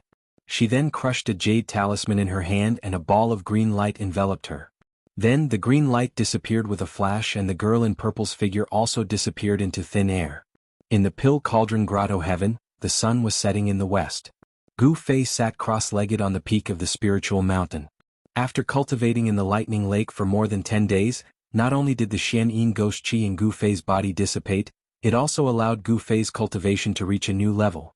Not only did the baptism of lightning strengthen his body, it was also a form of training for his state of mind. His divine sense had become much more condensed and his spiritual sense had become stronger. He had successfully broken through the barrier of cultivation and his cultivation had broken through from the 3rd heavenly stage to the 4th heavenly stage of the ascended realm. Especially the cultivation of his mental energy, it gave him a completely different feeling than before. Of course, the tempering of his body was something ordinary people couldn't imagine. The power of lightning was like a sharp blade that continuously attacked his flesh and bones. The power of lightning was destroying Gu Fei's body, but the huge amount of life energy within his body was healing Gu Fei's injuries. Destruction, rebirth, destruction, rebirth. This cycle repeated endlessly. It was like a piece of divine metal that had been tempered thousands of times, getting rid of the impurities and leaving behind the essence. His flesh, tendons, and bones became more condensed and resilient. It was as though his body had truly undergone a rebirth. Gu Fei's fleshly body was advancing towards the imperishable realm. If he could continue cultivating like this, Gu Fei's body would become a true physical treasure. If he could cultivate it to the extreme, not to mention divine weapons, he wouldn't even be at a disadvantage against legendary divine weapons or saint weapons. This wasn't an exaggeration. The continuous transformation of his body would eventually be refined by Gu Fei into an incomparably powerful undying warrior body. At that time he would become an invincible cultivator. Gu Fei believed that with his current strength, he would have a high chance of winning if he met a cultivator at the 8th sky of the ascended realm. The baptism of lightning had elevated his mental and physical body. Even if he was at the 4th sky of the ascended realm, he would be able to fight against cultivators at the 8th sky of the ascended realm. Ordinary cultivators at the same level wouldn't be his opponent. Of course, there was no lack of geniuses in this world. Some people couldn't be measured by common sense. Yen, for example, had already reached the peak of the 9th sky of the ascended realm at such a young age. There were definitely many geniuses like Yen in the cultivation world. An opponent like this would be a terrifying opponent. Gu Fei knew that he still had a long way to go. After the ascended realm, there was still the void-controlling realm, demigod realm, and entering saint realm. If he wanted to break through the barrier of life and death, he still had to pass through many heavenly motes. The Pill Cauldron Paradise was a mysterious place. Here there were sunrises and sunsets, day and night, stars and the moon. This wasn't a projection, nor was it an illusion. All of this was real. The grand array around the Pill Cauldron Paradise isolated this part of the world from the outside world. It was difficult for the people outside to sense the existence of the Pill Cauldron Paradise, but the people inside the Pill Cauldron Paradise could see the sunrise and sunset. One had to admit that the methods of the ancestors of the Pill Cauldron School were too unimaginable. This was simply a divine ability that could move mountains and overturn seas. When night fell and the stars started to appear in the sky, Gu Fei stood up from the peak of the mountain and walked down the mountain, disappearing into the grass and trees. The profound Yin ghost chi in his body was expelled by the power of the heavenly lightning. Not only did his cultivation recover, it was also a blessing in disguise. He broke through to the 4th sky of the ascended realm. Gu Fei couldn't sit still anymore. If he didn't take revenge, then he wouldn't be a gentleman. Furthermore, Gu Fei knew that he wasn't a gentleman. He was a person who would repay kindness and vengeance without hesitation. On a morning 3 days later, Gu Fei appeared outside the gates of the northern mountain city. Of course he didn't appear with his real face. With his current cultivation he could control the muscles and bones in his body and change his appearance. It wasn't a piece of cake, it was as easy as flipping his palm. Chapter 342. After changing his appearance, Gu Fei had turned into a skinny, unprepossessing swordsman who wore a grayish-white robe and carried an ancient sword on his back. He had asked Yen for this ancient sword. The style of the ancient sword was simple and unadorned, and the scabbard was engraved with ancient patterns. Although it was not a divine weapon, it was still a rare longsword. Gu Fei had suppressed his cultivation base to the 9th heavenly layer of awakening realm. Judging from the aura that Gu Fei exuded, it would be difficult to tell his true cultivation base if one was not a peerless expert of the void-controlling realm. After changing his appearance, Gu Fei was not afraid of being discovered by the people of the Dongfang clan. He swaggered into Bailing City. The streets of Bailing City were not deserted in the early morning. The energy of cultivators was much more vigorous than that of ordinary people. Cultivators could be seen everywhere on the streets. Gu Fei noticed that there were no truly powerful experts among the cultivators. They were all very young and seemed to be the younger generation who had left the mountain to gain experience. Although Taoism was particular about tranquility and inaction, leaving the mountain to walk the Tao and enter the world to cultivate was also indispensable. It was difficult for cultivators who had not experienced wind and rain to become truly strong. The doors of the shops on both sides of the street opened one after another. The shopkeepers and workers were busy with their work. Many of them placed their goods in front of the doors to attract customers. Gu Fei went straight to the front of a restaurant. There were already many people dining inside. Looking in from the door, he saw that most of the people dining in the lobby were ordinary people. The restaurant only had 3 floors. Gu Fei walked into the restaurant and found that although the restaurant was not big, the interior was decorated in an antique style. When Gu Fei walked into the restaurant, a worker with a towel on his shoulder immediately came to greet him. The worker quickly sized up Gu Fei. When he saw the ancient sword on Gu Fei's back, he immediately became unusually respectful. "Sir, this way please." The shop assistant seemed a little nervous. He directly led Gu Fei to the stairs. When they reached the second floor, the shop assistant did not stop and continued to the third floor. Although Gu Fei was surprised by the waiter's attitude and behavior, he did not think too much about it. As he passed by the second floor, he glanced at the lobby and realized that there were already cultivators among the people dining on the second floor. The lobby on the first floor was very noisy because it was a place for mortals to eat, but the second floor was relatively quiet. On the third floor, the waiter directly led Gu Fei to a private room. On the third floor there were no ordinary people. There were only a few cultivators eating. The food of the cultivators was usually very simple. There was no big fish or meat, not even any fishy meat. Most of the cultivators' tables were filled with fruits and tea. Cultivators were humans too. They also needed to eat and drink. Gu Fei casually ordered a few dishes and the waiter left. The private room of the restaurant was very quiet. Gu Fei had already vaguely guessed why the waiter directly brought him to the third floor. Cultivators usually liked peace and quiet. It seemed that the waiter had served many cultivators before. Therefore he knew how to treat these cultivators. Soon the dishes were served. Gu Fei began to drink by himself in the private room. His master Wan Xianqing liked to drink a few cups when he was alive. Like master, like disciple. The saying was true. Whenever Gu Fei went to a place like a restaurant, he also liked to drink by himself. Although he was in the private room, he noticed that other than the cultivators in the lobby, there were also a few subtle waves of energy coming from the other private rooms. Ever since Gu Fei's cultivation broke through to the fourth layer of the ascended mortality realm, his vision, hearing, smell and perception had all greatly improved. He felt that among the cultivators on the third floor, there were no experts that could truly threaten him. It was no wonder that such a big shot would appear in such a small restaurant. "Brother Qin, do you know why the people from the three great Taoist sects came to the northern lands?" Suddenly, a sentence from the private room next door caught Gu Fei's attention. "I don't know. I just came to the northern lands to have some fun. Does Brother Song know the reason?" Another voice came from the private room next door. "Hee, of course I know." The cultivator with the surname Qin said with some pride. "Hurry up and tell me." The cultivator with the surname Song hurriedly asked. Although the two cultivators in the private room next door spoke in low voices, every word they said fell clearly into Gu Fei's ears. From the sound of their voices, the two cultivators in the private room next door shouldn't be too old. From the aura they emitted, their cultivation seemed to be between the 8th and 9th layer of the awakening self realm. "Yes. A few days ago, I met a distant cousin of mine that I haven't seen for many years.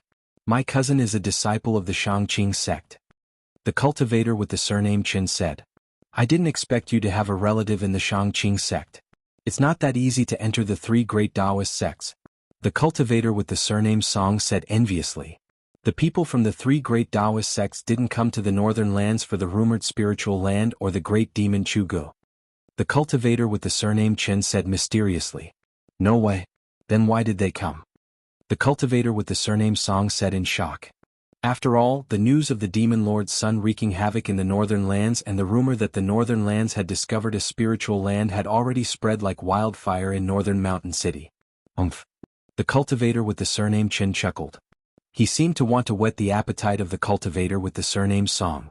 "Hurry up and tell me." The cultivator with the surname Song said anxiously. The cultivator with the surname Qin said, "You wouldn't believe me even if I told you.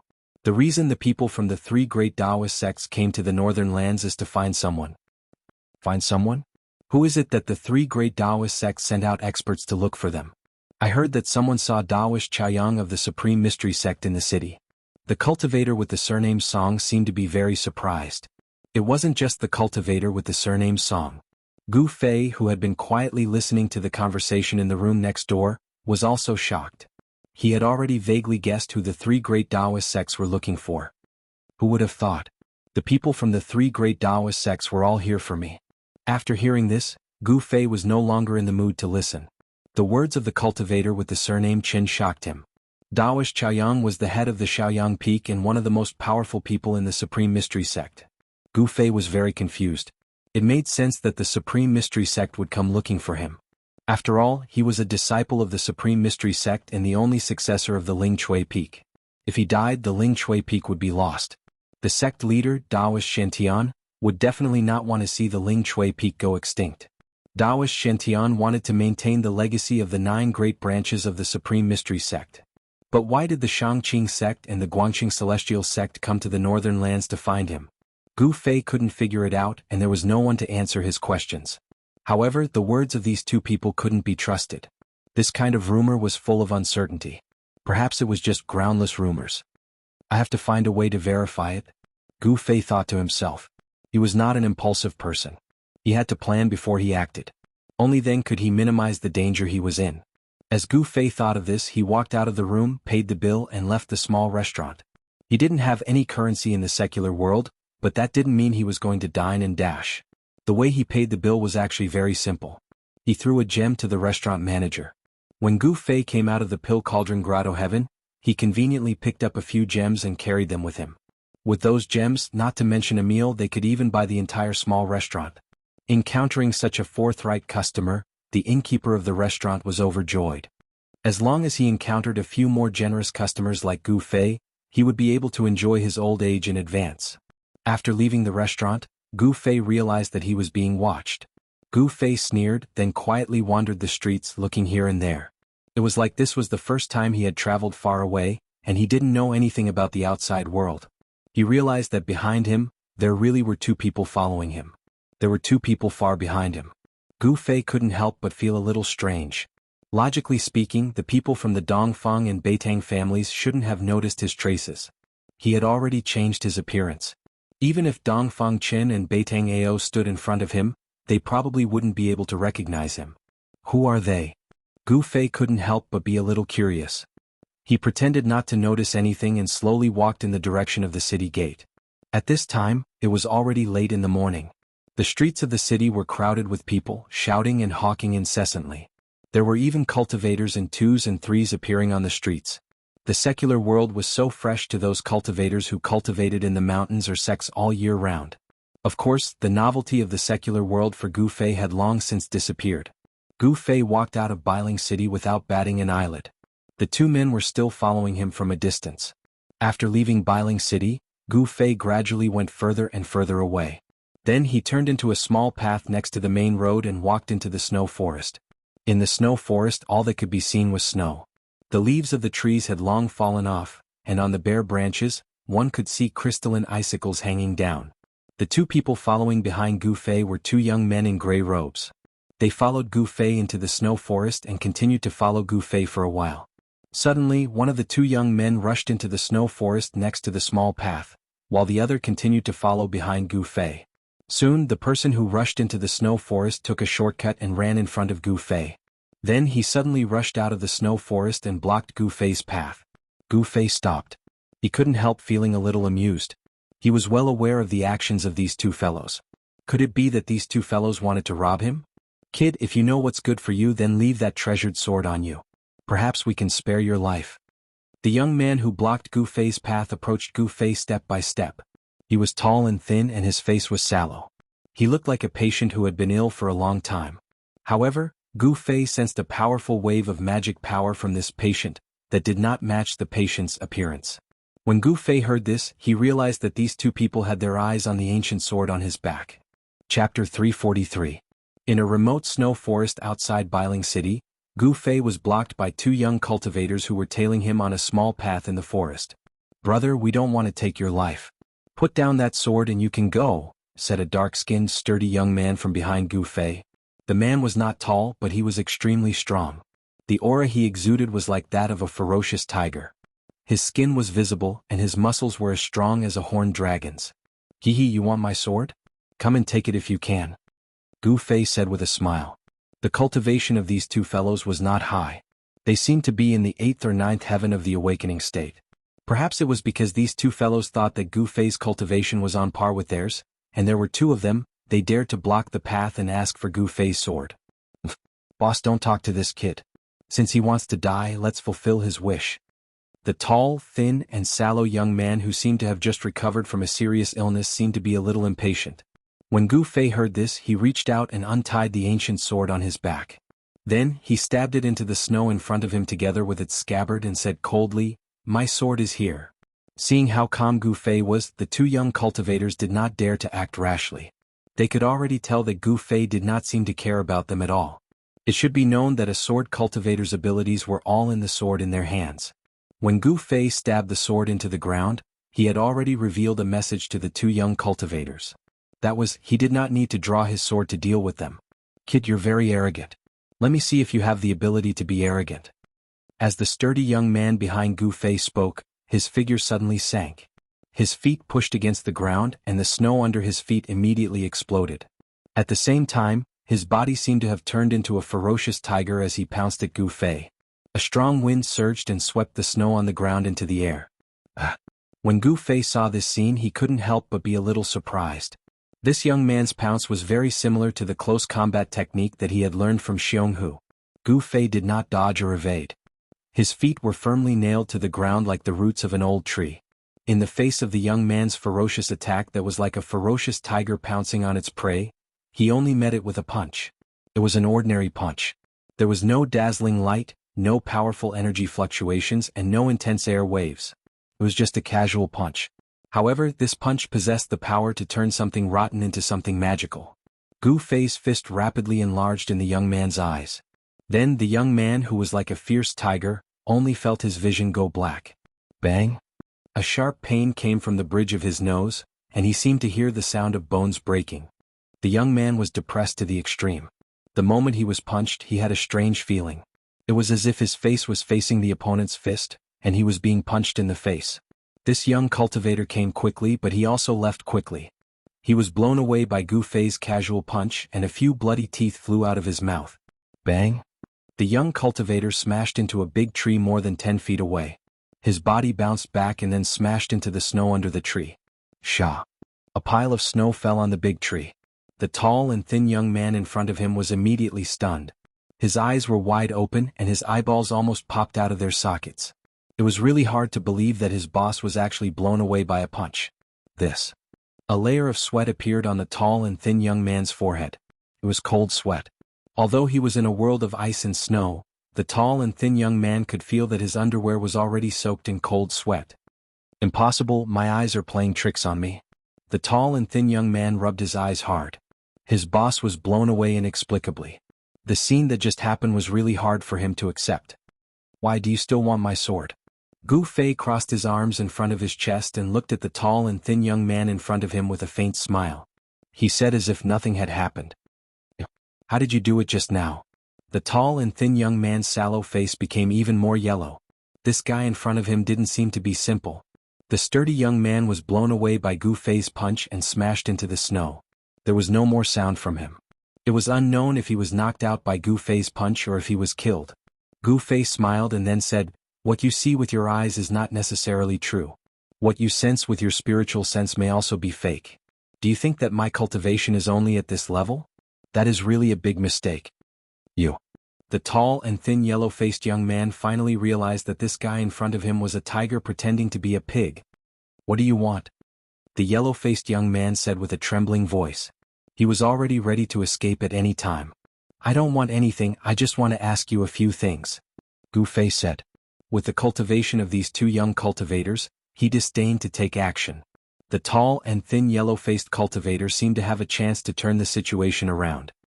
He immediately sighed in relief and said, "Ask away, I will tell you everything I know." "Very good." Gu Fei couldn't help but secretly nod his head. This guy was not stupid and could judge the situation. Such people often lived longer than others. "Why do you want to take my sword?" Gu Fei didn't beat around the bush and directly asked. The yellow-faced young man hesitated for a moment, but in the end he didn't dare to hide it and said the reason. We brothers recently obtained a sword scripture and wanted to cultivate it, but we lacked a good sword. So that's how it is." Gu Fei thought that these two must be vagrant cultivators or disciples of some small sect. They lacked cultivation resources and couldn't even find a good sword. "Where are the Dongfang and Beitang families staying in the city?" Gu Fei asked again. He had changed his appearance and entered the northern mountain city to find Dongfang Qin, Beitang Ao and the others to settle the score. He was not interested in the sword scripture that the yellow-faced young man was talking about. When the sallow-faced cultivator saw that Gu Fei didn't pursue the matter of the sword manual, he inwardly let out a sigh of relief. He was very straightforward and said without thinking, "The Dongfang clan has booked a large inn in the city called Guest Cloud. As for the Beitang clan, they seem to be staying at the city lord's mansion." Guest Cloud, city lord's mansion? Gu Fei couldn't help but frown, then he continued to ask, "How many of them came?" "I don't know how many of them came," the yellow-faced young man said. With his identity, he wasn't qualified to know the movements of the two families. "Yes." Gu Fei pondered for a moment, then asked, "I know that the people of the Supreme Mystery Sect have also arrived at Bailing City. Where are they staying?" The yellow-faced young cultivator heard this and his face immediately showed a look of embarrassment. He said, "The people of the three great Tao sects are very secretive. I don't know where the people of the Supreme Mystery Sect are." This guy didn't know anything, which made Gu Fei a little unhappy. However, with this guy's cultivation level, how much could he know? It was already rare for him to know where the people of the Dongfang and Beidang families were staying. "Okay, you can go." Gu Fei waved his hand. He didn't want to ask any more. The things this guy knew were very limited. The yellow-faced young cultivator was immediately overjoyed. He ran to his boss, who had been sent flying by Gu Fei, and smashed into a pile of snow. He hurriedly carried his boss out of the snow and quickly left. The people of the Dongfang family are at the inn, but the people of the Beitang family are at the city lord's mansion. The city lord of Bailing City is definitely not a simple person, Gu Fei muttered to himself. After thinking for a moment, he pulled out the ancient sword that was stuck in the snow in front of him and walked out of the snow forest. He decided to meet the people of the Dongfang family first. After returning to Bailing City, Gu Fei didn't know where the inn called Guest Cloud was located, so he asked the passers-by. There was no resident in the city who didn't know the Guest Cloud Inn because it was one of the largest, best, and most luxurious inns in Bailing City. After asking the passers-by, Gu Fei found out where the Guest Cloud Inn was. The Guest Cloud Inn was located in the prosperous area south of Bailing City. Very soon, Gu Fei arrived at the south of the city and found the Guest Cloud Inn. He was not in a hurry. After looking around, he found that there was a tea house opposite the Guest Cloud Arrival Inn. He walked into the tea house and found a seat facing the street to sit down. He ordered a pot of fragrant tea and sipped it while paying attention to the movements in the inn opposite. He noticed that there weren't many people going in and out of the inn. Moreover, some cultivators who wanted to enter the inn were stopped by a few young cultivators in white robes. It seemed that only the disciples of the Dongfang family could enter. The Dongfang family's display of dominance was bound to cause dissatisfaction among the other cultivators. As expected, sounds of quarreling could be heard from outside the inn opposite. 3 or 4 young cultivators in green robes were arguing with the 2 disciples of the Dongfang family outside the inn. Others might be afraid of the Dongfang family, but we of Floating City aren't. "You 2 watchdogs, get out of my way." The leading cultivator in green robes shouted. He seemed to want to attract the attention of the bystanders, so he deliberately raised his voice. Sure enough, the gazes of the nearby cultivators were immediately drawn to him. Floating City? When Gu Fei heard this, he couldn't help but be startled. He knew that this floating city seemed to be a mysterious force in the Tenglong continent. Just like the ghost palace of Plentiful City, ordinary people didn't even know where Floating City was. The people of Floating City seemed to rarely move about in the world of cultivation. "I didn't think that even the people of Floating City would come to the north," Gu Fei thought to himself. He watched this scene with interest. He couldn't wait for someone to cause trouble for the Dongfang family. "What did you say?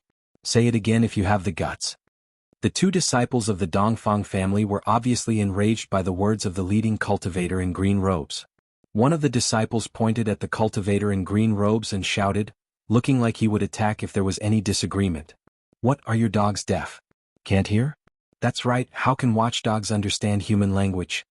The leading cultivator in green robes said with a face full of disdain. "Roar. You're courting death." The disciple of the Dongfang family was completely infuriated. He stretched out his right hand and a cold light immediately rushed out, strangling the neck of the cultivator in green robes in front of him. Chapter 344. The people of Floating City rarely ventured into the world of cultivation. The 2 disciples of the Dongfang family outside the inn had no idea who the other party was. The words of the cultivator in green who had a dispute with the Dongfang family members were too harsh, completely infuriating the 2 disciples of the Dongfang family. One of the disciples from the Dongfang family directly attacked. With a wave of his hand, a cold light shot out towards the leading young cultivator. A chilling aura immediately filled the air outside the door of the inn. "Umph." The green-robed cultivator sneered. He was not afraid of the sharpness of the blade and immediately punched the incoming cold light away. His fist did not stop there, and in the blink of an eye, he was right in front of the Dongfang family disciple. Bam! His fist landed squarely on the disciple's chest. Crack! The bone-chilling sound of bones breaking could be heard. The disciple spat out a mouthful of blood and flew backwards. He fell directly into the inn behind. A series of chaotic sounds immediately came from inside the inn. It was obvious that the disciple of the Dongfang family who was sent flying had knocked over many tables. Hiss! The surrounding cultivators could not help but suck in a breath of cold air when they saw this scene. This person was truly audacious. He actually dared to directly attack and injure a disciple of the Dongfang family in their territory. One had to know that ever since the Dongfang family booked this inn, many cultivators had come looking for trouble, but all of them had been driven away by the Dongfang family. Could this young cultivator who claimed to be from Floating City be an exception? After hearing the news, more and more cultivators gathered there. Gu Fei, on the other hand, continued to sit quietly in the tea shop across the street, watching the scene with an expressionless face. After beating up the young, the old comes out. The experts of the Dongfang family should be coming out soon. Gu Fei thought to himself. He could use this opportunity to understand the situation of the Dongfang family. In fact, if it were not for the people of Floating City, Gu Fei would have personally tested the waters. He had a few jade talismans that he had asked for from Yen'er. As long as he crushed the jade talismans, he could instantly return to Pill Cauldron Paradise. It could be said that Gu Fei was not worried about encountering any danger because he had a life-saving talisman. Despicable! You dare wound a member of our Dongfang family? Do you know the consequences of offending our Dongfang family? Another disciple of the Dongfang family shouted at the cyan-robed cultivator with a fierce tone. Why wouldn't I? So what if I offended him? The azure-robed cultivator suddenly revealed an evil smile. Then, without any warning, he appeared in front of the disciple and sent him flying with a punch. All right. I'd like to see who dares to look down on my Dongfang family. At this time, a powerful energy fluctuation suddenly came from the inn. A man strode out of the inn. He stretched out his hand and caught the disciple who was sent flying. He then placed the disciple to the side. Immediately, someone helped the two disciples who were injured by the azure-robed cultivator away. The person who came out of the inn was a handsome young man in white robes. He didn't hide his anger and directly walked in front of the azure-robed cultivator. The azure-robed cultivators still didn't care. They coldly looked at the white-robed young man who walked out of the inn with disdainful expressions. These people's expressions made the white-robed young man even more unhappy. Who are you people? The white-robed young man said in a deep voice. A powerful aura burst out from his body. His clothes and hair fluttered without any wind. The cultivators who were watching from afar immediately felt a heavy pressure. Those with lower cultivations already felt uncomfortable, as if a huge rock was pressing down on their hearts. The white-robed young man who walked out of the inn was actually a young man in the transcending mortality realm. The surrounding cultivators couldn't help but be shocked. Oldly, has it been too long since the people of Floating City came out? It's been so long that the world doesn't even know of our existence. The azure-robed cultivator in the lead ignored the white-robed young man and asked another azure-robed cultivator beside him.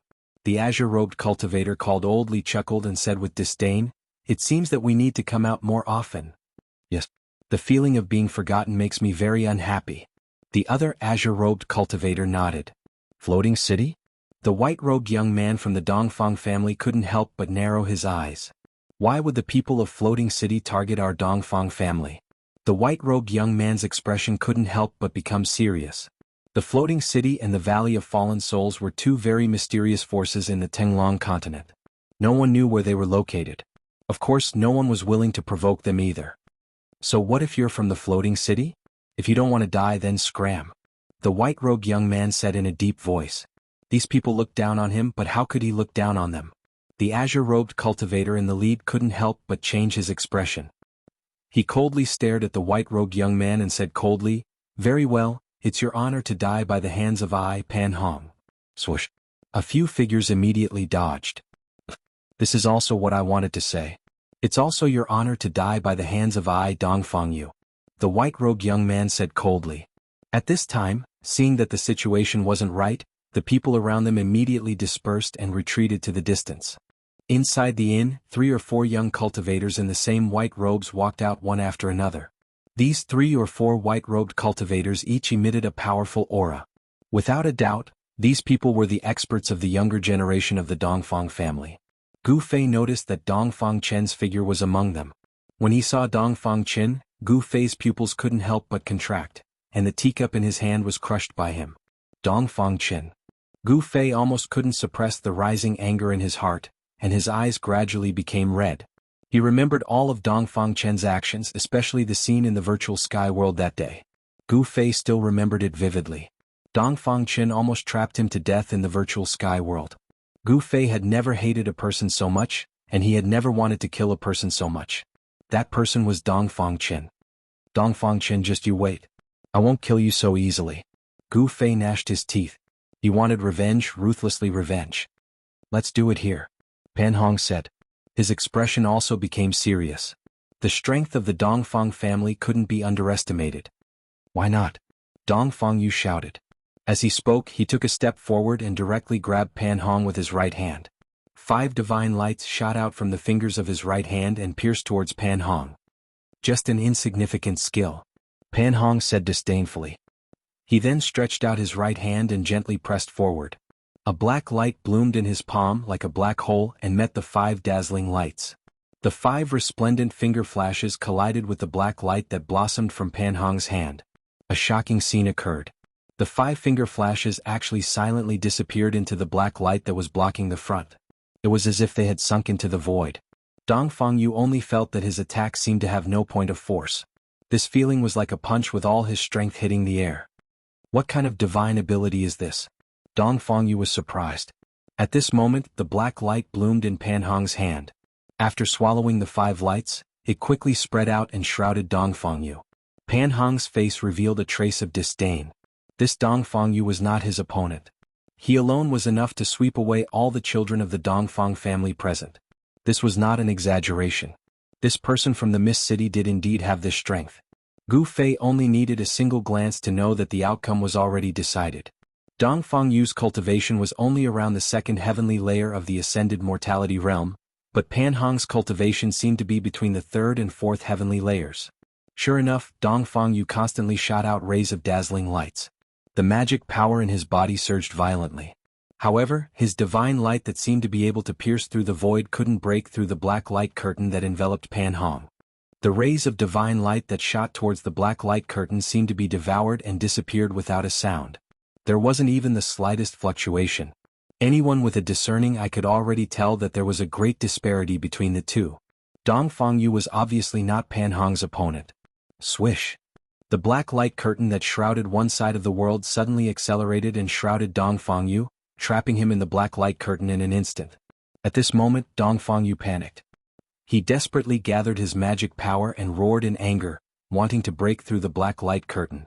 However, after trying a few times it didn't work. At this moment, the few youths of the Dongfang family standing outside the inn couldn't stand it anymore. A young man around the age of 27 or 28 made a move. He opened his mouth and spat out a ray of light. Within the ray of light was a small bronze bell. After the simple and unadorned bell rushed out of the young man's mouth, it instantly grew to the size of a small mountain. It flew above Pan Hong's head and covered his head. Trying to win with numbers? Suddenly, a disdainful sneer sounded from the side. Then a green figure rushed over from the side. He jumped up and directly punched the bronze bell that was surrounded by rays of light. Dang! A loud sound rang out. The sound of the bell was deafening, shaking the heaven and earth. Ripples that could be seen with the naked eye spread out from the ancient bell. The ancient bronze bell was actually smashed apart by a single punch. The vast sound of the bell caused the ears of the spectating cultivators to ring. Some of the weaker cultivators were even shaken by the sound waves, causing the blood in their bodies to boil. Their faces turned pale and they hurriedly retreated further away. Chapter 345. The people of Misty City were powerful beyond compare. Pan Hong had trapped Dongfang Yu with unfathomable magical arts and divine abilities, but the performance of another young cultivator from Misty City was even more shocking. He had actually blasted away an ancient bronze bell the size of a small mountain. Amidst the deafening sound of the bell, the giant bronze bell was blasted directly towards the inn. The Dongfang family disciple who had attacked felt as if he had been struck by lightning. His figure swayed and a trace of blood flowed from the corner of his mouth. The ancient bronze bell was related to his aura. The ancient bell had suffered a great impact and naturally he was also shaken. He desperately wanted to call back his magical weapon, but the power of the punch from the floating city disciple was too great. For a moment, the giant bronze bell the size of a hill had actually escaped the control of the Dongfang family disciple. The ancient bronze bell was wreathed in multicolored light and emitted a vast power fluctuation. If it had hit the inn, it would definitely have destroyed the entire inn in an instant. The crowd of cultivators watching from afar could not help but exclaim. On the opposite street, Gu Fei was still as calm as before. He knew that the real experts of the Dongfang family had not come out yet. If the young ones were beaten, the old ones would naturally jump out. Sure enough, just as the ancient bronze bell was about to hit the wall of the inn, there was a bang sound. The ancient bronze bell the size of a hill was blocked by an unfathomable power. It was as if the giant bell had hit an invisible wall, and ripples visible to the naked eye spread out. At this time, the young expert of the Dongfang family had already recovered. He hurriedly pointed at the ancient bronze bell, and the ancient bronze bell immediately flew back towards the young expert. The ancient bronze bell shrank as it flew towards the young expert of the Dongfang family. The young expert opened his mouth and swallowed it.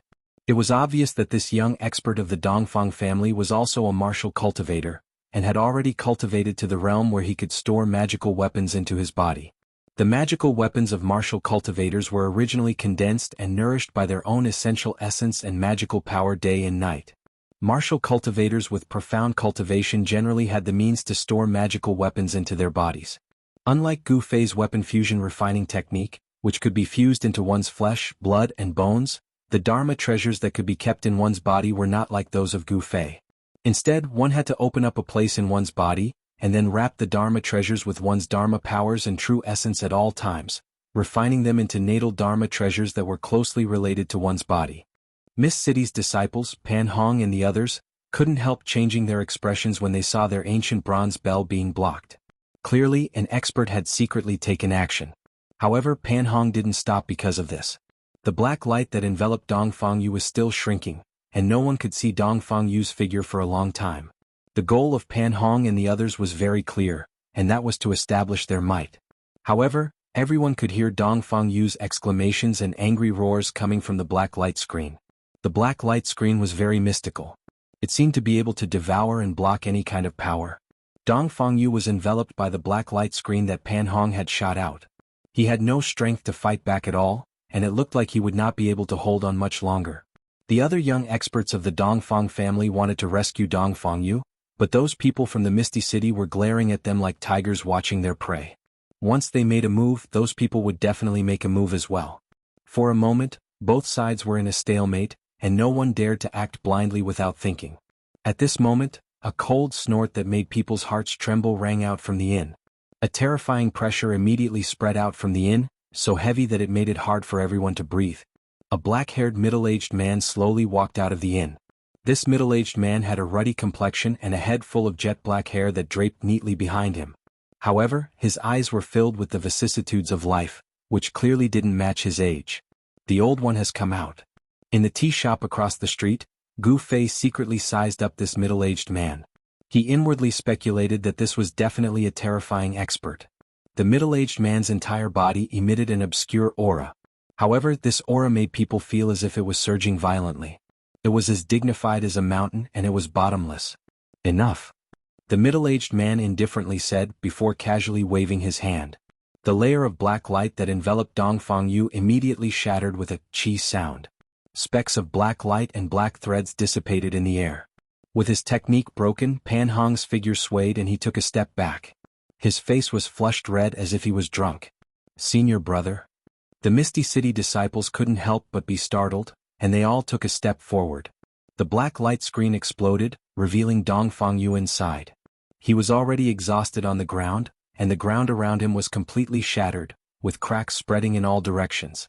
Greetings, ancestor. The Dongfang family disciples hurriedly bowed towards the middle-aged man with abnormal respect. I didn't think it would be an old monster. In the tea shop across the street, Gu Fei's heart trembled, and he inwardly rejoiced that he hadn't made a move. According to his original plan, if the Misty City disciples hadn't clashed with the Dongfang family disciples, he would have done the same thing as Pan Hong and the others. He would have gone up to look for trouble and test the Dongfang family's strength. The crowd of cultivators watching from afar also began to whisper. What kind of concept was ancestor? This middle-aged man was definitely a peerless expert that was rarely seen. Greetings, senior. Pan Hong and the other Misty City disciples also withdrew their arrogant attitudes and solemnly bowed towards the middle-aged man. In the world of cultivation, all cultivators only valued one thing, and that was strength. The weak would not be valued and would even be looked down upon. However, the strong would receive everyone's respect. The people of Misty City finally couldn't bear the loneliness and want to come out into the world? The middle-aged man coldly said, emitting an invisible pressure that caused people's hearts to palpitate.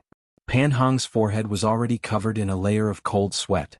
He didn't expect that there would be a peerless expert of the ancestor level in the inn. Senior must be joking. My Misty City isn't hidden from the world, so why would I want to come out into the world? Pan Hong said in a tone that was neither servile nor overbearing. A look of admiration flashed through the middle-aged man's eyes as he secretly nodded. This junior didn't seem to be simple. He said, I can't be bothered with the matters of your Misty City, but if you want to use my Dongfang family to establish your might and think that we are easy to bully, then you are gravely mistaken. I will remember senior's teachings.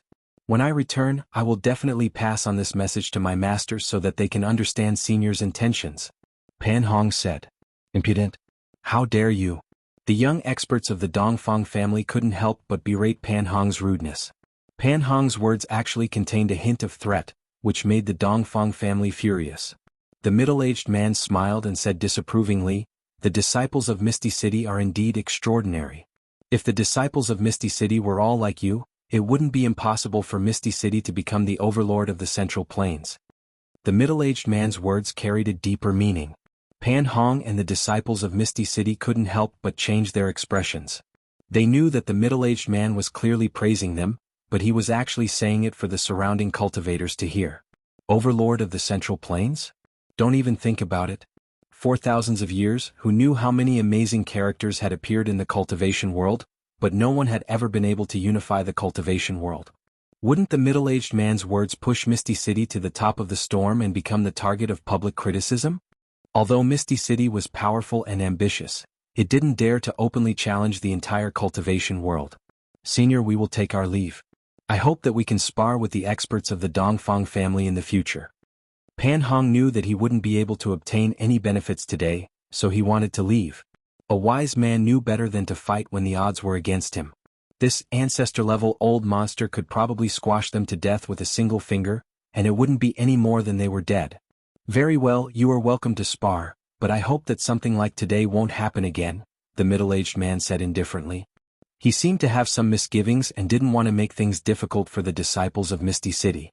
Pan Hong quickly left with his junior brothers. They didn't seem to want to stay in Biling City any longer, so they headed straight for the city gate. The surrounding cultivators quickly made way for them. The middle-aged man also turned around and walked into the inn. The commotion disappeared just like that. The surrounding cultivators gradually dispersed. I didn't think that such a terrifying expert would come from the Dongfang family. I'm afraid the northern lands are about to fall into chaos. An old cultivator in the tea shop sighed. Gu Fei wasn't the only one in the tea shop opposite the inn. Several cultivators were also chatting in the tea shop, talking about what had just happened in low voices. Old Su, don't say any more. An expert of that level isn't someone we can talk about. Be careful that the people of the Dongfang family hear us and cause trouble, a middle-aged cultivator opposite the old man whispered. Well, that's true. The old cultivator called Old Su nodded and didn't say another word. Gu Fei realized that the cultivation of these two cultivators wasn't high. They hadn't even broken through the awakening self stage. The path of cultivation was like 10,000 people crossing a single log bridge. Those who could achieve anything were few and far between, especially those who were rogue cultivators. This was especially true for some rogue cultivators. They didn't have a good way to cultivate, nor did they have a source of cultivation that they could use. Those who could become successful were few and far between. Judging from the clothes of these two cultivators, they should be rogue cultivators. Gu Fei paid for the tea and walked out of the tea shop. He had changed his appearance and wasn't afraid that Dongfang Chen would recognize him. At this time, Dongfang Chen's figure had already disappeared from the inn. Today Gu Fei had gained a lot. He knew that an old monster of the ancestor level had come to the Dongfang family. This kind of peerless expert was very terrifying. Things seemed to have to be replanned. After all, there was an old monster in the inn. He was afraid that the moment he entered the inn, he would be discovered by this peerless expert. In front of this kind of peerless expert, he only had one choice, and that was to escape. If he couldn't escape, there was only one outcome, and that was death. Chapter 346. The people of Floating City had left through the South City Gate. Gu Fei did not have to expend much effort to discover Pan Hong and the others' whereabouts. He carefully followed behind them. The South Road was the way out of the northern lands and into the Central Plains. For Pan Hong and his 3 junior brothers to leave Northern Mountain City at this time seemed a little strange. Gu Fei followed behind Pan Hong and the others. He was waiting for an opportunity. He wanted to establish a powerful enemy for the Dongfang family. Misty City was undoubtedly a very good choice because the conflict that happened in front of the inn today was witnessed by everyone. If the people of Floating City were to be attacked at this time, everyone would naturally think of the Dongfang family. It would be best if the people of Floating City were to clash directly with the Dongfang family. That way he could take advantage of the chaos between the two families and reap the benefits. Very soon, Gu Fei realized that Pan Hong and the others were not planning to leave the northern lands. Instead, they seemed to have left the city to welcome someone. They had arrived at a small town less than 20 kilometers away from Northern Mountain City and had checked into an inn in the town. Pan Hong and the others' every move was under Gu Fei's surveillance. When Gu Fei saw Pan Hong and his 3 junior brothers enter the inn, he began to wander around the vicinity of the inn. He observed the surrounding terrain and tried to sense if there were any powerful cultivators in the inn. Once he was certain that there were no powerful cultivators from Floating City in the inn, Gu Fei walked out of the small town. He found a spot in the nearby snowy forest that was away from the wind and sat down cross-legged. He was recuperating his spirit as he waited for the arrival of night. Time trickled by and the surroundings were silent. Only the occasional sound of human voices and other noises could be heard from the small town in the distance. Gu Fei sat cross-legged behind a large rock in the snowy forest. He was as still as a stone statue and no longer showed any signs of life. Several hours passed and the sun gradually set in the west. Just as the last ray of sunlight disappeared beneath the horizon, Gu Fei opened his eyes. Gently shaking off the snowflakes on his body, he silently stood up from behind the boulder. Gu Fei's eyes were like cold stars, exceptionally bright in the gloomy snow forest. "It's time to meet those fellows from Floating City," Gu Fei muttered to himself before looking up at the sky and striding out of the forest. This small town was not far from Northern Mountain City, and it was also the only way to leave the northern lands and head to the Central Plains. Hence, even though it was already night time, it was still bustling with activity, and the streets were still filled with people. The figure of the cultivator riding the strange beast appeared above the town. There were only 2 decent-sized inns in the town. Because of the recent events in the northern lands, cultivators from all over the world had flocked to the northern lands. The 2 inns in the town were now overcrowded. Gu Fei entered the inn where Pan Hong and the others were staying, then sat down in a corner and ordered a few dishes. He was in no hurry to attack Pan Hong and the others. When others saw Gu Fei's appearance, they knew that he was a cultivator. Hence, even though he had taken a table by himself, no one dared to sit with him. Moreover, he did not hide his identity as a cultivator. With the ancient sword on his back, he only needed to release a slight wave of sword energy, and it was enough to intimidate ordinary cultivators. With Gu Fei's cultivation base at the 4th sky of the Ascended Realm, he could clearly sense the aura of Pan Hong and the others upstairs. Cultivators and mortals belonged to 2 different worlds. Cultivators usually kept a low profile, unwilling to have too much contact with mortals. They would not easily reveal themselves in front of mortals. Gu Fei sensed that Pan Hong and the others were eating in the private room upstairs. Gu Fei's cultivation base was higher than Pan Hong and the others, so Pan Hong and the others had no idea that they were being watched. Gu Fei's meal lasted for half an hour. After he was full, he paid the bill and went upstairs. On the 2nd floor, he went straight to the private room where Pan Hong and the others were. "That friend is here to visit? Why don't you come in for a while?" Just as Gu Fei arrived at the door, Pan Hong's voice was heard from the private room. "Umph." Gu Fei did not reply. He sneered and the powerful aura of the Ascended Realm suddenly exploded from his body. Peng! With a bang, the wooden door of the private room exploded, turning into thousands of wood shavings that shot into the private room. A few exclamations could be heard from the private room. A few figures quickly moved to avoid the shards of the wooden door. Gu Fei strode into the private room. "You're courting death." Pan Hong's voice rang out once again in the private room.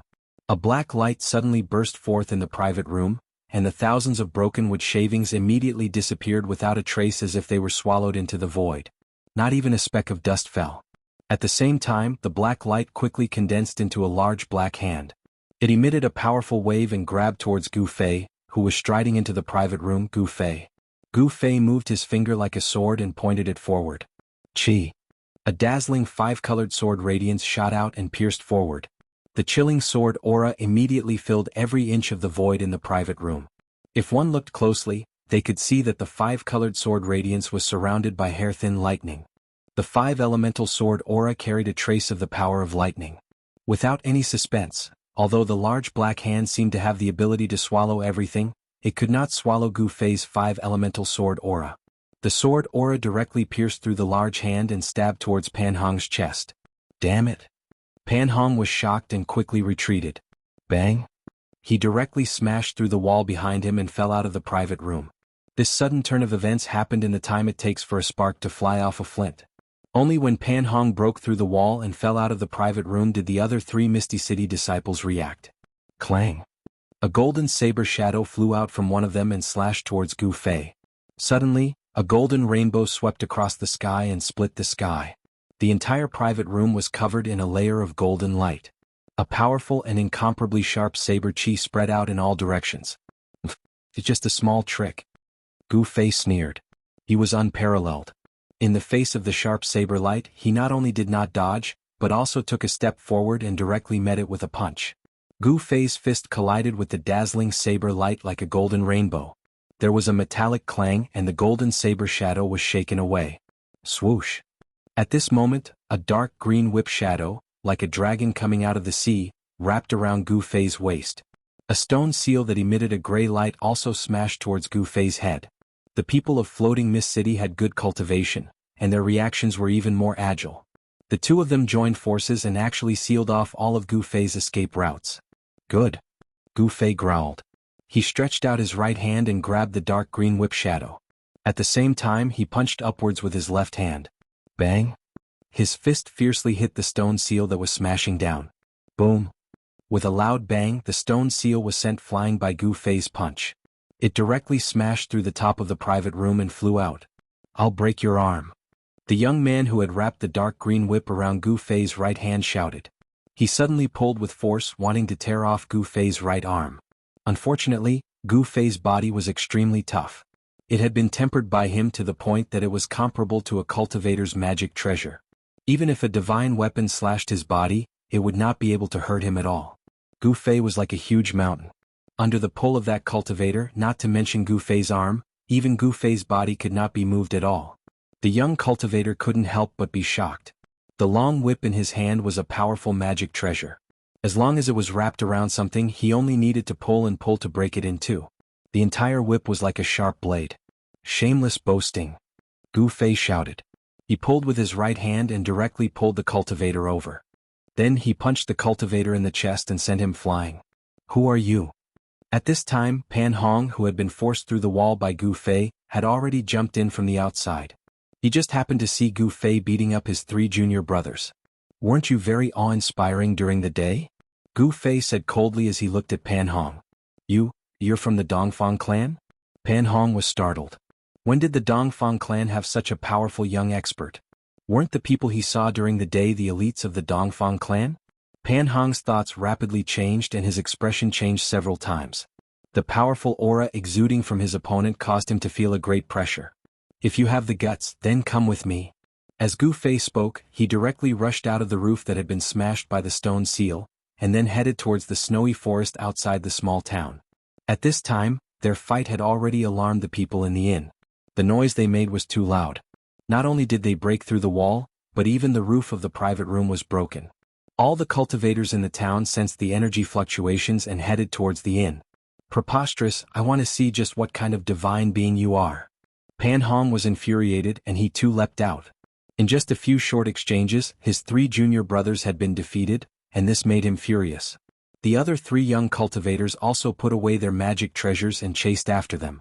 Among the three, only the young cultivator who used the whip was punched by Gu Fei and suffered internal injuries. The other two cultivators used magic treasures to attack Gu Fei, so they weren't injured. As for the other cultivators, Other than a few who were at the transcending mortality stage and above, none of them were willing to follow because they didn't have the ability to protect themselves. If they were to be caught in the crossfire, they would be out of luck. After everyone left, the inn owner saw that his inn was almost destroyed by those people. He wanted to cry, but no tears came out. Boom! With a loud sound, the entire snowy forest shook. Gu Fei and Pan Hong moved quickly in the snowy forest and fought fiercely. Large areas of the snowy forest collapsed and the snow on the ground was swept up into the sky. It had to be said that Pan Hong was very strong. Among the young cultivators, he was definitely one of the best. However, it was a pity that he met Gu Fei. The battle didn't last long. Pan Hong's spells and divine abilities were broken one after another, and he was completely suppressed by Gu Fei. His 3 junior brothers hurriedly went forward to fight with Pan Hong against Gu Fei. The green whip shadow soared into the sky. As if it had turned into a green dragon, it crazily attacked Gu Fei. The golden saber chi traversed hundreds of feet, constantly slashing towards Gu Fei. A huge stone seal the size of a small mountain emitted a misty gray brilliance, bombarding towards Gu Fei. Chapter 347. Bam! Gu Fei sent the mountain-sized stone seal flying with a punch and pointed with his finger. Chi! Then he swept away the green whip with a whip kick and sent the golden divine saber flying. He displayed great combat strength that made people's hearts palpitate. Master of the Void, I am supreme. Destroy! Destroy! Destroy! Pan Hong bellowed. A vast amount of energy surged out from his body. 2 balls of chilling black light erupted from his hands, as though 2 black holes had appeared in his hands. 2 balls of black light instantly spread out and shrouded Gu Fei. The terrifying fluctuation of the void seemed to be able to annihilate everything in its path. Snow and trees, as long as they were shrouded by the 2 balls of black light, disappeared in an instant as if they had vanished into thin air. Not even a speck of dust was left behind. Sword breaks all things. Kill, kill, kill. Gu Fei was like a reincarnated god of war. His long hair danced wildly. As he shouted, a 10-meter-long 5-colored sword radiance burst out of his hands. Like 2 5-colored rainbows, they pierced through the 2 balls of black light. Rumble! The earth trembled and the trees fell. 2 rays of dreadful sword chi instantly pierced into the 2 masses of black light that were spreading out. The other 3 ethereal city cultivators hurriedly dodged to the side. No one knew better than them how terrifying their senior brother's magical powers were. If they were shrouded by the black light, they would be annihilated in the void in an instant. Not even a speck of their remains would be left. What Pan Hong cultivated was a forbidden magical ability of floating city, a black demonic light that could obliterate everything. Even the magical treasures of martial cultivators would be obliterated. Unfortunately, Gu Fei's 5 elemental sword chi was almost tangible and carried a trace of the power of thunder and lightning. The power of thunder and lightning could intimidate all things and was difficult to destroy. Even though it shot into the black light curtain, it was not destroyed. The 2 forces collided violently. The terrifying light curtain formed by the 2 balls of black light shook violently and was actually shaken. The pitch-black light was like the light of death from hell, but it could not destroy the power of the 5 elements. Gu Fei's 5 elemental sword chi blocked the light curtain of death that enveloped him. Boom! With a loud bang, the void violently trembled. Then, ripples visible to the naked eye spread out as the 2 black light curtains that had enveloped the void exploded. Terrifying energy fluctuations swept out in all directions. The earth violently undulated like waves. Large swathes of trees fanned outwards. The accumulated snow on the ground was swept up high into the sky. The 3 young cultivators who had already escaped were also inevitably affected, and they cried out in alarm as they fled even further away. Roar! Pan Hong roared angrily as he flew backward. 2 5-colored sword rainbows with traces of thunder and lightning power pierced through the power of his forbidden divine ability and chased after him like 2 bolts of lightning. Pooh! Pooh! With 2 soft sounds, the 2 5-colored sword rainbows instantly pierced through Pan Hong's shoulders. Blood splattered everywhere. In the air, it was impossible for him to dodge. Senior brother?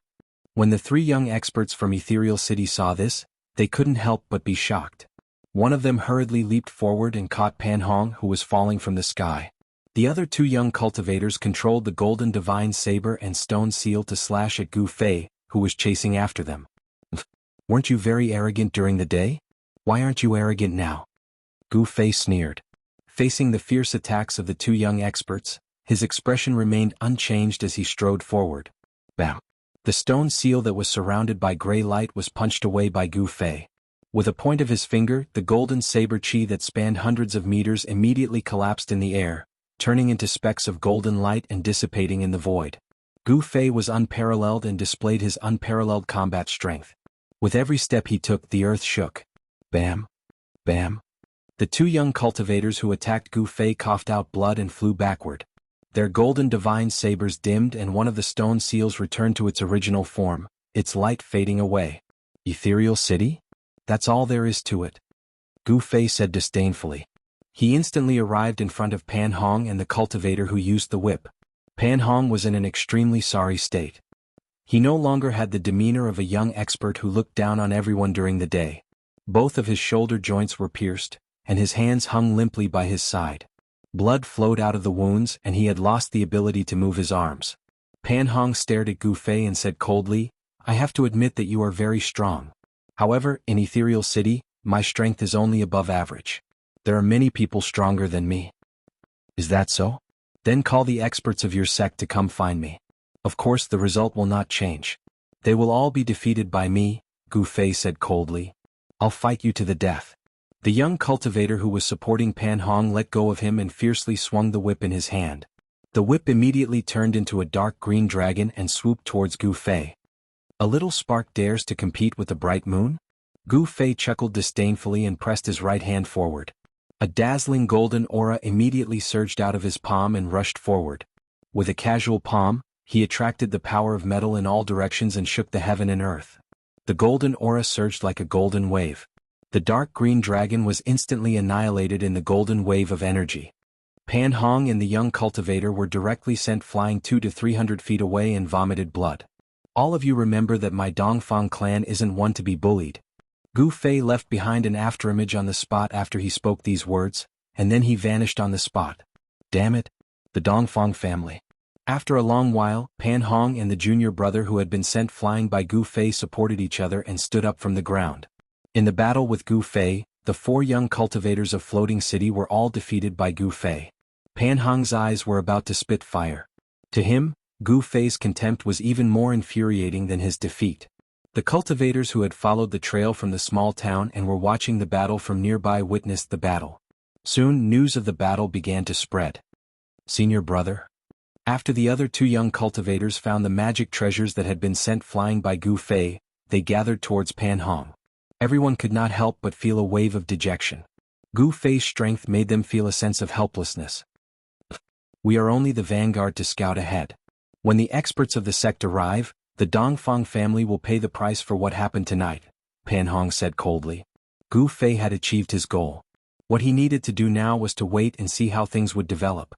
Just as the old ancestor of the Dongfang family had predicted, the people of Floating City wanted to reappear in front of everyone as experts. But now Gu Fei had taught them a harsh lesson. If the people of Floating City did not get back at him, people would say that they were afraid of the Dongfang family. For an ambitious sect that wanted to make a name for itself in the cultivation world, this was simply a blow to the head. If they did not do something, Floating City would lose all face. Gu Fei returned to Bailing City that night and found a small inn near the Yunlai Inn where the people of the Dongfang family were staying. The night passed uneventfully. Other than sitting cross-legged in the guest room and cultivating, Gu Fei paid close attention to the movements of the Dongfang family. Early in the morning, Gu Fei, who had changed his appearance, began to wander around. He had changed his appearance again and suppressed his cultivation to the 5th or 6th layer of the awakened heaven. He did not carry the ancient sword on his back, but left it in the guest room. To him, that ancient sword was dispensable. Last night, when he fought with Pan Hong, he did not draw it at all. He did not walk the path of a sword immortal. His sword was in his heart, his body, and the surging 5 elemental yuan qi all over his body. After being struck by lightning for more than 10 days in the Thunder Lake, Gu Fei's 5 elemental yuan qi had fused with a trace of the power of thunder and lightning. He felt that his strength seemed to have undergone some kind of change.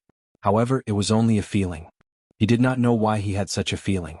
The disciples of the Dongfang family rarely went in and out of the inn, so Gu Fei did not see Dongfang Chen again. Time passed quickly and it was dusk again. Gu Fei, who had changed his appearance again, sat in the tea shop opposite the Yunlai Inn in an ostentatious manner and sipped tea as if nothing had happened. Of course, although he looked like he was sipping tea, he was actually paying attention to the movements on the opposite street. Suddenly, he noticed a few cultivators coming from the direction of the city gate. The few cultivators headed straight for the guest cloud arrival inn. When Gu Fei saw the appearance of these cultivators, he couldn't help but feel anger rising in his heart. Among the cultivators he found a familiar figure. The burly middle-aged man who shot him with an evil bow shrouded in ghostly aura outside Biling Pass and almost killed him, as well as the middle-aged man with a strand of silver hair on his forehead and a black saber on his back, were among them. These guys. Gu Fei couldn't help but clench his teeth. These people were too despicable. They were a bunch of sanctimonious bastards. One must know that these people were from the older generation, but they disregarded their status and ganged up on a young cultivator like him. This was too much and could not be forgiven. Gu Fei thought that with his cultivation at the fourth sky of the Ascended Realm, he should be able to fight against these people. However, he wouldn't act rashly, but if he did, he would kill them in one strike. He didn't feel any guilt killing these people because they wanted him dead, so they had to be prepared to be killed by him. He couldn't be lenient to his enemies. There was an old saying that was right. Being kind to your enemies was being cruel to yourself. Gu Fei would never make such a low-level mistake. After watching those people enter the inn, Gu Fei was still leisurely sipping his tea. A few batches of people from the Dongfang family came back one after another. Their expressions were very solemn and they didn't talk much. They all walked into the inn in silence. It was a peaceful day and nothing happened. The people from the floating city didn't come to the Dongfang family to punish them. Gu Fei couldn't help but feel a little strange. Could it be that the experts from the floating city haven't reached the northern lands yet? Chapter 348. As night fell, Biling City gradually calmed down. Gu Fei had long left the tea house, but he did not go far. He continued to keep an eye on the cloud arrival inn. Time, to transcending mortality stage cultivators, was only a number. They had a lifespan of 500 years, but to young cultivators who had already broken through to the transcending mortality stage, it was not enough for them to worry about prolonging their lifespan. Gu Fei had gone through all kinds of hardships. His heart was as strong as a piece of godly steel. He was like a ferocious beast hunting its prey. If anyone from the Dongfang family came out alone, or if they were alone, he would make a move. However, it was a pity that he didn't get such an opportunity. The Dongfang family seemed to be very cautious. No one moved alone and no one was alone. In Biling City, where powerful cultivators gathered and the situation was complicated, the Dongfang family would undoubtedly protect themselves. After a day and a night, Gu Fei did not find a worthy opportunity to make a move. When it was late at night, Gu Fei quietly sat on the roof of a pavilion a few hundred meters away from the inn. He hid his body in the shadows as he quietly watched the inn under the night sky across from him. Are the people of Floating City strong in appearance but weak in reality? Are they afraid of offending the Dongfang family? Gu Fei could not help but doubt the strength of Floating City. Gu Fei was not impatient. On the contrary, his state of mind was as calm as a mirror. He sat on the roof for a few hours. When dawn was about to break, Gu Fei thought that there was no chance for him today and was about to leave. But at this moment, a figure silently flew out of the inn across from him. In a flash, it disappeared into the darkness before dawn. Gu Fei was instantly invigorated. He immediately stood up and jumped down from the pavilion like a phantom. He silently chased after the figure. You're unlucky.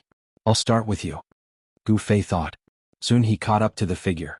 Looking at the figure's back, it seemed to be a young cultivator. The young cultivator ran quickly above the houses, sometimes leaping onto the streets. He seemed to be very careful, stopping from time to time and hiding in the shadows for a while to see if anyone was following him. Then he would continue forward. However, his tricks were useless against Gu Fei. Gu Fei was a veteran in stealth and had rich experience. How could he be fooled? As the young cultivator was thinking about heading towards the southern part of the city, Gu Fei did not want to recklessly take action. Thus, he kept a certain distance from the young cultivator, neither too far nor too close. That person didn't seem to notice that someone was following him. Soon, the young cultivator arrived at the southern city wall. He jumped onto the wall and jumped over it. For cultivators, it was not difficult to climb over a city wall that was dozens of feet tall. Gu Fei was very careful. He did not follow them immediately but waited in the dark for a while. Sure enough, a head suddenly popped out from the city wall and looked around. This guy is too paranoid, Gu Fei thought to himself. If he had jumped over the wall just now, he would have been caught red-handed by that person. The person on the city wall saw that there was no movement in the surroundings, so he jumped off the wall. Only then did Gu Fei come out from the dark and leaped onto the city wall. He looked outside the city and saw a figure quickly disappearing into the snowy forest outside the city. What is that guy trying to do? Why is he so careful? Gu Fei couldn't help but be a little curious. The person in front was definitely a disciple of the Dongfang clan, but why did he leave the city alone? Swoosh! Gu Fei jumped down from the city wall and landed on the ground like a feather without making a sound. After he landed, he immediately used his extreme speed 8 steps movement technique and rushed into the snowy forest, leaving no traces in the snow. That person's cultivation doesn't seem to be low. Gu Fei noticed that there were no obvious footprints in the thick snow in the forest. After walking for about a mile in the snow forest, a pavilion appeared in the snow forest. Gu Fei carefully walked towards the pavilion. From a distance, there seemed to be 2 figures standing in the pavilion. When he was only 20 to 30 meters away from the pavilion, he was shocked. He actually knew the 2 people in the pavilion, and one of them, Gu Fei didn't expect to see him here at this time. The young cultivator who had come out of the guest cloud arrival and was indeed a disciple of the Dongfang clan. This young cultivator had once been defeated by Pan Hong.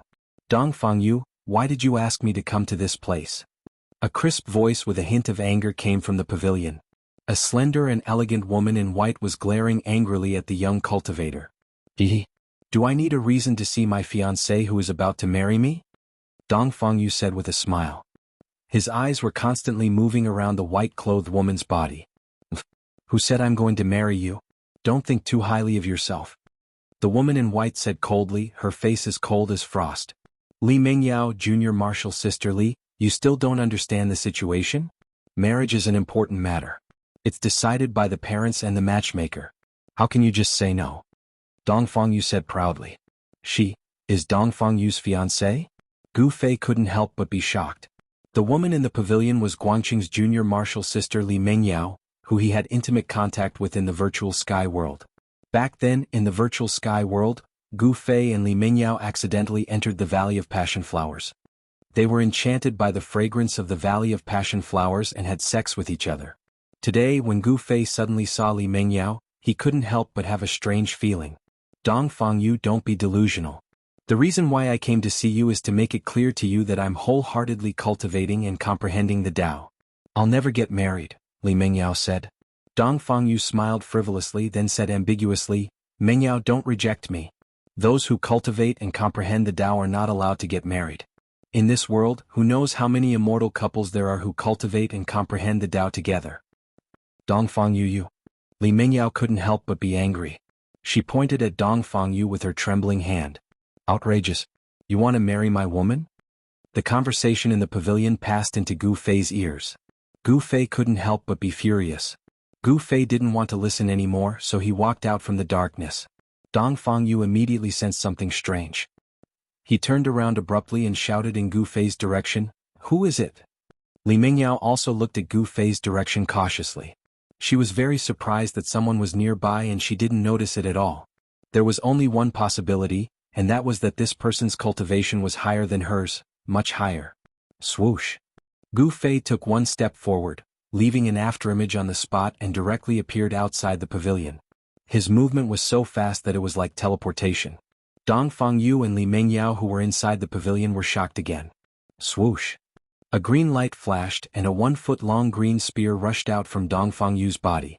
It shot towards Gu Fei who was outside the pavilion like a green lightning. Dongfang Yu! Li Mengyao quickly shouted. She wanted to know the situation before making a move. You should know that the northern land right now was definitely not peaceful. She didn't know how many cultivators had entered the northern land. Dongfang Yu was really too rash. He rashly attacked someone. If the opponent's cultivation level was lower than his, it would be fine, but if the opponent was an expert, the consequences would be unpredictable. At this time, Gu Fei had moved all the muscles in his body. Not only did he change his appearance but he also changed his figure. Li Mengyao didn't know that the person who suddenly appeared in front of her was the person who had the most intimate contact with her in the virtual sky world. Dongfang Yu had already made his move, so the result couldn't be changed. A grim smile appeared on Gu Fei's face. He stretched out his right hand and caught the green spear that was shooting towards him. In an instant, he forced himself in front of Dongfang Yu and punched Dongfang Yu's chest. The clear sound of bones breaking immediately rang out. Dong Fangyu let out a blood-curdling scream and flew out of the pavilion while vomiting blood. Bang! He smashed into the snow outside the pavilion. Everything happened too quickly. Gu Fei's movement technique was extremely fast. In just a single exchange he had already heavily injured Dong Fangyu. If it wasn't for the fact that he wanted to spare Dong Fangyu's life, Gu Fei's punch would have killed Dong Fangyu. Li Mingyao couldn't help but be stunned. The opponent's attack was extremely ruthless, and his cultivation level seemed to be extraordinarily high. She couldn't help but be greatly shocked. She immediately opened her mouth and spat out a sword light to protect herself. "You're courting death." Gu Fei deliberately lowered his voice. He then grabbed the green spear and took another step, directly passing through the pavilion towards Dong Fangyu. "Be lenient," Li Mingyao exclaimed. Although she hated Dong Fangyu very much, she couldn't just watch him die and watch him be beaten to death. Gu Fei turned a deaf ear to her and directly arrived in front of Dong Fangyu, who was rolling in the snow. He stretched out his left hand, grabbed the clothes in front of Dong Fangyu's chest, and lifted him up from the ground. "Excuse me." A light shout came from behind. A sword light rushed out from the pavilion like a dragon coming out of the sea, and slashed towards Gu Fei's waist. Gu Fei didn't want to fight with Li Mingyao. After grabbing Dong Fangyu, he disappeared from the spot. When he reappeared, he was already 20 feet away. Swoosh! The sword light swept across in an instant. Several big trees were immediately cut in half and fell down from the sky. Snowflakes suddenly flew in the snow forest, making it a mess. Taking advantage of the chaos, Gu Fei carried Dong Fangyu like a dead dog and rushed into the depths of the snow forest. Li Mingyao wanted to chase after him, but after chasing for a few hundred feet, she lost the trace of Gu Fei. Gu Fei carried Dong Fangyu and quickly went through the snow forest. Soon he got rid of Li Mingyao's pursuit and entered the depths of the desolate snow forest. He carried Dong Fangyu and came to a piece of snow land. Then he threw Dong Fangyu on the snow land. Cough cough. Dong Fangyu coughed up a mouthful of blood, then gasped for breath and said, Who the hell are you?" Gu Fei's punch was extremely heavy. With just a single punch, it had already shattered Dong Fangyu's sternum. The force of the punch even penetrated his internal organs and caused serious injuries to Dong Fangyu. "Who am I? Hasn't your Dong Fang family been looking for me?" Gu Fei said coldly. Then, the muscles on his body began to return to their original position, gradually revealing his true appearance. You. Dong Fangyu's eyes gradually widened as if he had seen a ghost. In his excitement, he spat out another mouthful of blood with a wah sound. "Do you know who I am now?" Gu Fei said with a chuckle. After Dong Fangyu saw who the person in front of him was, he was scared out of his wits. He was almost scared to death. His already pale face became even paler. "You're Gu Fei." Dong Fangyu's entire body was ice cold. He collapsed powerlessly on the snowy ground. First publication of this book. Chapter 349. Although Dong Fangyu hadn't really seen Gu Fei, it didn't mean that he couldn't recognize Gu Fei, because all the young masters of the Dongfang family had seen Gu Fei's portrait. The person who has enmity with you is Dongfang Qin. If you want to take revenge, you should look for him. Why did you attack me? Dong Fangyu still had a glimmer of hope. However, when he saw the incomparably cold smile on Gu Fei's face, he knew that he didn't even have a glimmer of hope. "Dongfang Qin? I will look for him, but now." Gu Fei grinned at Dong Fangyu, who was paralyzed on the snow. His snow-white teeth were so conspicuous in the dark. But in Dong Fangyu's eyes, it was like the smile of a devil. "What do you want?" Dong Fangyu panicked and hurriedly struggled to shrink back. However, as soon as he moved, he suddenly felt a sharp pain in his chest, causing him to involuntarily groan in pain. Gu Fei took a step forward, looked down at Dong Fangyu and sneered, "What do you think?" Then he grabbed the short spear that was surrounded by green light, and with a poof sound he fiercely stabbed it into Dong Fangyu's right thigh. Wah! Dong Fangyu screamed and blood suddenly splashed from his thigh. Blood dripped down and in just a short while his clothes were soaked. The short spear that was surrounded by green light was the magic tool that Gu Fei snatched from Dong Fangyu. It was extremely sharp and directly pierced through Dong Fangyu's thigh, nailing him to the snow. I just want to collect some interest from the Dongfang family first."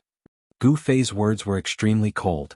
He didn't have any pity for the people of the Dongfang family. Roar.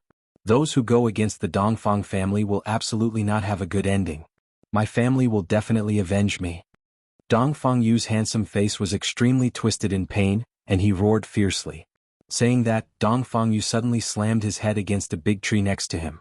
He wanted to kill himself so that he would suffer less. Bam! Gu Fei kicked Dongfang Yu away. This kick directly landed on Dongfang Yu's face, causing him to bleed from his mouth and nose. A few of his teeth fell out. His handsome face immediately swelled up. Dongfang Yu's thigh was nailed to the ground by the short spear. When he was kicked by Gu Fei and rolled to the side, the wound on his thigh immediately burst open, turning into a bloody mess. But because of this, Dongfang Yu was freed from the pain of being nailed to the ground by the short spear and unable to move. Gu Fei did not intend to kill Dongfang Yu immediately. Therefore, the strength of that kick was just right, only injuring Dongfang Yu but not killing him. Kill me now. Dongfang Yu felt dizzy from Gu Fei's kick, but as soon as he came to his senses, he immediately rushed towards Gu Fei and roared loudly. Blood splashed out from Dongfang Yu's mouth along with his muffled voice. I will kill you, but before that, I have to properly greet you, Gu Fei said in an understated manner. These plain words in the ears of Dongfang Yu had a different feeling. Dongfang Yu's swollen face suddenly turned green, and his whole body involuntarily trembled. Killing is not too much, please give me a quick death, Dongfang Yu said to Gu Fei in a pleading tone. Give you a quick death? That's impossible. Gu Fei said disdainfully, if you want to blame someone, blame Dongfang Chen. In fact, I really don't want to attack you. Who told you to be a member of the Dongfang family? Roar. Gu Fei, you will die a horrible death. Dongfang Yu threw caution to the wind and cursed at Gu Fei, wishing he could roar out the most vicious words in the world. I want you to die a horrible death now. Gu Fei's face sank, stepped forward, and stepped on Dongfang Yu's thigh with the short spear. Kacha. The creepy sound of bones breaking immediately came from Dongfang Yu's thigh. There was no doubt that his thigh bone was broken. Blood splashed out from the wound pierced by the short spear, and the blood shot out several meters away. Dongfang Yu's cursing immediately turned into a scream. Dongfang Yu screamed, suddenly made up his mind, put his tongue between his teeth and then fiercely bit it. Suddenly, blood gushed out from his mouth, and his tongue and blood were spat out on the ground. Biting my tongue to commit suicide? Gu Fei was stunned, let go of his right foot that was stepping on Dongfang Yu's thigh, and then said coldly, You idiot, you actually bit your tongue to commit suicide? Ah, what a joke. Gu Fei laughed. Dongfang Yu's move was really stupid. The physique of a practitioner was much stronger than that of ordinary people. Even if he bit his tongue to commit suicide, he would absolutely not die. In the period of time before Dongfang Yu died because of excessive blood loss, it was enough for Gu Fei to torture him to his heart's content. Gu Fei wielded his palm like a knife, and a bright aura rushed out of his palm. Puff, puff, puff, puff. Four soft sounds sounded and blood burst out. Gu Fei directly cut off Dongfang Yu's limbs. Don't you want to marry that fairy-like woman? I don't believe that the elders of that woman will marry her to a stick. Woo-woo. Dongfang Yu bit his tongue and could no longer speak. He stared at Gu Fei fiercely, and his eyes became blood red, revealing endless resentment. Remember, the reason why you have such an end is completely thanks to Dongfang Chen. Gu Fei had no mercy because he was dealing with the enemy, and there was no mercy for the enemy. Just when Gu Fei was about to continue to torture Dongfang Yu, a long roar suddenly came from the distance. Woo-woo. When Dongfang Yu heard that long roar, he suddenly became excited. He wanted to shout and tell the people in the distance that he was here, but unfortunately his tongue was gone and he couldn't shout. Hearing the roar, Gu Fei couldn't help but frown. He looked in the direction of the roar and muttered to himself, So fast. Should I kill or not? Gu Fei immediately looked down at Dongfang Yu, who had turned into a bloody person. His expression changed several times. He raised his right hand and put it down again. In the end, he didn't directly kill Dongfang Yu. However, before leaving, Gu Fei stepped on Dongfang Yu's crotch. Dongfang Yu's eyes suddenly bulged, and the sound of balls breaking came from under Gu Fei's foot. In the mortal's palace, I heard that there are people who are neither male nor female, called eunuchs. It's not good to kill you, it's better to make you a eunuch. Gu Fei's words before he left angered Dongfang Yu so much that he vomited blood and passed out. After a while in the snow forest, there were a few long roars. It seemed that there were experts searching for traces of Dongfang Yu in the nearby forest. Dongfang Yu was seriously injured and taken away. Although the process was short, Li Mengyao saw it all. Obviously, Li Mengyao sent out a message to inform the people in the city. Swish. A white figure appeared nearby. This person was tall and had a mighty appearance. He was an expert of the older generation of the Dongfang family, eldest brother Dongfang. He followed the smell of blood in the forest and found Dongfang. When he saw Dongfangyu's miserable state, his eyes turned red. In the snow forest, there was a roar of grief and indignation. Gu Fei didn't go far, he watched everything in the dark. Swish, swish, swish. Very soon, a few figures appeared nearby after Boss Dongfang roared. Every single one of them emitted obscure energy fluctuations. Not a single one of them was a weakling. Gu Fei decisively retreated. Although his cultivation had broken through to the fourth sky of the ascended mortality realm, he knew that it would be difficult to deal with these experts at the same time. He was like a ghost, silently traversing through the snow forest. From time to time, angry roars could be heard behind him, but he turned a deaf ear to them. Gradually, the voices behind him could no longer be heard. Gu Fei walked a big circle in the snow forest, then returned to Northern Mountain City.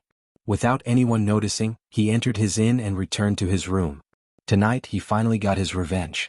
Although the other party wasn't Dongfang Qin, it made Gu Fei feel a sense of satisfaction after taking revenge. Knowing that not only did he not die but he also came back, the Dongfang family should be panicking now.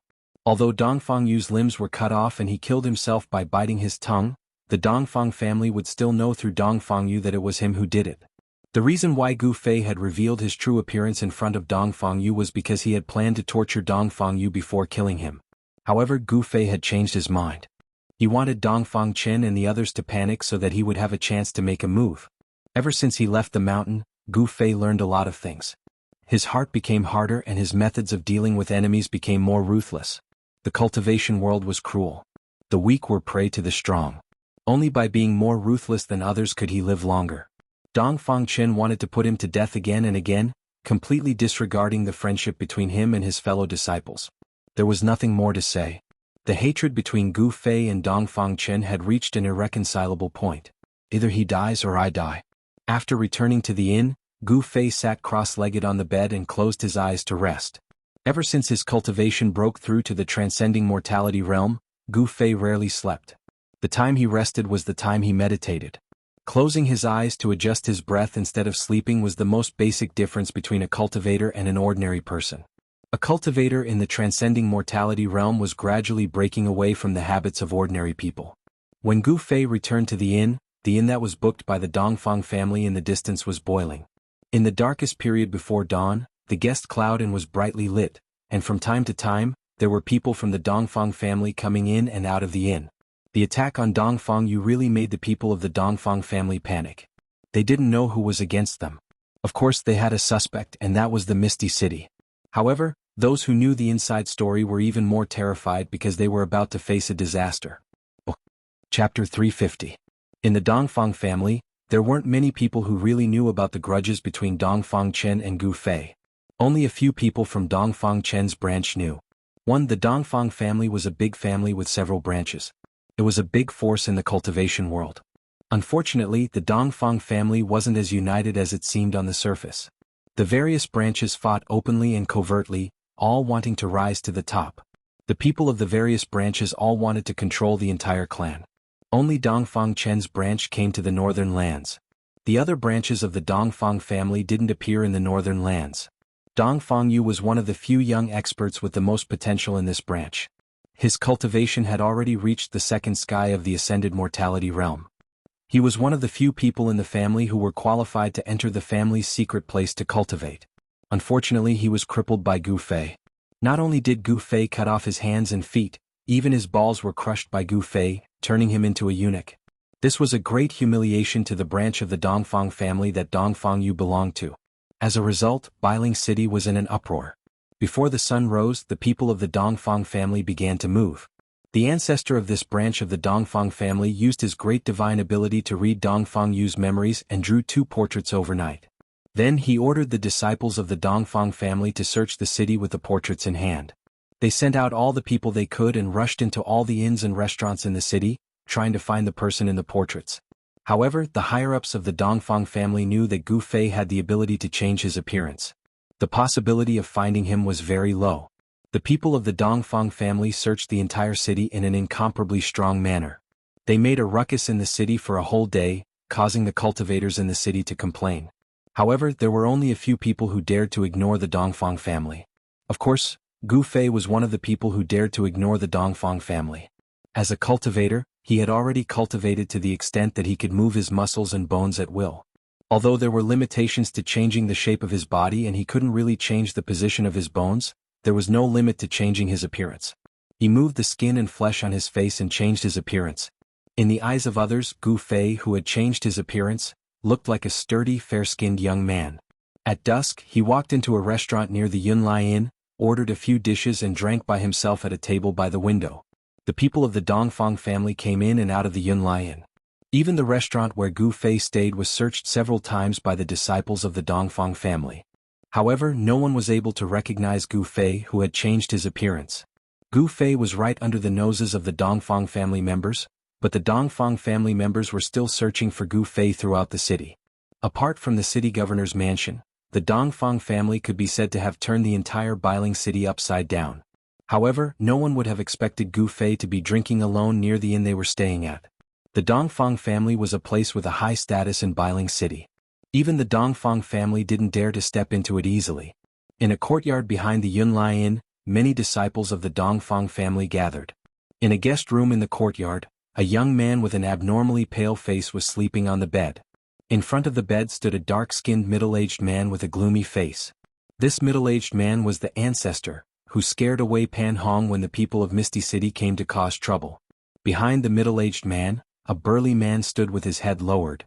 This burly man looked mighty and his muscles bulged under his clothes like a horned dragon, giving off a strong sense of oppression. This man was the Dongfang eldest brother who saved Dongfang Yu. That person is too ruthless. After a while, the ancestor turned around, walked to a nearby chair and sat down. Ancestor Yu, can you recover? Dongfang eldest brother said in a trembling voice. In front of this middle-aged man, he didn't dare to be the slightest bit presumptuous. Even if he was angry and excited, he could only suppress it. Network, the middle-aged man frowned, thought for a moment and then said, freeze his limbs and keep them safe. When we return to the family, maybe we can ask for elixirs and medicines to reattach them. Thank you, ancestor. Dongfang eldest brother was overjoyed. As long as his limbs could be reattached, Dongfang Yu still had a glimmer of hope. His cultivation would not be wasted. But, the broken limbs can be reattached, but the damage to his lower body will be difficult to heal. He may completely lose the ability to reproduce. The ancestor's face was so gloomy that it seemed as if it was about to drip water. This Dongfang eldest brother couldn't help but be dumbfounded. He was Dongfang Yu's second uncle, and his eldest brother only had Dongfang Yu. If Dongfang Yu became a eunuch, then wouldn't his eldest brother have no descendants? Hey, Gu Fei. Dongfang eldest brother's eyes were red, and his whole body was surging with murderous intent. Right now, he couldn't wait to tear Gu Fei to pieces and burn his bones to ashes. Even if that little guy is from the Supreme Mystery Sect, I will still kill him. The middle-aged man said coldly. It was obvious that he was also angry. Pass down the order. If you find that little guy, don't hesitate to kill him. The middle-aged man's eyes were like cold lightning, flashing with a threatening cold light. Yes. Dongfang eldest brother quickly accepted the order, then turned around and walked out of the room. At the same time, in a courtyard in the east of Bailing City, several people were sitting in a pavilion, whispering about something. Everyone's expression was very serious. Brother Li, why is the Dongfang family looking for Brother Gu? Do they have the same purpose as us? A young man in white sitting at a stone table asked a dark-skinned, unprepossessing young man. I don't know. The Dongfang family is Brother Dongfang Chen's family. He may know why the Dongfang family is also looking for Brother Gu, the unprepossessing young man said indifferently. In the pavilion there were 4 young cultivators in white sitting around. They were all disciples of the Supreme Mystery Sect.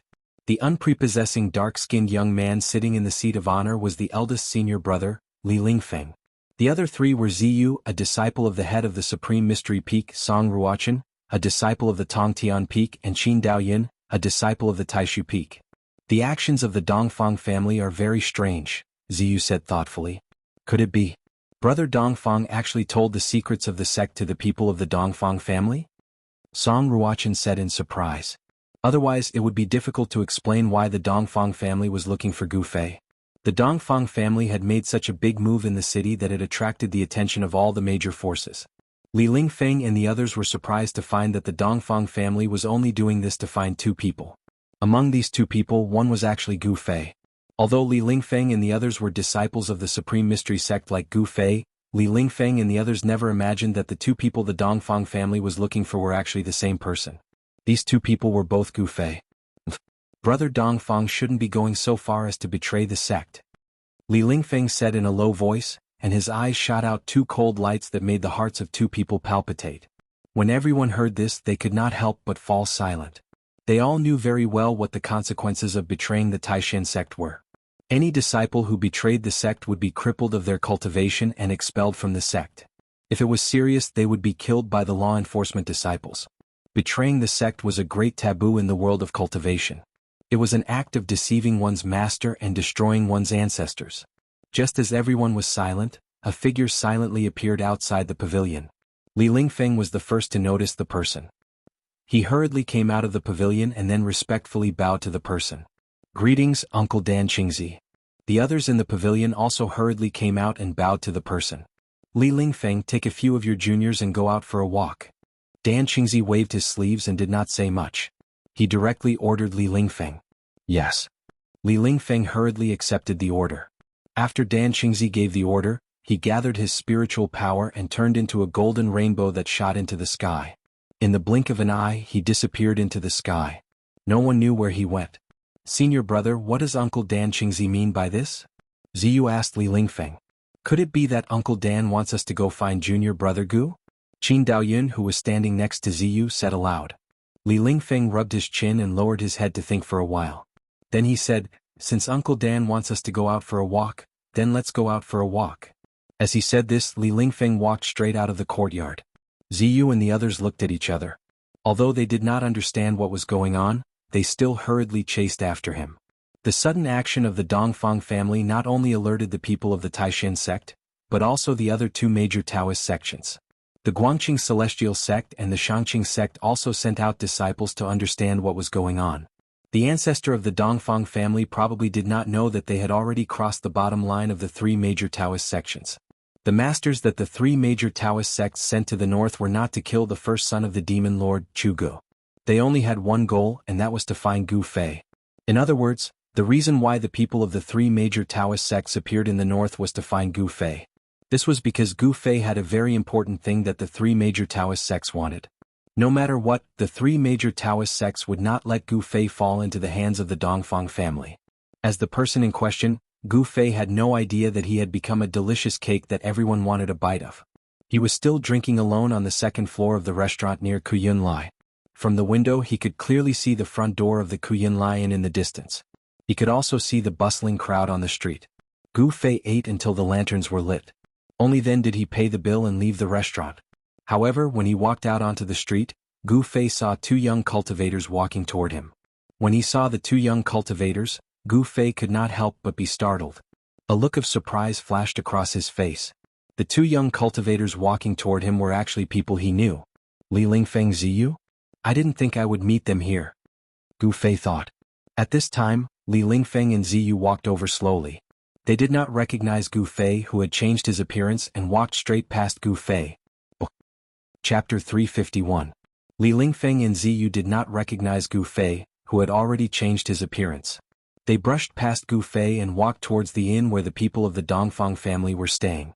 They did not even look straight at Gu Fei, who walked past them. Network, Gu Fei stopped, then turned around and quietly followed behind Li Lingfeng and Ziyu. He did not follow too closely, but he did not deliberately hide his tracks either. He felt that Li Lingfeng and Ziyu did not enter the inn, but wandered around the vicinity. They seemed to be monitoring the people in the inn. After searching for more than half a day, the people of the Dongfang family gradually stopped their search. The disciples they sent out all returned to the inn one after another. No one moved alone anymore. They became even more careful. No one moved alone anymore, giving the opponents hidden in the dark a chance to attack them one by one. The Supreme Mystery Sect did not send too many disciples into the northern lands. Having too many people often did not bring about the effect of doing good things. The Dongfang family was a very good example. With Shaoyang Peak's Daoist Chaoyang making a move, it was enough. Li Lingfeng and Ziyu did not seem to feel that someone was following behind them. They wandered around the inn where the people of the Dongfang family were staying for an hour, then left immediately. In the streets and alleys of the city, the figures of cultivators could be seen everywhere.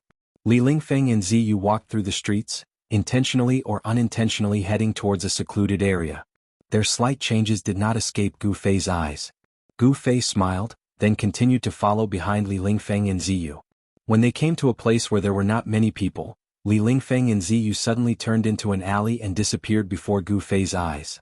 Gu Fei hurriedly chased after them. When Gu Fei turned the corner of the street, he found that Li Lingfeng was standing less than 3 meters in front of him, looking at him with a cold smile. At this moment, Gu Fei suddenly felt a slight ripple coming from behind him. He turned around and saw that Ziyu was already blocking his way. These two fellows are quite vigilant, Gu Fei thought. Actually, he did not deliberately hide his tracks at all. It was not surprising that Li Lingfeng and Ziyu found out. Of course, if Gu Fei deliberately hid his tracks, Li Lingfeng and Ziyu would not be able to sense that Gu Fei was following them. Who are you and why are you following us? As Li Lingfeng pressed forward, a powerful wave of magical power rippled out from his body, and there seemed to be several faintly discernible rays of light coiling around his body. At the same time, Ziyu, who was behind Gu Fei, flipped his right hand, and a branch surrounded by a dark green spiritual light appeared in his hand. The dark green branches emitted an enormous fluctuation of wood elemental energy, as if they were shrouded in a layer of hazy green light. On the branches there were 7 bright green leaves. This was Ziyu's Dharma treasure, a Dharma treasure refined from the branch of a spirit root of heaven and earth. After Gu Fei changed his appearance and his cultivation advanced greatly, the aura on his body changed as well. If he did not recover his original appearance, it would be impossible for Li Lingfeng and Ziyu to recognize him at all. Senior brother Li, senior brother Ziyu, how have you been? Gu Fei glanced at Li Lingfeng and Ziyu with a composed expression, and then said, You are... Ziyu and Li Lingfeng could not help but be taken aback, their faces revealing looks of astonishment. What? You guys really can't recognize this little brother? As Gu Fei spoke, the flesh on his face began to tremble, and his true appearance gradually revealed. Like this, do you guys recognize me? Gu Fei said. Jade Spirit Peak's junior brother Gu? After Li Lingfeng looked at that Gu Fei's true appearance that was gradually revealed, his eyes gradually widened and he asked in shock. Junior brother Gu, is it really you? Ziyu hurriedly put away his Dharma treasure and walked forward. Li Lingfeng and Ziyu were both very excited when they suddenly saw Gu Fei. It had to be known that the reason they appeared in the northern lands was for the sake of finding Gu Fei. Online? This isn't a place to talk, follow me? Gu Fei said in a low voice, and then without waiting for Li Lingfeng and Ziyu to react, he turned around and walked out of the alley. Li Lingfeng and Ziyu exchanged a glance and hurriedly followed. As the muscles on Gu Fei's face walked out of the alley, they started to tremble lightly again. Under the trembling of his skin and flesh, his appearance changed once more. Li Lingfeng and Ziyu were both extremely shocked. They found it hard to believe that Gu Fei actually had this kind of ability. This was not an ordinary disguise technique, nor was it a technique to change one's appearance. Gu Fei's method was really too brilliant. Moving his muscles and changing his appearance in the eyes of outsiders, there was absolutely not the slightest flaw. Gu Fei led Li Lingfeng and Ziyu directly out of Bailing City through the western gate. Outside the western city, there were fewer people than in the other 3 directions. Not far from the city gate was a snowy forest covered in thick snow.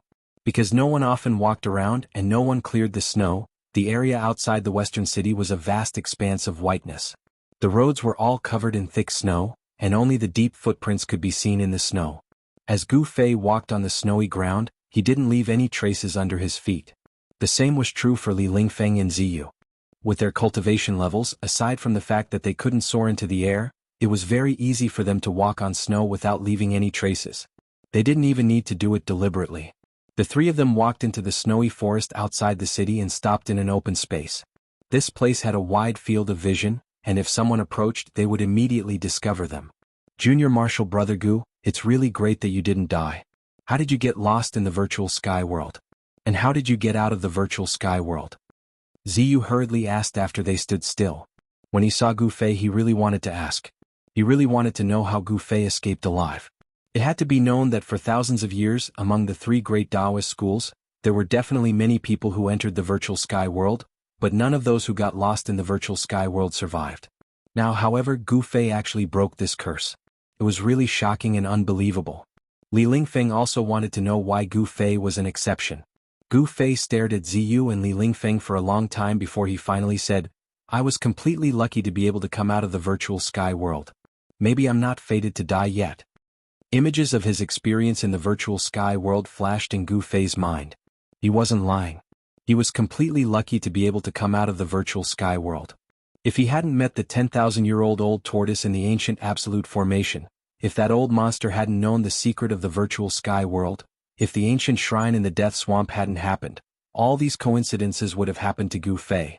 Otherwise, Gu Fei would have definitely been sealed in the virtual sky world like the other Dao school disciples who got lost in the virtual sky world. If this wasn't luck, what was it? Without the old tortoise and the ancient shrine, Gu Fei definitely wouldn't have been able to escape alive. If he got lost in the virtual sky world, there would only be one outcome: death. Luck. Ziyu and Li Lingfeng couldn't help but be stunned. They looked at each other and didn't really believe what Gu Fei said, but they could see that Gu Fei didn't seem to want to say much. They still had an important task, so everything else had to be put aside for the time being. Therefore Li Lingfeng said to Gu Fei, Junior Martial Brother Gu, the Chaiyang constellation of Shaoyang Peak is in the city. Come with us to see the Chaiyang constellation first. Yes. The Chaiyang constellation came to the north to find you, Ziyu said immediately. To see the Chaiyang constellation? Gu Fei couldn't help but frown.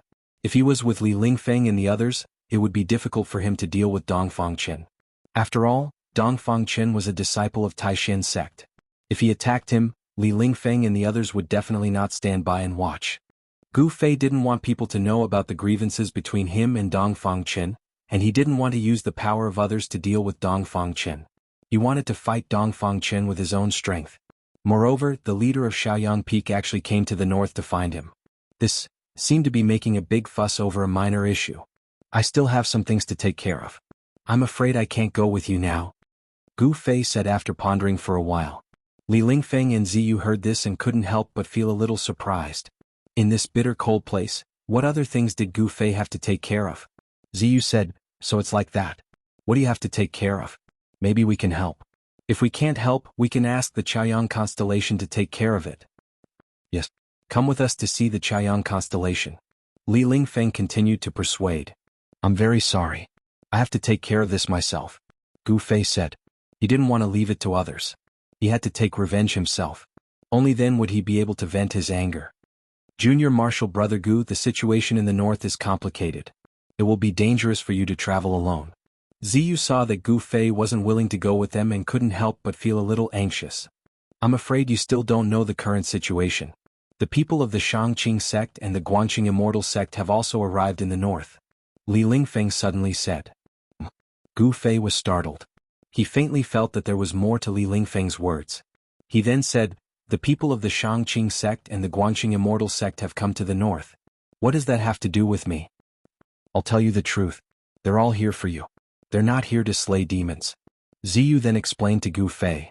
They're here for me? Gu Fei said in shock.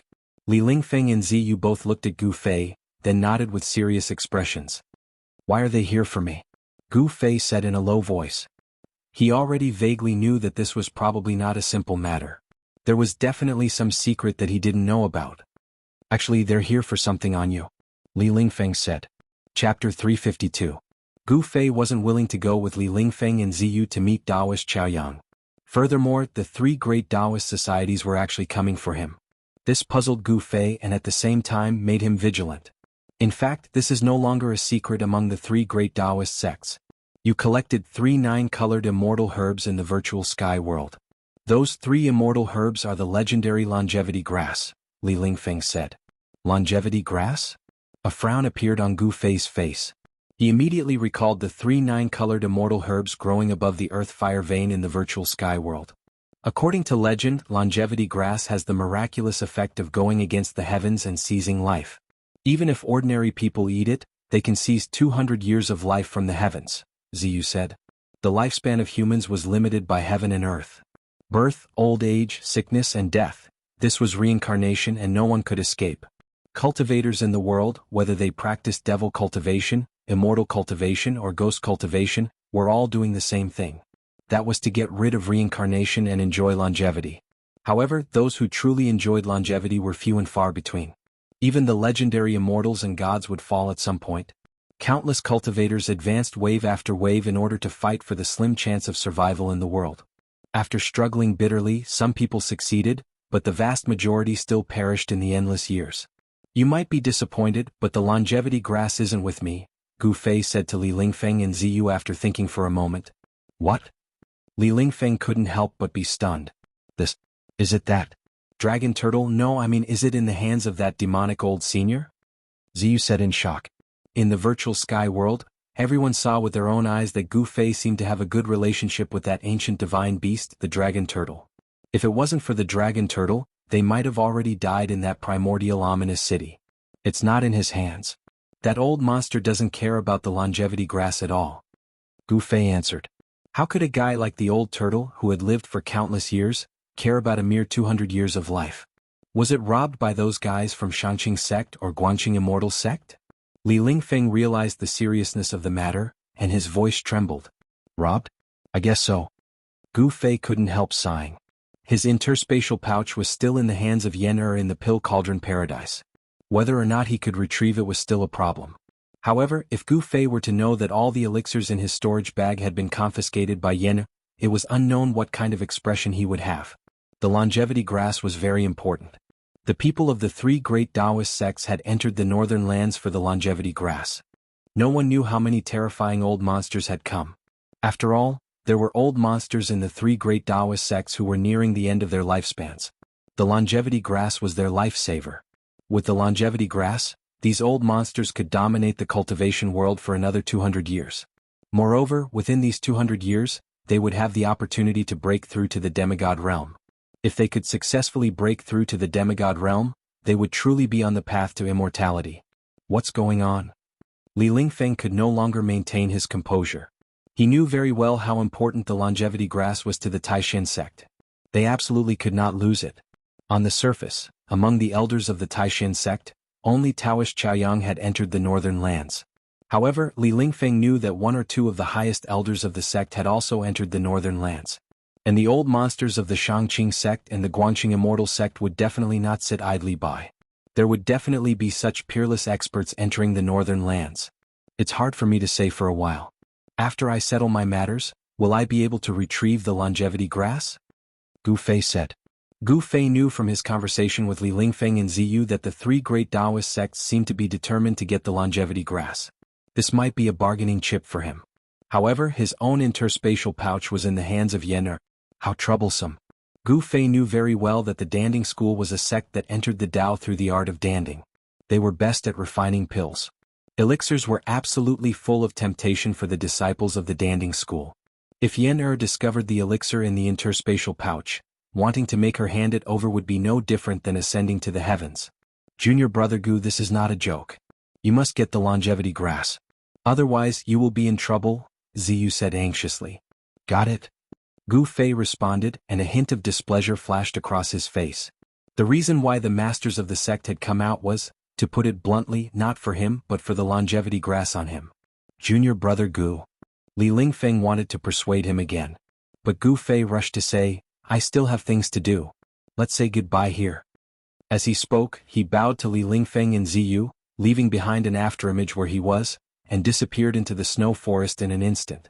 By the time Li Lingfeng and Ziyu reacted to it, Gu Fei was already several hundred feet away. Li Lingfeng and Ziyu could not help being startled. Gu Fei's movement technique was swift like the wind and lightning. Furthermore, he left as he pleased. This made them very astounded. Gu Fei's figure rapidly disappeared into the snow forest. Li Lingfeng and Ziyu could not help exchanging glances, both rather helpless. Only after a good while did they come back to their senses and walked out of the snow forest. Senior brother, should we report today's events? Ziyu asked as he walked. Of course. Junior brother Gu's appearance is a major event. This matter is not what we can resolve, Li Lingfeng said solemnly. Actually, he already wanted to make a move to stop Gu Fei earlier. But Li Lingfeng had misgivings. Because he could not tell Gu Fei's depths. Furthermore, everyone belonged to the same sect. Li Lingfeng did not wish to offend Gu Fei. Li Lingfeng and Ziyu quickly left the snow forest and returned to Bailing City. At this time, Gu Fei, who had returned to Bailing City first, once again arrived near the inn where the people from Dongfang clan stayed. He, who had changed his appearance, did not have to worry about being recognized at all. The setting sun was infinitely beautiful, but it was nearing dusk. Time passed unknowingly, and Biling City at dusk was still cold. The blood-like setting sun hung high above the horizon, emitting the last radiance of the day. His conversation with Li Lingfeng and Ziyu made him feel rather displeased. If it were not for the fact that he collected the longevity grass in the virtual sky world, the people in the sect would definitely not regard him so highly. The people in the cultivation world were all very realistic. Sometimes they were so realistic that it made people's hearts turn cold. Only by becoming powerful would one not be ignored by others, and only then would one be respected. Gu Fei secretly made up his mind that he must become a strong cultivator who could look down on the world. When the last ray of light from the sun disappeared below the horizon, the night had completely enveloped the world. The people who had gone out had already returned to the city. Gu Fei walked into a tavern across from the inn where the people from Dongfang clan stayed, found an inconspicuous corner, and sat down. The tavern was not big, and there were only a dozen or so tables in the lobby. The people drinking and chatting in the tavern were all ordinary people. There were no cultivators present. Gu Fei's aura was completely restrained, and he did not release any fluctuations of energy. In the eyes of others, he was not a lofty cultivator, but rather an unprepossessing young man. No one noticed Gu Fei in the corner. Gu Fei ordered a pot of wine and leisurely drank by himself. However, he was constantly paying attention to the movements in the inn across from him. The people from Floating City did not show up last night, but Gu Fei knew that after being beaten up so miserably by him, they would definitely not swallow this insult. If they wanted to end their seclusion and forcefully return to the world of cultivation, the best way to do so was to cause some disturbance in the world of cultivation. Just as Gu Fei was drinking by himself in the small tavern, as if he had completely blended into the mortal world, a figure suddenly appeared in the air above a courtyard behind the Cloud Arrival Inn. Dongfang Lai. The newcomer said in a deep voice, his voice filled with dignity. In an instant, his voice spread to all the courtyards behind the inn, echoing mightily in the air. However, the people outside the inn did not hear any sound at all. It was very obvious that the person who spoke had used magic power to restrict his voice to a certain range. It seemed that he did not want to alarm anyone other than the people from Dongfang clan. Whoosh! A figure rushed out from the courtyard below. Brother Chaoyang, you have graced us with your presence. I apologize for not going out to meet you.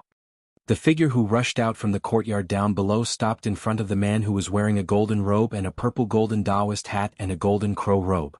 The person who rushed out from the courtyard below was the middle-aged man that the young cultivators of the Dongfang clan called Great Ancestor. This person was Dongfang Lai. And the Taoist who suddenly appeared in the air above the courtyard, like a true immortal descending to the world, was the head of the Shaoyang peak of the Taishan sect, Taoist Chaoyang. Dongfang Lai, why are you searching for the disciples of the Taishan sect? You better give me a reasonable explanation. Otherwise, As soon as they met, Taoist Chaoyang's eyes fiercely shot out two rays of cold light. He glanced at the person in front of him and said in a low voice. Taoist Chaoyang's temperament was the same as his cultivation method. He was like a raging fire, and in the Taishan sect he was the most aggressive elder. When it came to external matters, it was usually him who came forward to resolve them. When Dongfang Lai heard this, his expression could not help but immediately become cold. He said coldly, Taoist Chaoyang, are you here to denounce me? Could it be that this is your analysis? Taoist Chaoyang said coldly. When he learned that Gu Fei was being hunted by the Dongfang family, he was already angry. The Dongfang family really did not give the Taishan sect any face. Were they not deliberately embarrassing him? Other people did not know that Gu Fei was a disciple of the Taishan sect, but the people of the Shangqing sect and the Guangqing Celestial sect knew. What made Taoist Chaoyang even more angry was that in this way, the people of the Guangqing Celestial sect and the Shangqing sect also knew that Gu Fei was in the north. Gu Fei crippled an outstanding disciple of the Dongfang family for no reason. Do you want to protect your sect? Dongfang Lai said tit for tat. Although the Dongfang family was weaker than the Taishan sect, they were not to be bullied. The right and wrong will be decided by the public, but you should not have searched for the disciples of the Taishan sect without informing me. Don't tell me you did not know I was in the city. Taoist Chaoyang's voice became colder. The two sides were full of the smell of gunpowder. At this time the people of the Dongfang family were all alarmed. They all came out of the inn in surprise and looked at the two peerless masters standing in the air. This book was first published. Chapter 353. Dongfang Lai seemed to know that Taoist Chaoyang would come to question him. In the face of Taoist Chaoyang's accusation, He did not back down at all and confronted Daoist Chaoyang. Network, what do you want? Are you going to destroy the relationship between our two families for the sake of a ruthless young disciple? Dongfang Lai said coldly. The relationship between the Dongfang family and the Taishan sect was close to an alliance, but it was not like the three great Taoist sects. They were true allies. The Dongfang family and the Taishan sect, to put it bluntly, were in a mutually beneficial relationship. The Dongfang family had sent Dongfang Qin and the others to the Taishan sect to become disciples of the Taishan sect in order to build a relationship with the Taishan sect. However, this relationship was actually very fragile. For the sake of profit they could become friends, but for the sake of profit friends could also become enemies. You said that the disciples of the Taishan sect are ruthless? Daoist Chaoyang could not help but be furious. His two eyebrows immediately rose, and the golden crow sky burning robe on his body fluttered without any wind. Breaking people's hands and feet, cutting off people's tongues. Their methods are worse than demons. Is this not ruthless? When Dongfang Lai thought of Dongfang Yu who had been tortured by Gu Fei, his heart was filled with anger. Actually, Dongfang Yu's tongue had been bitten off by himself in an attempt to commit suicide.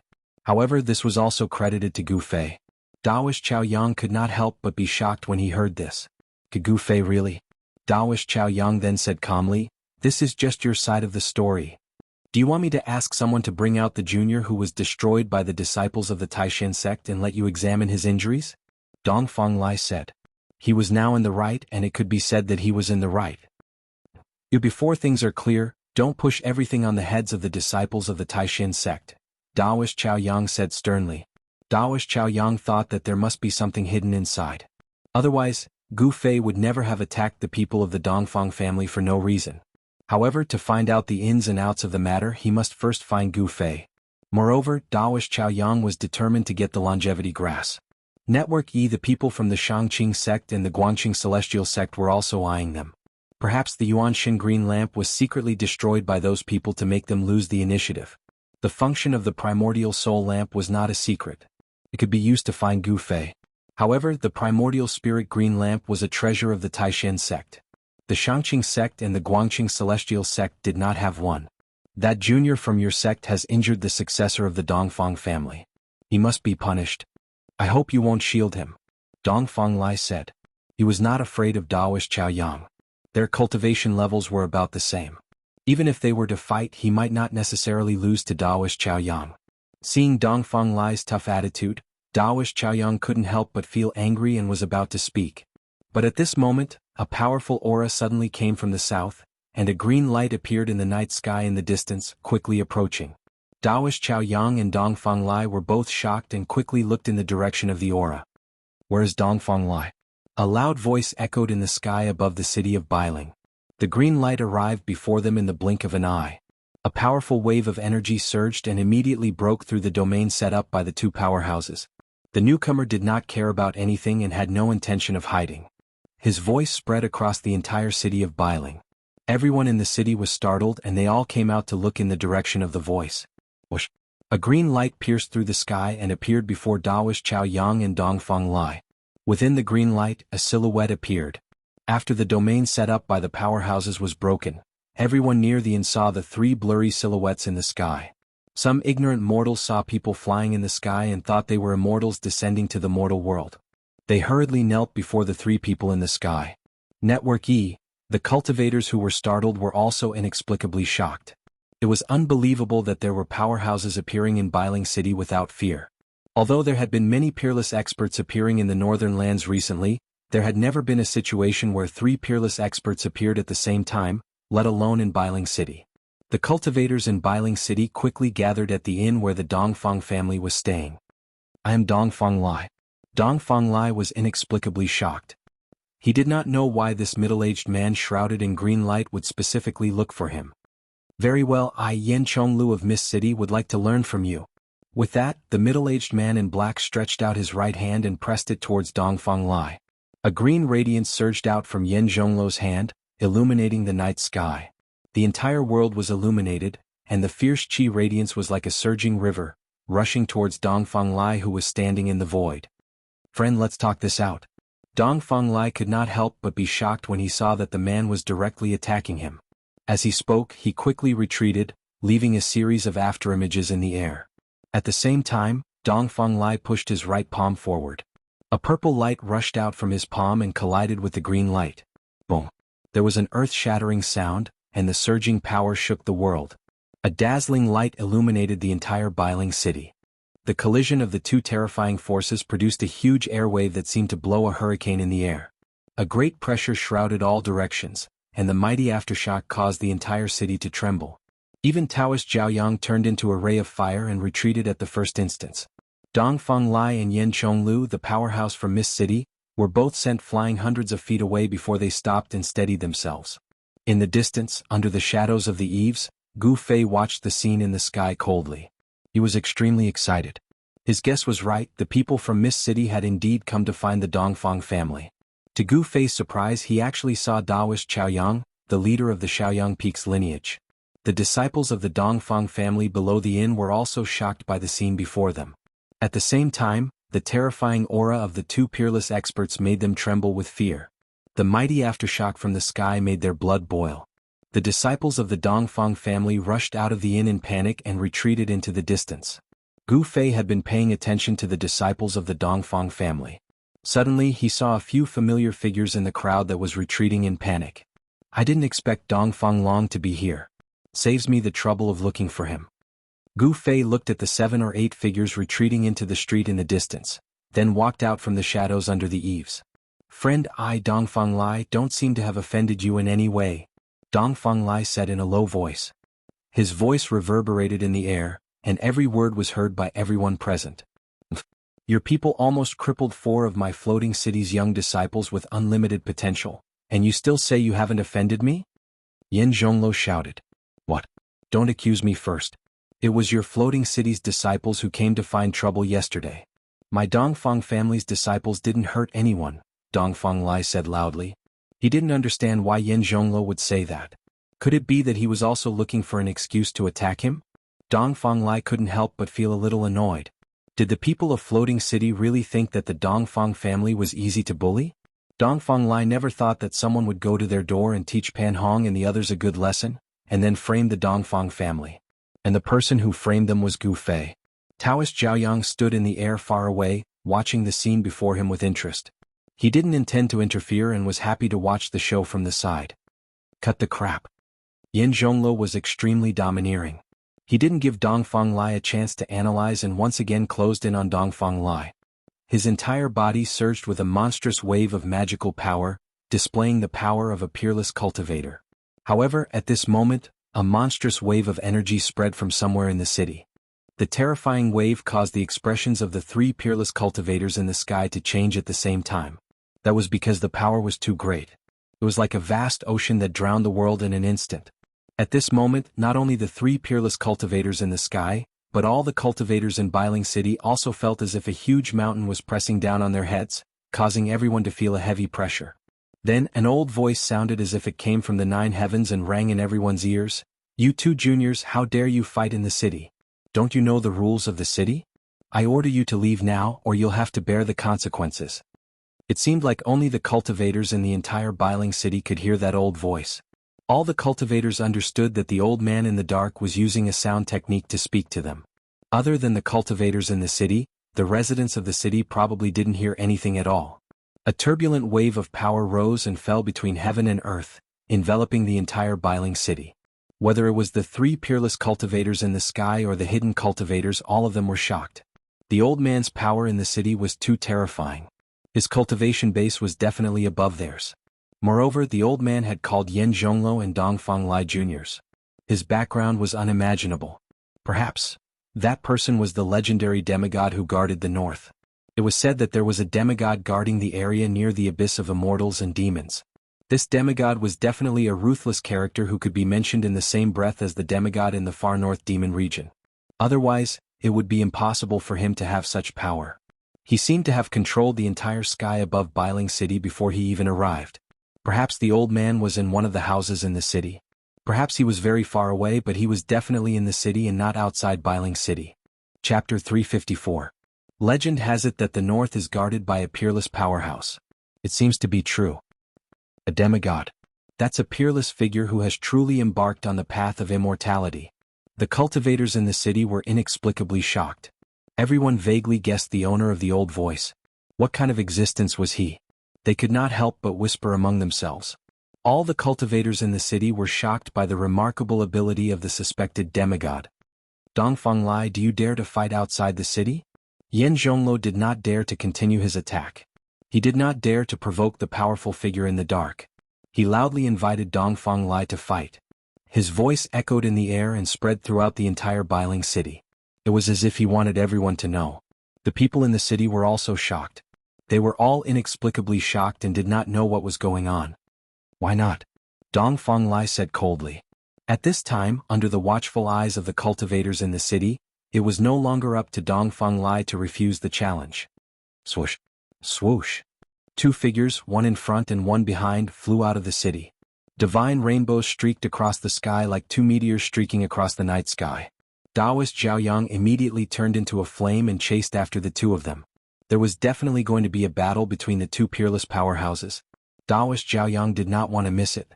Three divine rainbows, two in front and one behind, rushed out of Bailing City in an instant and disappeared into the night sky. The cultivators in the city did not want to miss the upcoming battle between the peerless powerhouses either. Therefore, figures rushed out of the city, stepped on the roof tiles, flew past the houses, and chased in the direction where the three peerless powerhouses disappeared. Under the night sky, there was a loud sound as hundreds and thousands of powerhouses rushed out from the dark. Terrifying energy waves gathered into a vast ocean, causing the people in the city to be extremely terrified. The scene of thousands of powerhouses rushing out of the city was absolutely shocking.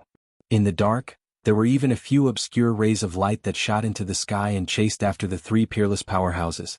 The disciples of the Dongfang family also rushed out of the city. The battle between their ancestor and someone concerned the reputation of the Dongfang family. The disciples of the Dongfang family were more anxious than anyone else. Dongfang Qin and Dongfang Long were also among them. Those who were as powerful as first brother Dongfang had already rushed out of Bailing City, leaving those with weaker cultivations behind. Dongfang Chen's cultivation was shackled at the awakening self 9th layer, and he was quickly left behind by the transcending mortality cultivators.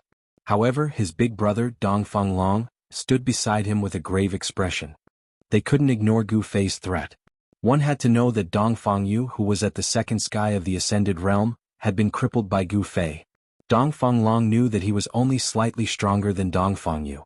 With the treasured blade in his hand, he was confident that he could fight against cultivators at the fourth sky of the Ascended Realm. Very soon, the Dongfang brothers crossed the city wall and rushed out of the city. They didn't notice that a ghost-like figure was following them silently. The speed of the transcending mortality cultivators wasn't something that the awakening self-cultivators could compare to. The awakening self-cultivators had long been left behind by the transcending mortality cultivators. If it wasn't for the fact that Dongfang Long had to protect his brother, he would have already rushed to the front. The ones lagging behind were all the awakening self-cultivators. Of course, Dongfang Long and the person who was secretly following them were excluded from the group. Following the tracks left behind by their predecessors, the group of cultivators rushed into the depths of the snow forest. Boom! A loud sound suddenly came from the front, followed by a terrifying wave of energy. Everyone was shocked. They could even clearly feel the tremors coming from under their feet. In the snow forest, the snow on the trees rustled and fell down. It's starting. Under the shock, all the cultivators in the snow forest immediately understood that the two peerless cultivators had begun to fight in the depths of the snow forest. All the cultivators immediately stepped forward and rushed towards the direction of the energy wave. Some of the transcending mortality cultivators didn't hesitate to use their magic power to activate their magic treasures and soared into the sky. They rushed out of the snow forest and flew towards the direction of the energy wave. Although transcending mortality stage cultivators couldn't be like Imperial Void stage peerless experts who didn't need to rely on external objects and directly fly in the air, they relied on the help of magic treasures to fly in the sky and burrow into the ground. Shwa! Shwa! Shwa! A dozen or so streaks of sword light shot out from the snowy forest like divine rainbows. They were sword cultivators who could control their flying swords. With a single sword, they could soar into the sky and burrow into the ground. Dozens of sword lights, like meteors, swept across the snow forest and rushed into the depths of the snow forest. At this time, a terrifying wave of energy that made people's hearts palpitate came out from the depths of the snow forest. Beams of strong light shot up to the sky and lit up the dark sky. After entering the snow forest, the awakening self-realm cultivators who were lagging behind immediately dispersed. The number of cultivators around the Dongfang brothers quickly decreased. Everyone's attention had been attracted by the two peerless cultivators fighting in the depths of the snow forest. No one noticed that someone had already set their eyes on the Dongfang brothers. After entering the snow forest for tens of miles, there were only a few young cultivators of the Dongfang family left around the Dongfang brothers. The transcending mortality realm cultivators had already rushed into the depths of the snow forest to watch the battle. Suddenly, a figure abruptly appeared in front of Dongfang Chen and the others and stopped them from running. Dongfang Chen. A cold voice rang out in the forest. That person's eyes were as bright as stars in the dark snow forest. His gaze was as sharp as a blade as it swept across the faces of Dongfang Chen and the others. Dongfang Chen and the others were shocked. They felt as if a blade was at their throats.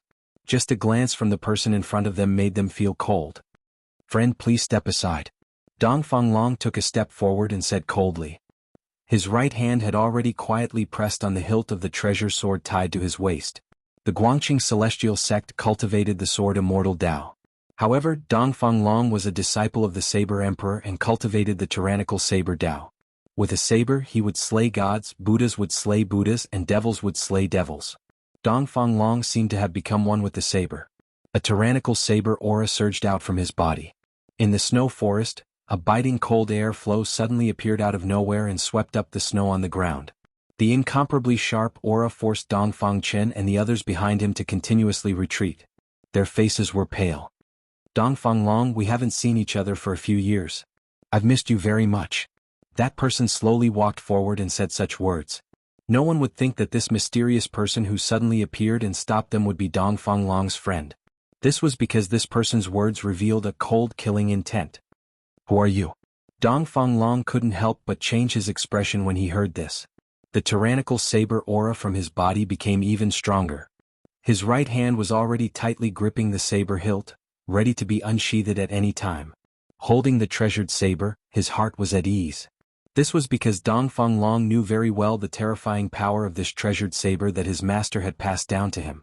When his master passed the saber to him, he had once used this treasured saber to split a 1,000-meter-tall mountain in half. The might of that saber was earth-shattering, and it had already been deeply imprinted in his mind. This was a tyrannical saber. The scabbard had to be engraved with talismans in order to suppress the tyrannical aura emitted by the treasured saber. "You really don't remember who I am?" That person continued to close in on Dongfang Long. His entire body emitted a terrifying murderous aura, and there was a faint light flowing around his body. "He's Gu Fei." Suddenly, a voice came from behind Dongfang Long. The person who spoke was Dongfang Chen, who had already retreated. "Gu Fei? You're Gu Fei?" Dongfang Long was shocked and couldn't help but take a step back. He looked at the young man who was approaching him step by step in disbelief. "Umph." That person sneered. His gaze swept over Dongfang Chen, who was behind Dongfang Long, and coldly said, "Dongfang Chen, I have to say that you're really smart, but unfortunately you seem to be too smart. Although you've changed your appearance at this time, other than Gu Fei, I really can't think of anyone else who would attack us." Dongfang Chen's tone was very calm, as if he had already expected this to happen. That person stood 3 feet away from Dongfang Long. Then his face began to change. In the blink of an eye, the unassuming young man turned into a young cultivator with a resolute expression. Although Gu Fei's appearance was not outstanding, there seemed to be a kind of magic about him. As long as someone has seen him before, it would not be easy to forget him. "I'm a person who clearly distinguishes between gratitude and grudges. So, Dongfang Chen, Dongfang Long, both of you must die." Gu Fei's words were cold and suffocating. Rays of 5-colored light began to emerge from his body. Within the 5-colored light, one could see the power of thunder and lightning bursting and wandering. Dongfang Long felt a strong pressure from Gu Fei. He was secretly surprised. No wonder Dongfang Yu was crippled by Gu Fei. He indeed had the strength. "If you want to kill us, you must have the strength to do so," Dongfang Long said in a deep voice. From the moment Gu Fei appeared, his eyes never left Gu Fei. "Is that so?" Gu Fei smiled disdainfully. Then he pointed his right hand. A ray of light suddenly shot out and pierced forward. "Damn it!" Dongfang Long roared. Clang. With a sound, he unsheathed his saber. The tyrannical saber energy like lightning immediately cut through the void and blocked Gu Fei's finger light. Gu Fei's finger was not aimed at Dongfang Long. Gu Fei's target was Dongfang Chen, who was behind Dongfang Long. With Dongfang Chen's cultivation base, Gu Fei could pierce through him with one finger. In front of a transcending mortality cultivator, a cultivator of the awakening self stage had no power to fight back. The dazzling saber light illuminated the snowy forest. An extremely tyrannical saber energy filled the air. After Dongfang Long blocked Gu Fei's finger light with his saber, he immediately chopped down at Gu Fei. The tyrannical saber energy burst out like a raging sea. The blazing saber light rushed up hundreds of feet, like a heavenly saber, exuding endless power. In an instant, it descended on Gu Fei's head. Chapter 355. The power of the blade stirred up a strong wind, causing the snow under Gu Fei's feet to fly into the air. Snowflakes danced in the sky, and the mighty and powerful pressure caused Dongfang Chen and the Dongfang family disciples to turn pale with fright. They quickly retreated further away. In the face of the incomparably powerful blade, Gu Fei's expression still did not change. He directly punched upwards as if it was a very casual punch. Bam! Gu Fei's fist collided with the terrifying blade light in an instant. The powerful fist force suddenly erupted like a volcano, directly shattering the 100-foot-long blade light. Rumble! The ground under Gu Fei's feet shook violently, and the ground burst open under his feet. The soil mixed with the snow spread out like a wave with him as the center. It had to be said that the power of Dongfang Long's blade was also as heavy as a mountain. The blade energy and the fist force collided, and the powerful force that erupted immediately caused the surrounding trees to be affected and fall outwards. Gu Fei's long hair danced in the wind as he took large strides forward, displaying an unparalleled and powerful aura. Dongfang Long, on the other hand, was shaken by Gu Fei's punch and flew backwards. No one had thought that this would happen. Dongfang Chen, who had retreated, also changed his expression. Although he knew that Gu Fei was able to cripple Dongfang Yu, his cultivation must be above Dongfang Yu's. However, he never thought that Gu Fei would be so powerful. In just one exchange he had already put his big brother Dongfang Long at a disadvantage. Although Dongfang Long's blade energy was tyrannical, Gu Fei was obviously stronger than him. He could directly contend with Dongfang Long's unparalleled blade with his bare hands. Could it be that his body was cast from fine iron? Not only the Dongfang brothers, but the other Dongfang family disciples present were also incomparably shocked. Gu Fei's physical body was so strong that it had exceeded the scope of their understanding. In fact, when Gu Fei's fist collided with Dongfang Long's blade, the treasured blade still left a bloodstain on his hand. However, no blood flowed out, and the wound immediately healed at a speed visible to the naked eye, as if it had never been injured. This was the strength of a martial artist. Even if a powerful martial artist was injured, they could quickly recover. The toughness of a martial artist's body was not something that other cultivators could imagine. If Gu Fei cultivated to the indestructible body martial body realm, his physical body would truly be indestructible. Without special methods, it would be difficult to completely kill him. Gu Fei used the 8 desolation steps and took a step forward, leaving an afterimage where he stood. In an instant he arrived in front of Dongfang Long, who was flying backwards, and punched him in the chest. He did not use any martial skills. Instead, he simply swung his fists with overwhelming force. Even so, Dongfang Long felt that his life was in danger. Roar! Dongfang Long roared furiously and spun the saber in his hand. At the critical moment he used the saber to block in front of his chest. A strong saber chi surged out from the saber. Bam! Gu Fei's fist heavily hit the saber, directly dissipating the heavy saber chi, and the saber heavily hit Dongfang Long's body. Wah! Dongfang Long felt as if he had been hit by a mountain. He opened his mouth and spat out a mouthful of blood. Like a meteorite, he smashed into the snowy forest behind him. Dongfang Chen was sent flying by Gu Fei's punch. He broke 7 or 8 trees in succession before rolling on the snowy ground, no longer breathing. Everyone was stunned by the scene in front of them, including Dongfang Chen. It was hard to believe that Gu Fei had defeated Dongfang Long in 2 moves.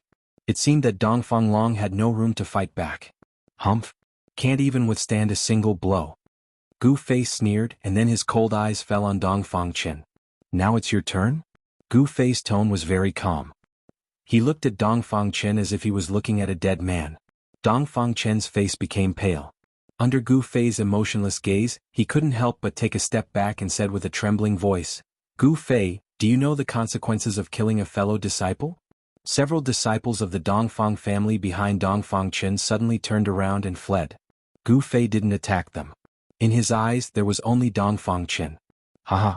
Gu Fei laughed when he heard this as if he had heard the funniest joke in the world.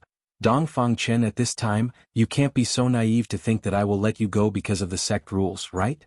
Dongfang Chen knew that he couldn't escape, but he quickly calmed down. Gu Fei, you are too arrogant. Do you think that after you crippled Dongfang Yu, I will still not be vigilant? The panic on Dongfang Chen's face disappeared in an instant and was replaced by a cold face. Is that so? You really know how to act. Gu Fei approached Dongfang Chen step by step. He had fantasized about revenge more than once. When things were really about to come true, Gu Fei strangely found that his heart was unexpectedly calm. He didn't know why it was like this. With Gu Fei's current strength, killing Dongfang Chen was as simple as pinching an ant to death. Dongfang Chen's bluff could not scare him off his determination to kill Dongfang Chen. Dongfang Chen, although you and I are not disciples of the same master, the 9 veins of supreme mystery are a family and also belong to the same sect. I will give you a quick death. As Gu Fei said this, he slowly raised his right hand and pointed his index finger at Dongfang Chen. A 5-colored light immediately appeared at the tip of his finger. Gu Fei didn't want to torture Dongfang Chen. As long as he moved his finger slightly, the light condensed from the warrior's true qi would be able to penetrate Dongfang Chen's body and kill him on the spot. Dongfang Chen's face was livid and beads of sweat rolled down his forehead. At this moment of life and death, he could no longer maintain his calm. However, right at this moment, Gu Fei's expression suddenly changed. Without any warning, he soared into the sky, and a ray of black light shrouded in black qi instantly pierced through his afterimage. The black light came from nowhere and it was silent. Gu Fei was scared and broke out in a cold sweat. If it wasn't for his cultivation breaking through to the 4th sky of the ascended realm and his spiritual sense becoming more sensitive, it would be absolutely difficult to detect someone sneak attacking him. After the black light pierced through the afterimage left by Gu Fei, it didn't shoot forward. Instead, it turned in the air and actually chased after Gu Fei, who had jumped into the air. Preposterous. As soon as Gu Fei saw this black light, his eyes suddenly turned red. He immediately formed a seal with both hands and a golden light immediately gathered in his hands. Then, along with the seal he made, it turned into a bright golden light as thick as a child's arm, and it met the black light that was shooting down below. Bang! The golden divine radiance collided with the black qi and black light. The black qi and black light instantly exploded, but they did not dissipate. Instead, they turned into countless smaller black qi and black light that shot toward Gu Fei from all directions. Gu Fei's attack was like poking a hornet's nest, causing him to fall into a dangerous situation. Gu Fei couldn't help but be shocked. He knew that he definitely couldn't let these black lights land on his body. He had already recognized the origin of these black lights. It was the profound Yin ghost arrow shot by the 9 hell black bone bow in Boss Dongfang's hand. It was an evil object that had once tortured him to death. Roar! Gu Fei let out a furious roar. Being in the air, it was difficult for him to dodge, but he definitely wouldn't sit and wait for death. Just as the countless black lights were about to land on his body, Gu Fei's skin suddenly turned purple. A hazy layer of purple light emitted from his skin.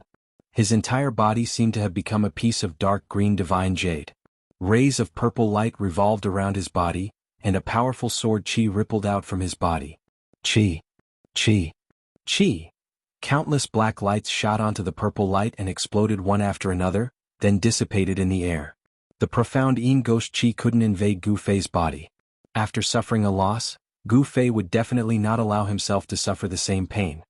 He spread the essence of the divine weapon he had refined into his body, temporarily giving his body the characteristics of a divine weapon, rendering the profound Yin ghost arrow useless. Gu Fei slowly landed on the snowy ground from the air. At this time, a tall figure walked out from the darkness. When he saw this person, Gu Fei's pupils couldn't help but shrink. The person who came was the Dongfang boss who had shot him with an arrow. Humph! Plotting behind people's backs, is the Dongfang family full of despicable and shameless people like you? Gu Fei's sharp eyes stared at this person's face and said coldly. Dongfang boss sneered and didn't answer. Do you think you can save Dongfang Chen? Gu Fei said. Then he directly pressed his palm towards Dongfang Chen.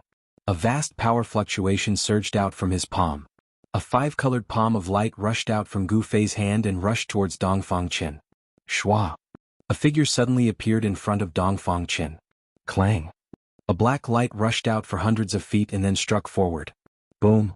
Amidst the loud noise, Gu Fei's palm of light collided with the terrifying black blade light. Gu Fei's five-colored palm of light dissipated, and the black blade light that spanned hundreds of feet also collapsed in the void. The figure of the person who attacked swayed a few times and took 3 steps back. Gu Fei, on the other hand, was like a huge mountain, standing on the ground without moving an inch. The energy storm that exploded shook the void, swept out a huge wave of air, rolled up the snow on the ground into the sky, and the surrounding trees fell outwards. "It's you?" At this time, Gu Fei clearly saw the person's face. This person was the middle-aged man with a black blade on his back who once attacked him with Dongfang Boss outside Bailing Pass. "How is this possible, your strength?" Black Blade Song Wenyan was even more shocked than Gu Fei. In the battle with Gu Fei just now, he actually fell into a disadvantageous position which was unbelievable to him. Alright, since those who should come are here, I will reluctantly take care of you all at once, so that I don't have to find you one by one." Facing 2 transcending mortality realm masters, Gu Fei couldn't help but feel a sense of pride in his heart. At this moment his battle intent was like a rainbow,